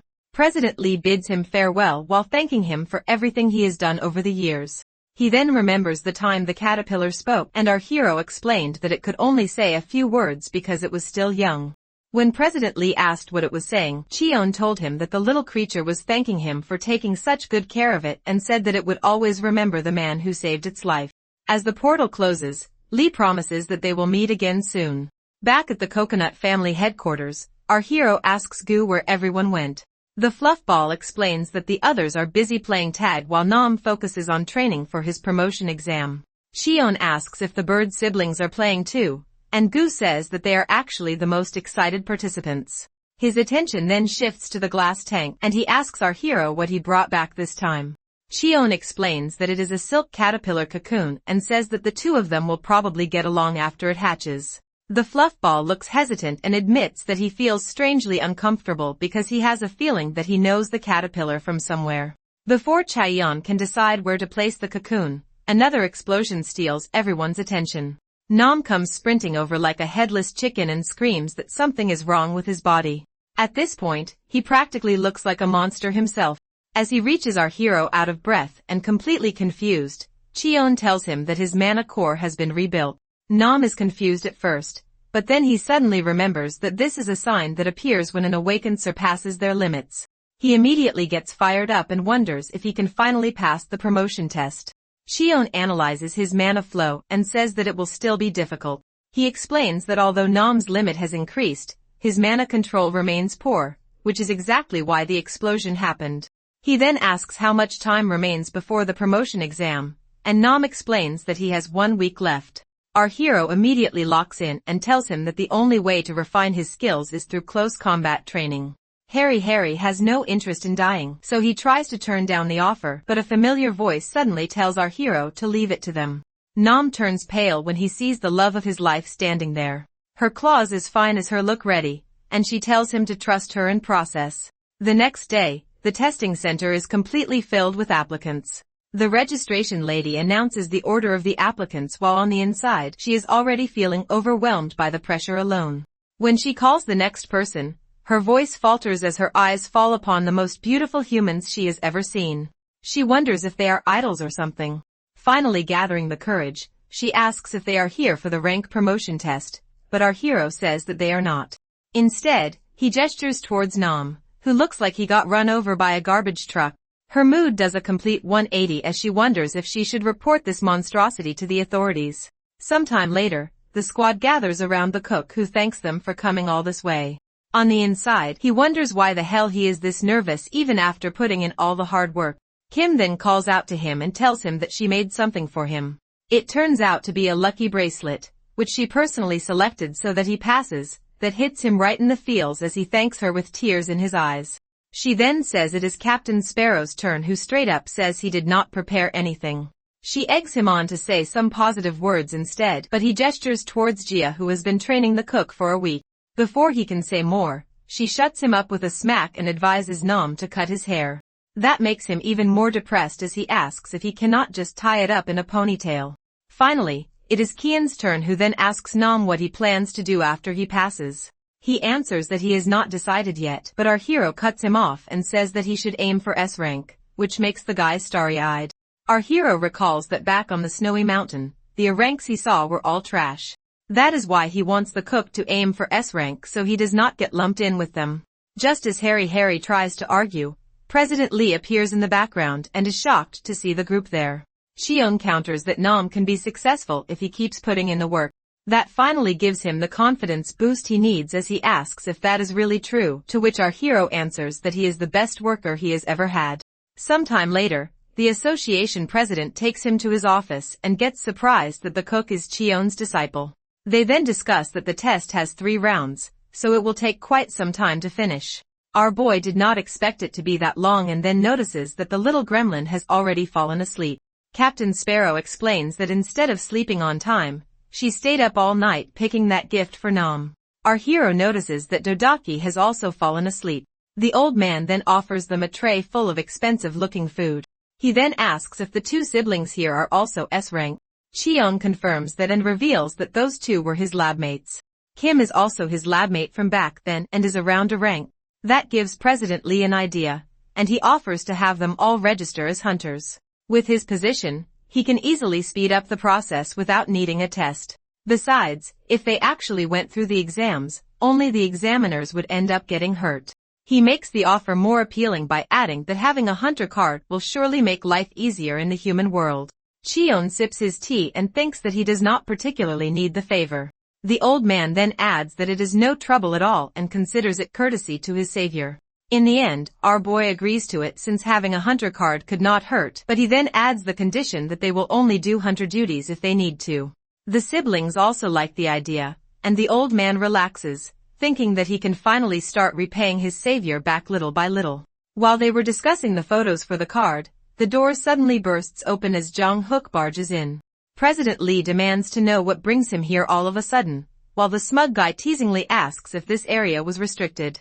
He then smiles and states that it seems the old man is busy with guests. The story then shifts to Nam, whose first round of the license exam has now begun. The examiner taunts him that this is already the 7th time he has taken the test. The cook is scared out of his mind as he wonders why it had to be this guy out of all people. The middle-aged man mocks him by asking if he is wearing a wig as he prepares a rock fist. Nam recalls that he lost to this guy within the first 10 seconds last time. The smug examiner keeps roasting him that Rapunzel must be desperate to win. He then asks what he thinks is worse than despair. The guy then rushes in and answers that it is false hope while delivering blow after blow. Nam can barely block the attacks as the examiner keeps egging him on that this is all futile. Harry fires up a flame and launches a fire wave while yelling at the examiner to get away. On the inside, he tells himself that close combat is a terrible matchup, so he has to create some distance. Just then, the rockman calls out to him while jumping high into the air and tells him to get a new life at McDonald's already. He then smashes his fist down, driving Nam to the ground and straight into a flashback. While training with Jia, she tells him to get his useless behind up already. She continues that this is very unlike him. He does well in the beginning, but then closes his eyes at the most crucial moment. Kneeling down, she pokes his forehead and tells him to keep his eyes open and see what is happening right in front of him. Coming back to the present, he recalls those exact words as the rock hand is about to connect with his face. Rapunzel takes the attack head-on and grabs the hand while thinking that he was perhaps a little afraid of the guy. The examiner kicks him away, but he does not fall down, thinking that this is not his limit yet. Driving his foot into the ground, he lights up a fireball in his hands and tells himself that he will learn to see in the moment. Repeating the examiner's own words, he tells the smug guy to stick to his trash ideals and remain in a rank for the rest of his life. With that, he drives his fist into the guy's face, sending him flying back. After the smoke clears up, the system announces that Nam has won the first round. Tying his hair up with the lucky bracelet, the cook then asks what the next test is since this is the first time he passed round 1. Meanwhile, the guy asks if all of them are friends of Baya. He then taunts President Lee, asking if he plans to open a daycare over here, but the old man respectfully tells him to buzz off. Zhang Yak finally drops the act and reaches into his bag. He slams an ominous black object onto the table and announces that it is an S-rank geoduck from the demon realm. He states that he heard the old man had nothing to put up for the auction, so he brought this instead. President Lee replies that he doesn't want anything from his dirty hands, and it was probably smuggled anyway. The Free Hunter Association president then brings up the Snowy Mountain hunters who got investigated and even mentions rumors about kidnapping a kid from the slums. Giving off creepy energy, he asks if the old man still thinks he is the same little kid from before who worked under him. Just as he starts monologuing that he came here to warn him, Dodaki and Kim suddenly wake up because of the unfamiliar aura. The guy is surprised to see a mandragora and reaches his hand forward to get a closer look. However, at that moment, Chaeyoung grabs his hand and asks if he is the same Gojong Hyok he heard about, warning him to be careful. Recalling the conversation he had with the gang member, the Free Hunter Association president once approached him with a briefcase full of money. He ordered the gang leader to create chaos in the slums so they could redirect funds and sway public opinion. Coming back to the present, Cheon starts releasing intense mana and confirms if he is the same guy who was talking nonsense to the gang. The smug man starts sweating bullets as he realizes he is no match for the kid in front of him. Our hero keeps the pressure on and asks if he is also behind those hunters sent to the snowy mountains. Just then, President Lee begs him to stop and leave things there for his sake. Our boy looks at the old man and decides to let it go. Young Yak drops to the floor gasping for air. Staring at Cheon, he realizes the kid must be at least S-rank or even higher. He never expected the old man to have such a ridiculous trump card hidden away and wonders who the hell this guy really is. But first, he pulls out the secret Joestar technique and bolts out of the office like his life depends on it. President Lee simply watches him leave and stays silent on the matter. Sometime later, the old man asks about the kid from the slums and says he is glad the child is doing all right. He never expected Zhang Yak to go this far and reveals that the guy also grew up in the slums. The old man sponsored him, and the kid turned into a perfect student. After graduating from a top university, he joined the Hunter Association and worked under President Lee for 20 years. However, his personality slowly changed, and the two started clashing constantly. Zhang Yak wanted to use the guild to grow businesses and make profits. In the end, the guy quit and founded the Free Hunter Association. Cheon gets curious about the name, and President Lee explains that the group allows awakened people to freely use their powers. However, they do not follow the Hunter Association and mostly use their abilities to make money. Since awakening is not by choice, the association cannot force everyone to sacrifice their lives for the cause. Cheon then asks about the auction he mentioned earlier. President Lee reveals that every year, Gold City hosts a massive auction event. Originally, the old man only wanted to use the profits to help the needy. However, over time, the event simply became a playground for rich people to flex their power. The president admits he doesn't even want to attend anymore but is forced to because of his position. Just then, there is a knock at the door as the assistant from earlier walks in. The guy announces that Nam's promotion exam is already over. That catches everyone completely off guard, and the assistant reveals it ended during the second round. The first round lasted around 7 minutes, while the second one finished in under a minute. The examiners decided their lives weren't worth risking and immediately passed Nam as an rank hunter. The story then shifts to the cook who is absolutely flabbergasted by the flashing lights surrounding him. Every reporter and cameraman gathered up to chase the newest story. That makes him wonder if there were always this many reporters at the testing center. One bold bald potato asks if his wig played a role in helping him overcome his hardships. Nam recalls that manager Kim told him not to reveal the serum yet, so he awkwardly plays along. That only fuels the reporters even more as they demand to know where he got such a luxurious wig and how expensive it was.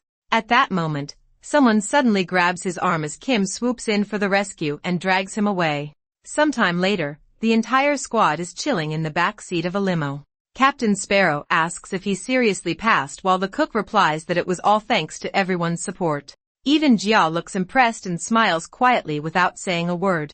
Kim then reveals that she is also a rank now just like him. That catches Nam completely off guard, but she drops another bomb, revealing that Dodaki somehow became S-rank. Looking at the card, the cook wonders if Dodaki had his eyes closed during the picture. The girl casually confirms that the mandragora was asleep the entire time. Cha Eon finally notices the closed eyes too and figures he will probably have to get the card reissued later. Nam thinks that once manager Kim finishes his research, he should update his own picture too. Just then, it finally hits him and he asks where they are even going. However, our hero simply says that it is a surprise. Sometime earlier, the old man handed Cheon his personal card for emergencies. President Lee explains that it is tradition to buy new clothes for hunters who reach a rank, so he introduced them to an associate. The guy is apparently a bit crazy, but he is still the best tailor in the city. Staring at the tiny dusty building, The group wonders if they even came to the right place. Just then, objects start flying past their heads as an old man chases somebody out of the shop. He shouts that he will never make clothes like that while the poor customer runs for his life. The old tailor continues raging about how disrespectful the younger generation has become. The assistant accompanying them addresses him as Mr. Zhang. The old man grumbles that he stopped making clothes for hunters long ago. The guy explains that this is a special request from the president. He then gestures toward the group while Cheon wonders if that tiny hairy old man is really the tailor. Captain Sparrow immediately starts roasting him too, but the tailor somehow manages to hold back his rage. Just then, he hears a tiny voice coming from our hero's bag as Dodaki suddenly pops out demanding clothes too. The moment the old man sees the mandragora, his heart of steel instantly melts, and he finds the little monster ridiculously cute. Trying his best to hide the excitement, he pretends he has no choice in the matter and tells them to come inside. Inside the shop, our gang starts browsing through the fine suits. The short stack geezer takes their measurements to craft the ultimate fitted drip. Meanwhile, Kim gets wrapped in measuring tape like a Christmas present. Rocking a pair of Gucci sunglasses, Nam cannot believe how good he looks in the mirror. On the other hand, the siblings look like supermodels in their fire-long coats. After the old man notes down his size, he asks our boy if he has any design in mind for his first suit. As a simple man, Bro has absolutely no sense of style. Even though he has no clue what design to pick, he still wants to make a matching theme for the whole coconut family. Hearing that, Kim and the rest of the gang get excited and jump on board with the idea. With that, the geezer tailor immediately starts jotting down every family-themed concept popping into his head. Cheon interrupts him and asks if there is a reason he accepted his request despite officially retiring from making clothes for hunters. Completely locked onto his chubby little mandragora route, the man admits he appreciates fellow gentlemen who take good care of their pets. On the inside though, Mr. Zhang is absolutely losing his mind over Lil Vague's cuteness. The old man admits that he is the president of the Creature Liberation Association. He was a major supporter of chimera rights, and our boy realizes this dude would fit right in beside President Lee. Anyways, the old man charmingly asks if he is interested in ordering clothes for the little guy too. He is surprised to hear that Mr. Zhang designs outfits for creatures as well. It gets explained that dressing up your little chimeras is completely trending these days. So he presents 3 different outfit styles for Lil Dodaki. When our boy tries imagining what would suit him best, the first thing coming to mind is a rugged Sherpa coat look. Then there is the cute country lad style from the south. Lastly, of course, Kingpin Dodaki is an option if they want him looking intimidating instead. While he wants to pick one himself, he leaves the final decision up to his pet. Standing before the 3 top-tier fits, Lil Veg stares at them curiously like he is deep in thought. What he does not realize, however, is that mandragoras are as blind as Apple fanboys on the latest iPhone release. Thinking the outfits are his fellow comrades instead, his leader instincts awaken, and he proudly leads them forward in a march. After he sees the dummies simply standing there doing absolutely nothing, the poor little guy looks sad. Realizing he will have to take matters into his own hands, Mr. Zhang presents a sharp-looking coat instead. He reveals it is a unique piece he personally tailored, hoping to one day dress his own pet chimera in it. Lil Vei stares it down at first, then turns around and refuses to wear something that tacky. Unable to let it go without at least giving it a try, the president swears it is made from premium fabric and insists the little fellow will definitely love it. After feeling the softness himself, Chaeyeon agrees that it really is premium quality. He then gets a brilliant idea and infuses some of his mana into the outfit so his pet feels more comfortable wearing it. The second he shows the mana-infused clothes to his mandragora, the little guy starts jumping up and down in excitement. So he equips the drip onto Lil Veg and instantly upgrades the little one's style. Anyways, the old tailor tells them they can return a week later to pick up their finished suits. Unfortunately, Mr. Jiang did not properly polish the coat accessories before handing them over. But the Chimera Liberation Association president does not dare take the coat off anymore since Lil Vague looks way too adorable wearing it. Right then, the old man suddenly freezes when a guest barges into the shop like they own the entire place. A haughty woman steps inside after quite a long time away. The geezer crosses his arms and acts oblivious when she demands that he tailor another dress for her so she can look fabulous at her next party. With a cold glare, he lets blonde Dumbo know he'd rather jump a cliff than sell his store to her. Staying calm, The woman laughs off his disrespect and reminds him she is willing to cough up whatever price he asks for. Her patience is running thin though, and she warns him that she will have to use a different method next time if he stays stubborn. As she walks away, she notices Kim and Chaeyeon minding their own business. Her interest is piqued by the unfamiliar face, so she asks him if he is new around the city. She also notices the cutie pie sitting beside him and asks if she has ever been to Dodoland before. When Kim asks what a Dodoland is, the woman explains that she owns the amusement park every kid dreams of. Kim nearly explodes with excitement after hearing the place has tons of delicious food and fun rides. Taking advantage of the little kid's innocence, the greasy hag slips her an invitation card so she can visit with her family later.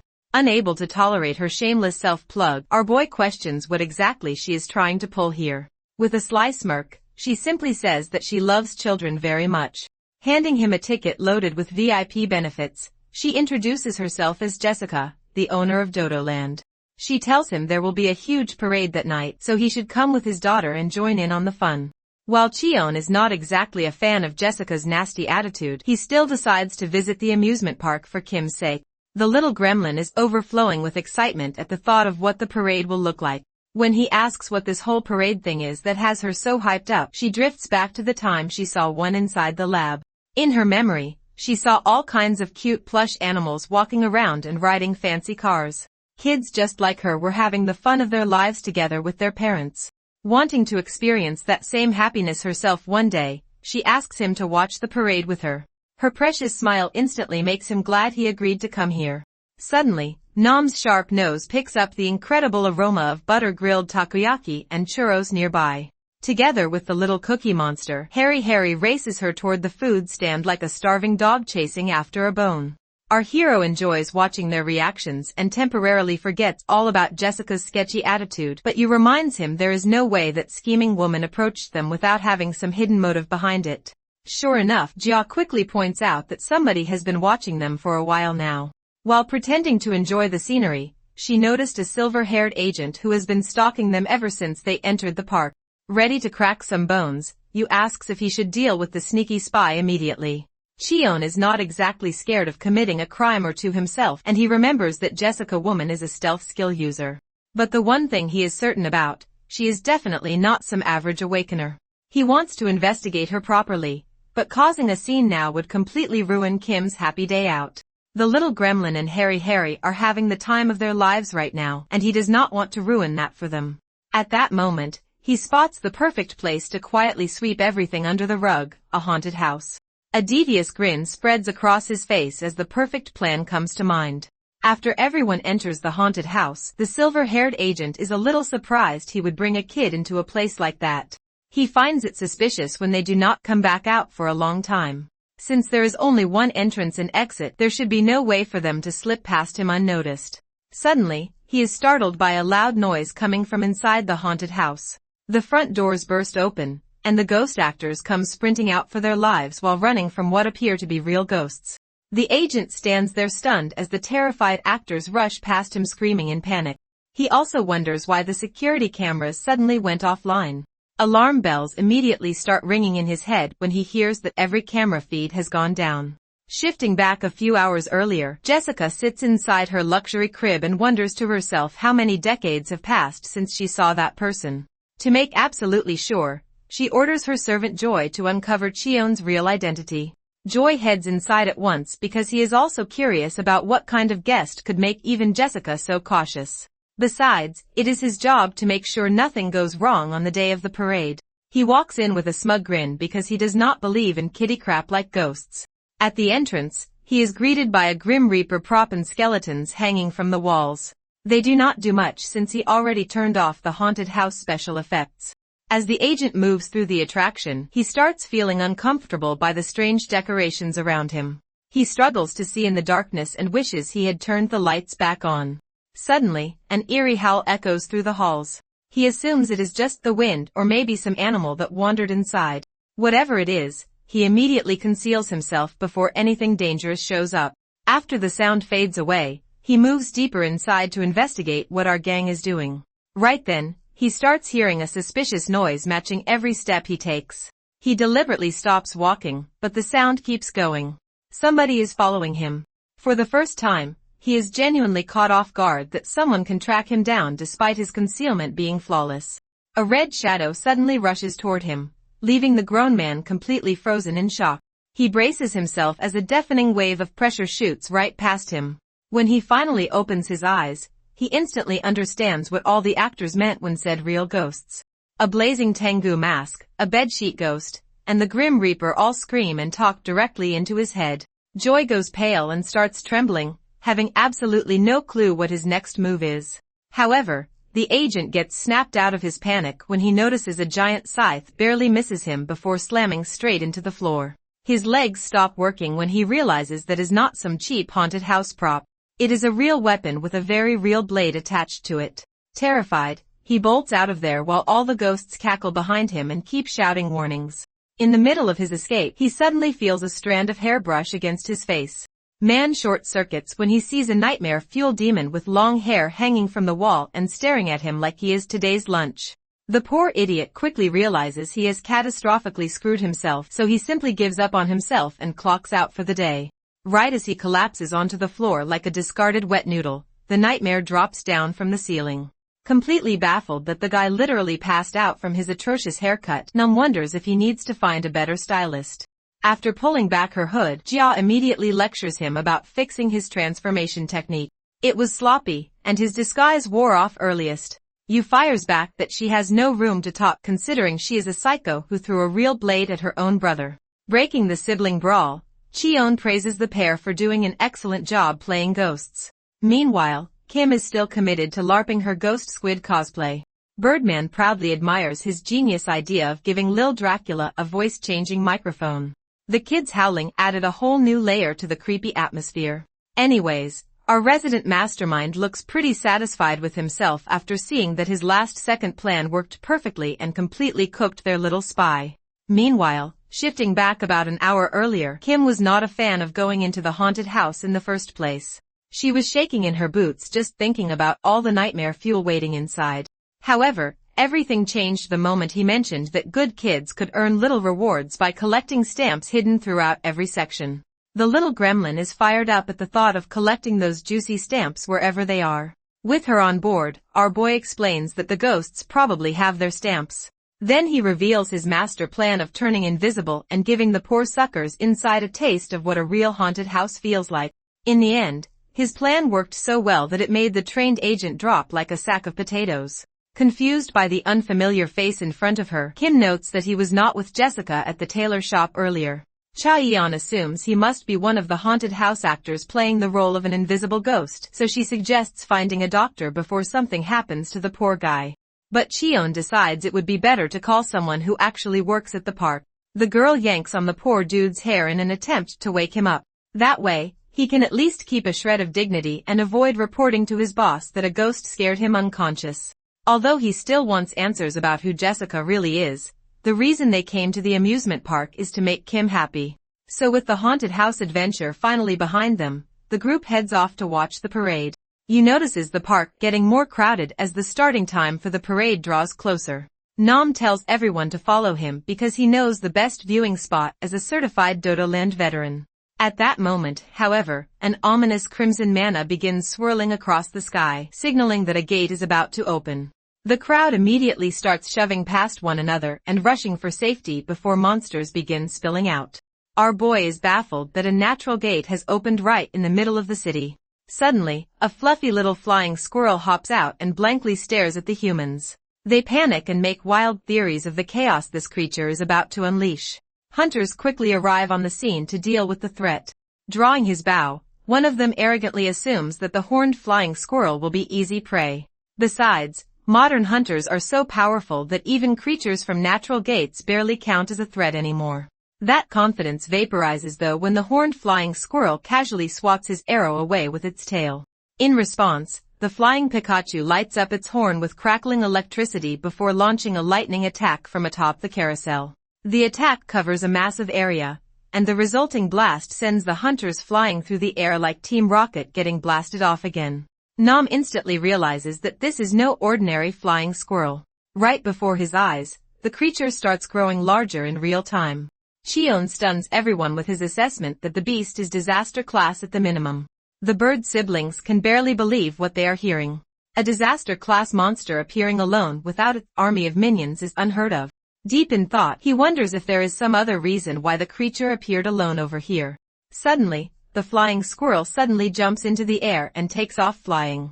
Nam and Kim get scared by the massive wall of fluff charging toward them at full speed and instantly duck for cover. Meanwhile, the monster suddenly turns invisible out of nowhere. That makes the two even more shocked that it actually has a stealth skill. The invisible squirrel keeps smashing into buildings, causing more destruction while electric sparks start flying everywhere. The siblings are impressed that it can even mask its demonic energy and figure that it must be an electric-type monster. Kim gets worried that the creature is about to destroy the amusement park, so our hero finally steps in and decides to simply catch it with a giant net. Extending his hand outward, he fires off a beam that forms a massive net in the air. The attack lands perfectly as the flying squirrel doesn't even get time to react before crashing straight to the ground. The group slowly approaches the monster and realizes that it can also shrink its own size. The cook doesn't seem very intimidated anymore since the thing is now as small as a normal squirrel. Instead, he finds it pretty adorable with its squished up cheeks, and even Kim agrees with him. She asks our boy if he is really planning to go PETA on the poor thing. Cheon replies that hunters would definitely never let a creature like this live peacefully.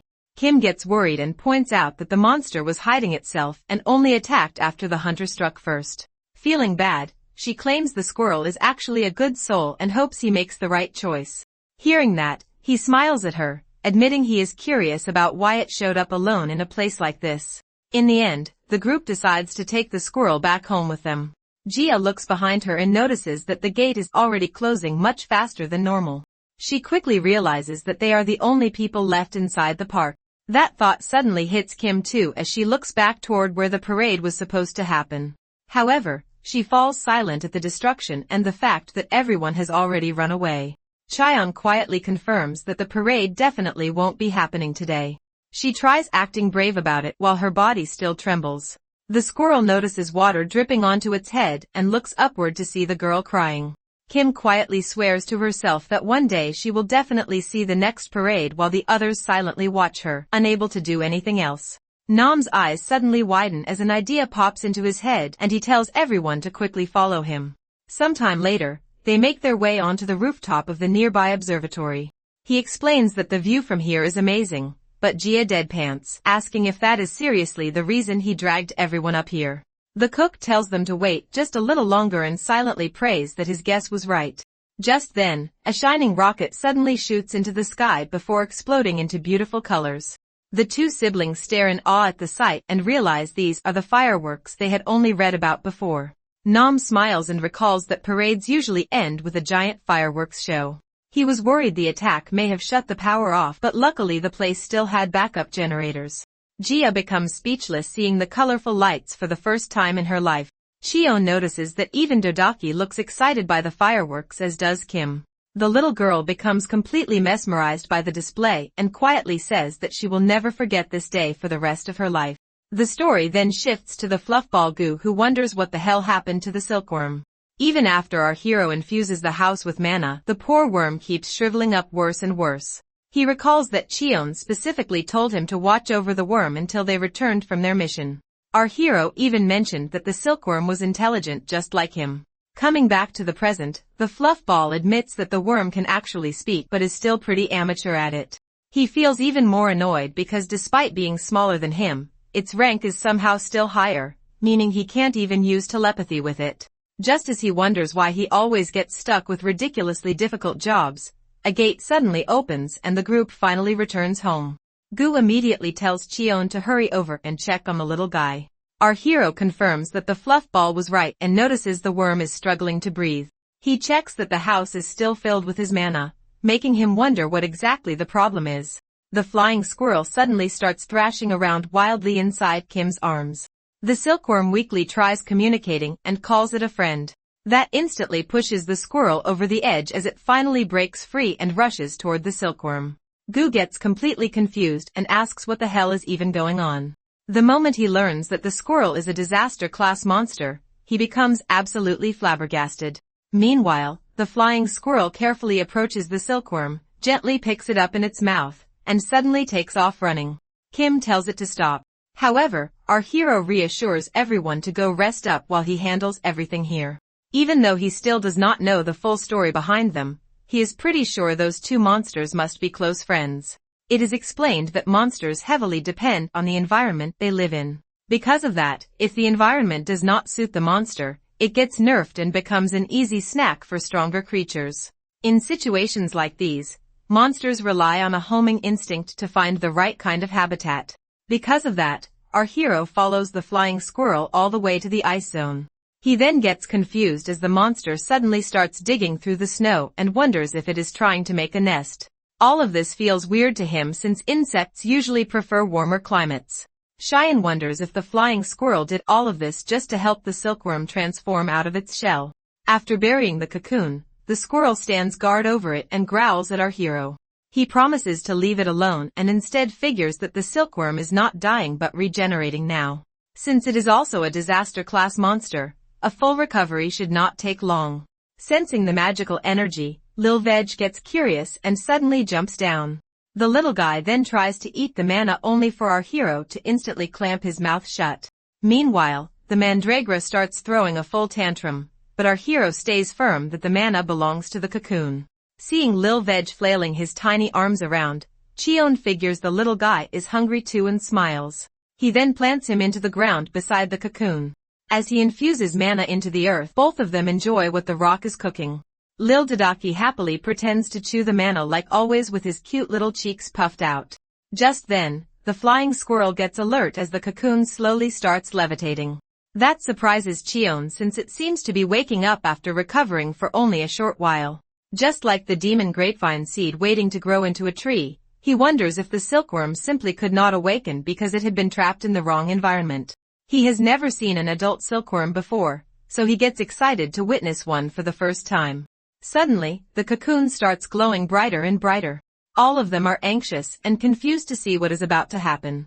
Out of nowhere, a butterfly pops free from the cocoon instead, stunning them all into silence.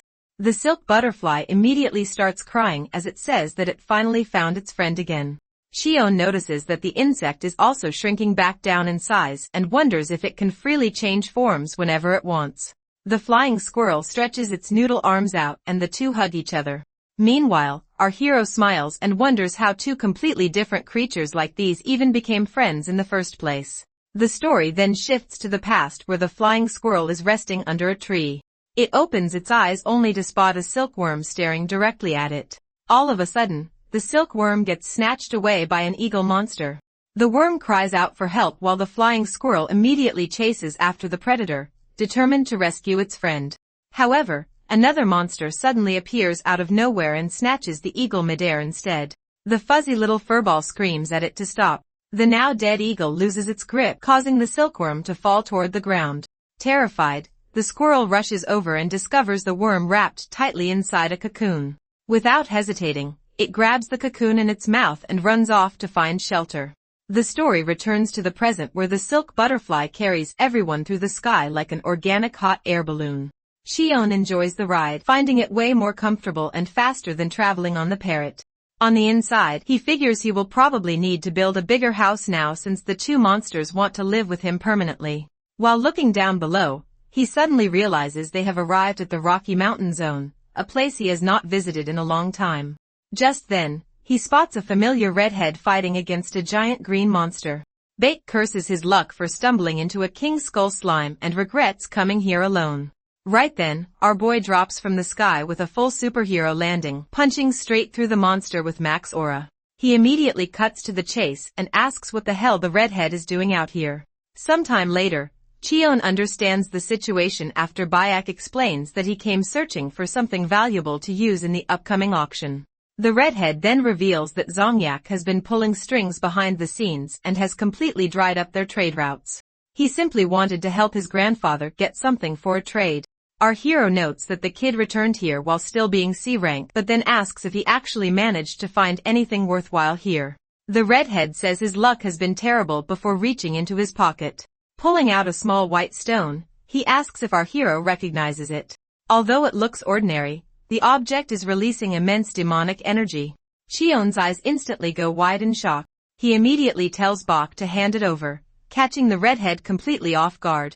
Our hero then reveals that the white object in his hand is actually one of his bones. Back at Coconut family headquarters, Gu teaches the new companion how to say its name.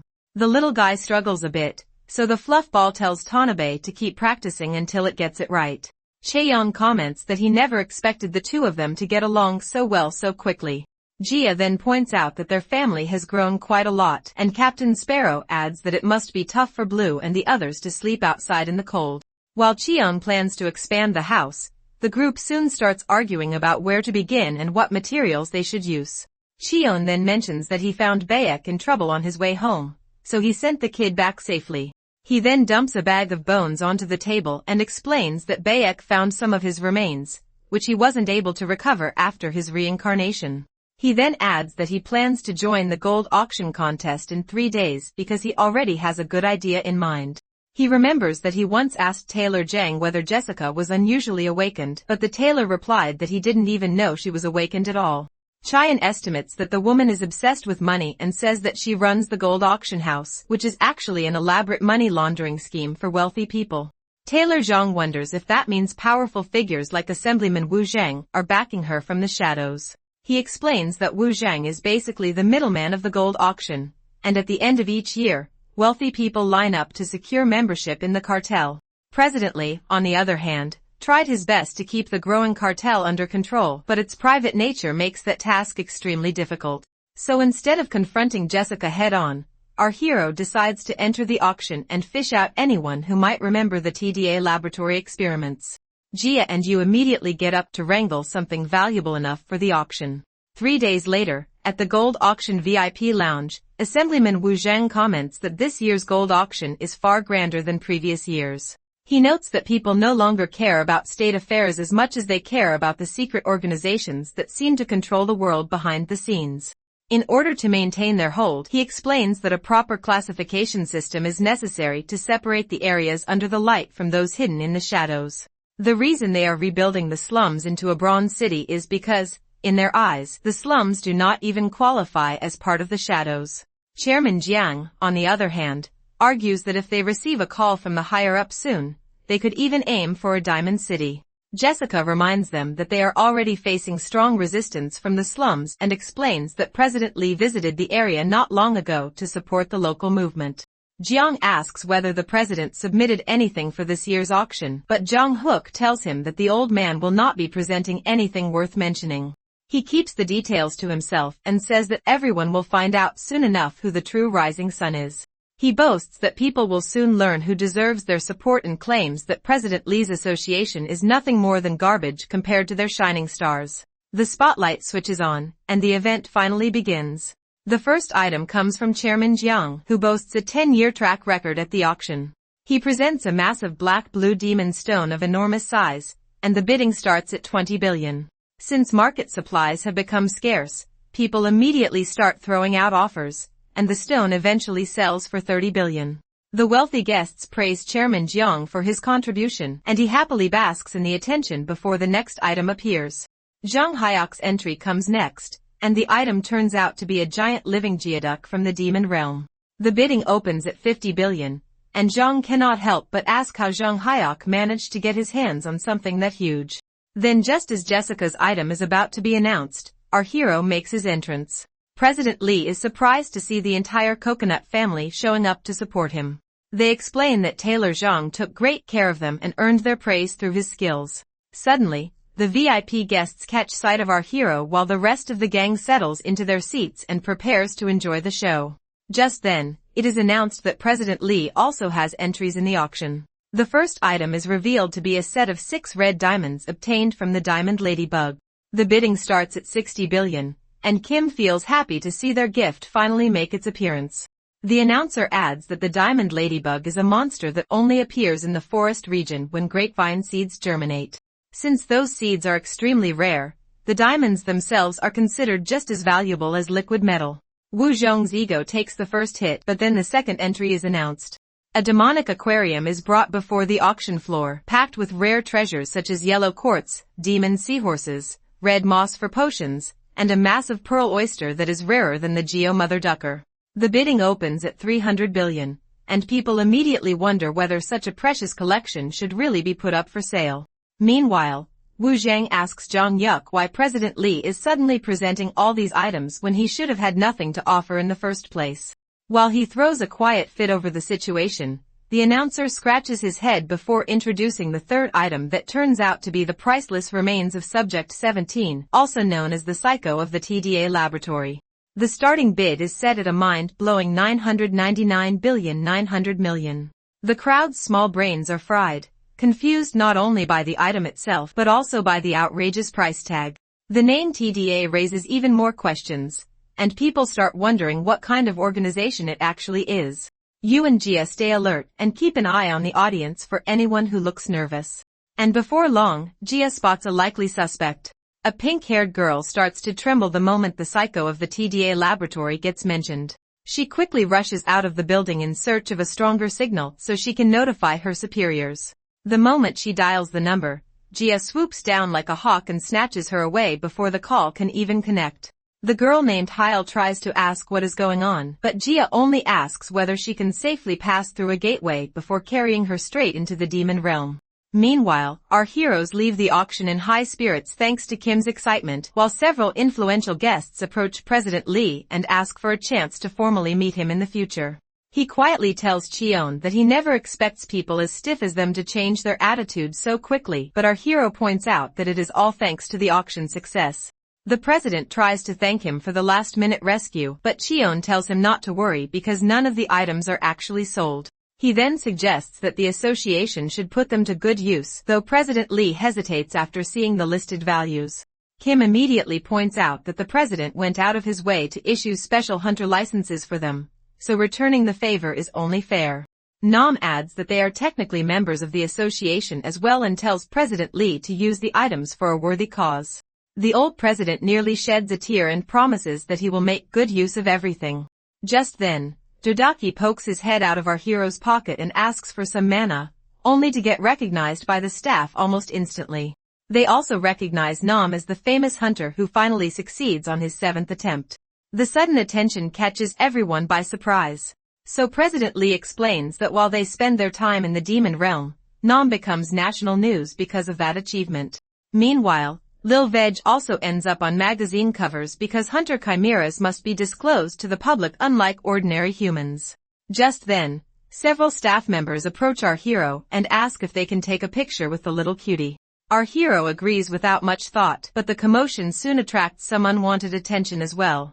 Assemblyman Wu Young asks Jong Hook whether the hero is the same person who caused him trouble earlier.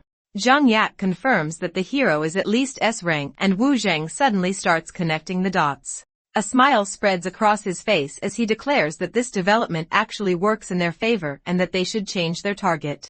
Back at Coconut Family headquarters, the pink-haired scientist is completely stunned by the overwhelming cuteness of the mandragoras and wonders how a plantation like this can even exist.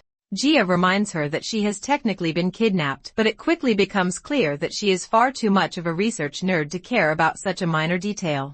She quickly notices that the mandragoras in the front look healthy and happily to themselves because they are in a good mood. Then the ones in the back catch her attention, and she asks whether the 4 drips are some kind of nutritional supplements.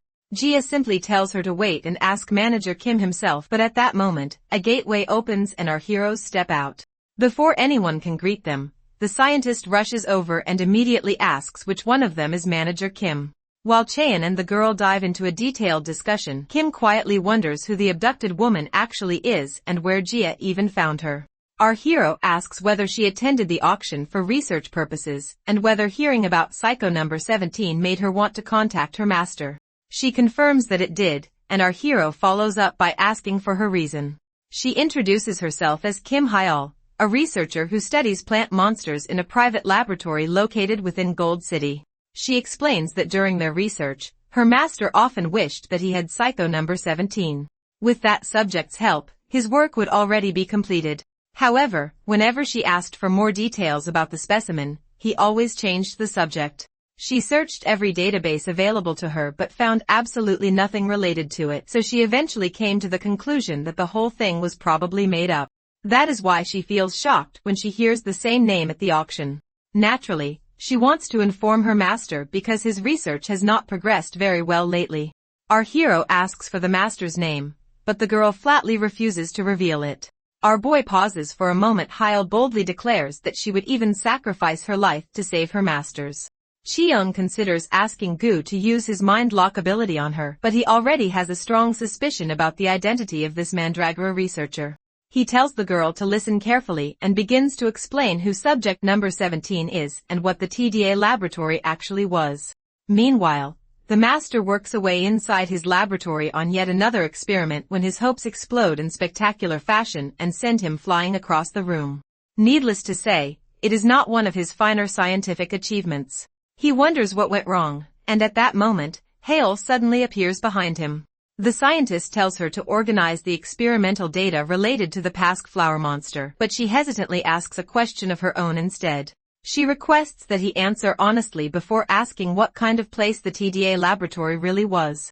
The master pauses briefly before claiming that it was merely an unnamed laboratory that researched the lifestyle of the old era. She then asks whether it was actually a facility that conducted illegal experiments on children. The scientist immediately reacts with alarm and turns around, only to freeze on the spot when he sees his greatest creation standing right before him. He recognizes the hero instantly as Cheon calmly states his identity. In return, our hero identifies the scientist as the man who transplanted Mandragora's cells into his body. Before he interrogates the mad scientist, however, Yahello asks for a brief moment to talk.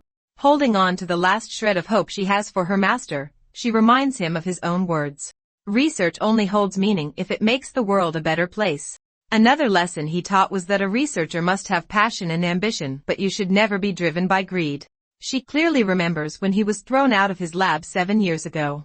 His research did not make any money, and his colleagues had no interest in it. That pure heart driven by a passion for knowledge was the reason she came to respect him. Unable to believe her master truly committed the horrible act she was told about, she asks him one final time whether Cheyen said the truth. To be fair, his face shows nothing but regret as he admits the truth. He did every single thing she was told. Yahello's heart shatters hearing those words, and she walks out of the lab with tears streaming down her face. She offers one final thank you for teaching her everything. After that, the man sits down, and our boy has a normal conversation with him. The mad scientist got really wrinkly over 60 years. He never would have recognized the old man without the tattoo on his hand. Realizing his research days are over, the madman asks why he personally came to torment him for revenge. He simply replies that he made an elaborate trap to catch a TDA researcher, but did not expect to catch a washed-up ex-member instead. In fact, he thought the man probably died on the streets after being abandoned by the lab. Hearing that, the man sinks into despair and flashes back to when Cheon was just a 13-year-old boy. When Dr. Joseph joined the lab, he was instantly promoted to leader of the team researching subject number 17. Upon arriving, he was seriously confused to see a human child wandering around the facility like he was on a picnic. His colleagues immediately warned him to stay away from the little weirdo. The kid was dangerous because nobody could ever predict what insane thing he would do next.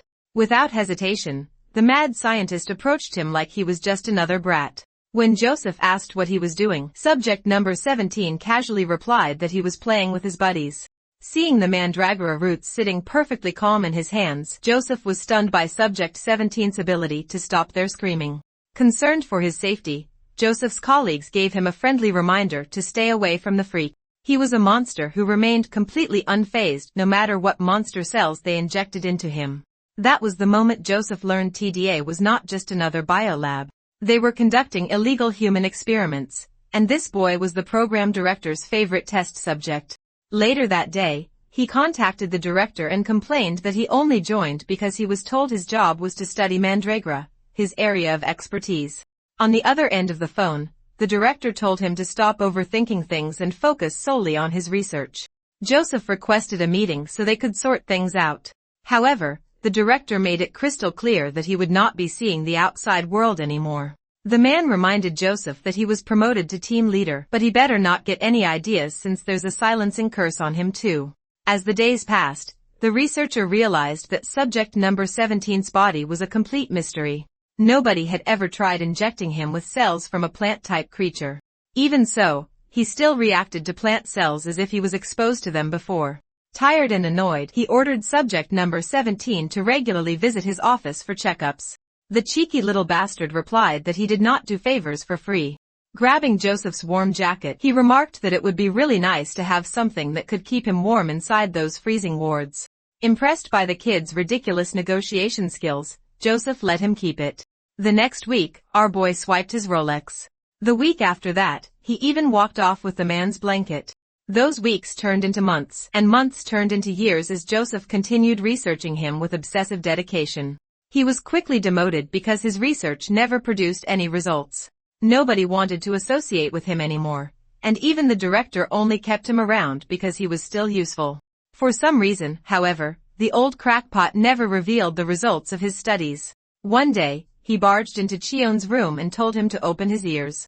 Out of breath from running all the way there, Joseph explained that his body would suffer severe side effects after 5 years passed. His experiments had already confirmed it. He then offered Cheon a chance to escape to his private lab, claiming they will find a way to deal with the curse spell. Right after he said that, a group of guards stormed in and dragged him away. That was the last time our boy heard from him. Somehow, the mad lad survived being thrown into the ocean and eventually washed up on shore. Determined to make sure nobody ever repeated those inhumane experiments, he overcame the silencing curse and even went to the police. No matter where he reported it, though, it was completely meaningless. Not a single person had ever heard of the TDA lab. He even tracked down a former researcher from the facility, but the wasted homeless man's identity led nowhere. Joseph admits there was not a single day afterward when he did not feel guilty. He would consider himself lucky if he could make amends through his worthless research before his annoyingly long life finally came to an end. Tired of living as a failure, the mad scientist begs Cheon to permanently end his miserable existence because he has nothing left. Subject number 17, however, never planned on killing him from the start. He knows full well that Joseph was not a heartless scumbag like the others at TDA. Even while carrying out human experiments, the man would spend days inside the lab and avoid seeing his own mother. The ambitious go-getter genuinely believed he would discover a cure for cancer, so he kept promising his mother he would visit her soon, all because the children under his care were seriously ill and had nobody besides him. Going a step further, the absolute maniac injected himself with experimental cells before using them on his subjects. He knew better than anyone that he could turn into a chimera himself. That was where the tattoo on his hand came from. Knowing all that, there is still one thing test subject 17 never managed to figure out. He asks how Joseph discovered that he would suffer those terrible side effects after 5 years. With a deep sigh, the man reveals that he was trying to treat other children suffering from the side effects caused by the powerful regenerative properties of plant creature cells. After testing them on subject number 17, who was immune to those side effects, he made a huge discovery. The reason test subject 17 was immune was because his body contains world tree cells that could harmonize with any creature transplanted into him. At first, Joseph thought it was impossible for a human to have world tree cells. However, every experiment made the world tree cells weaker. He quietly watched as he came closer and closer to losing his final hope of finding a cure. That's why he desperately tried to break Cheon out. Subject number 17 reacts to his entire life story with the enthusiasm of someone stuck on the cyberpunk loading screen. While our boy admits the research results sound impressive, none of that really matters to him. He immediately gets down to business. He remembers Yahello mentioning Joseph was sitting on a mountain of unpublished data about potions that strengthen mandragoras. So he politely asks old man Joseph to cry later about his life and put the fries in the bag. Back in the demon realm, Nam is frying bean jam fish cakes while Kim and the Phoenix bird watch with their mouths watering. The two look like they are seconds away from getting their grubby little paws on that fishy goodness. Nearby, Yu asks what happened during his encounter with the TDA lab researcher. So Cheon explains that he did not do anything to the man named Joseph. Since he did not want to rough up the old geezer, he decided to hear the bird siblings' opinion on how they should deal with him. For now, our boy gave Joseph an important mission to keep him occupied. That makes you curious about what the mission is, but his attention gets hijacked by an incredible smell. After a long and worthwhile wait, Nam proudly announces that his sweet and creamy red bean fish cakes are finally ready. All of them gather around his little street stand to grab a bite. Jia is completely stuck because she cannot decide between the different flavors. Seeing this, the smooth criminal slides into her DMs and offers a piece he specially baked to a perfect golden brown just for her. The lady cannot resist the offer and takes a bite of the steaming hot masterpiece. The crunch of the crispy crust hits instantly, while the rich red bean paste absolutely terrorizes her taste buds in the best way possible. After lunch, the group chats over tea, and Yu expresses his disappointment. He was hoping they would catch some powerful higher-up, but all they got was a nerdy washed-up researcher. However, Cheon reveals that same geeky loser was the only person who discovered he had world tree cells in his body. Nam immediately spits out his coffee and tells the clueless little gremlin that a world tree is a plant monster known as the origin of all life. While they are incredibly rare, rumors claim a world tree was discovered as recently as 60 years ago. Even our MC was unaware of that information. Nam explains that he only saw footage of the glowing tree. Standing in the misty darkness, it looked like a towering monster with glowing fruit hanging from every single branch. Then a brilliant flash of light appeared, and the thing vanished without a trace, like a dad who stepped out to buy milk and never came back. So, naturally, this is a massive deal for him since his sensei supposedly has cells from that mythical existence. Not convinced, Chaeyeon is pretty darn sure that whatever he saw was not the world tree. His thoughts are suddenly interrupted when he hears Lil Veg making veggie noises from inside his pocket. The poor little guy looks like he hasn't eaten in weeks even though Chaeyeon fed the greedy Mandragora barely an hour ago. Anyways, Kim gets curious whether this world tree has any special powers. Nam replies that purification is its most famous ability. Purification removes polluted energy from the environment and spits it back out as fresh purified energy. Kim looks confused because Lil Dadaki can already do something similar. Nam is surprised to hear that and jokes that maybe the little mystery gremlin might eventually grow into a world tree. Cheon smiles as he tickles the blushing little eggplant-looking menace, thinking it really is the cutest pet ever. Meanwhile, back on Earth, Professor Joseph visits his apprentice again in an attempt to make amends. When she asks why he dared show his face, the man desperately begs for her forgiveness.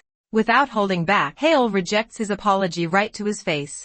However, she admits that she only lost all respect for him until Cheon told her the full story. Joseph becomes curious about what Cheon said. She reminds him of the traumatic memories of how that little rascal emptied his entire life savings during the 6 years they spent together. As she laughs, she already knows exactly what he is about to ask from her. The previous day, he was explaining to our protagonist that his Mandragora potion research had hit a dead end. Even so, Joseph promised to reveal everything he knew. Before that, however, one of the potions required subject number 17's help to test its effects. With trembling hands, the man made one final request for help despite knowing he was in no position to ask for anything. Surprisingly, Cheon agreed immediately, leaving the scientist completely stunned. With that settled, Hale agrees to help Joseph with his research on the condition that she gets to study the mandragoras growing in the demon realm. So under Cheon's supervision, the pair begin their research inside a laboratory hidden within the icy mountains. The mad scientist is practically vibrating with excitement at the opportunity, but our boy tells the eager try-hard to calm his tits. Before anything else, he needs to apologize to the friends he experimented on. When Joseph turns around, his jaw drops in shock as he sees the same crybaby siblings. Back then, they were Subject 33 and Subject 34. Now the pair tower over him and could probably fold him in half with their bare hands. He immediately drops to his knees and apologizes for everything he did to them. Even though he can't just press undo on his mistakes, he asks for their forgiveness and swears he would never do it again if given the choice. Yu was not expecting him to confess so directly, but Jia is not nearly that forgiving and refuses to let him off the hook so easily. Anyways, later on, Hale presents the 3 Mandragora potions. The red and green potions improve vision and stamina, while the golden potion helps with communication. Confused by what boosting communication even means, Cheon listens closely as she explains that it literally converts their thoughts and monster noises into text.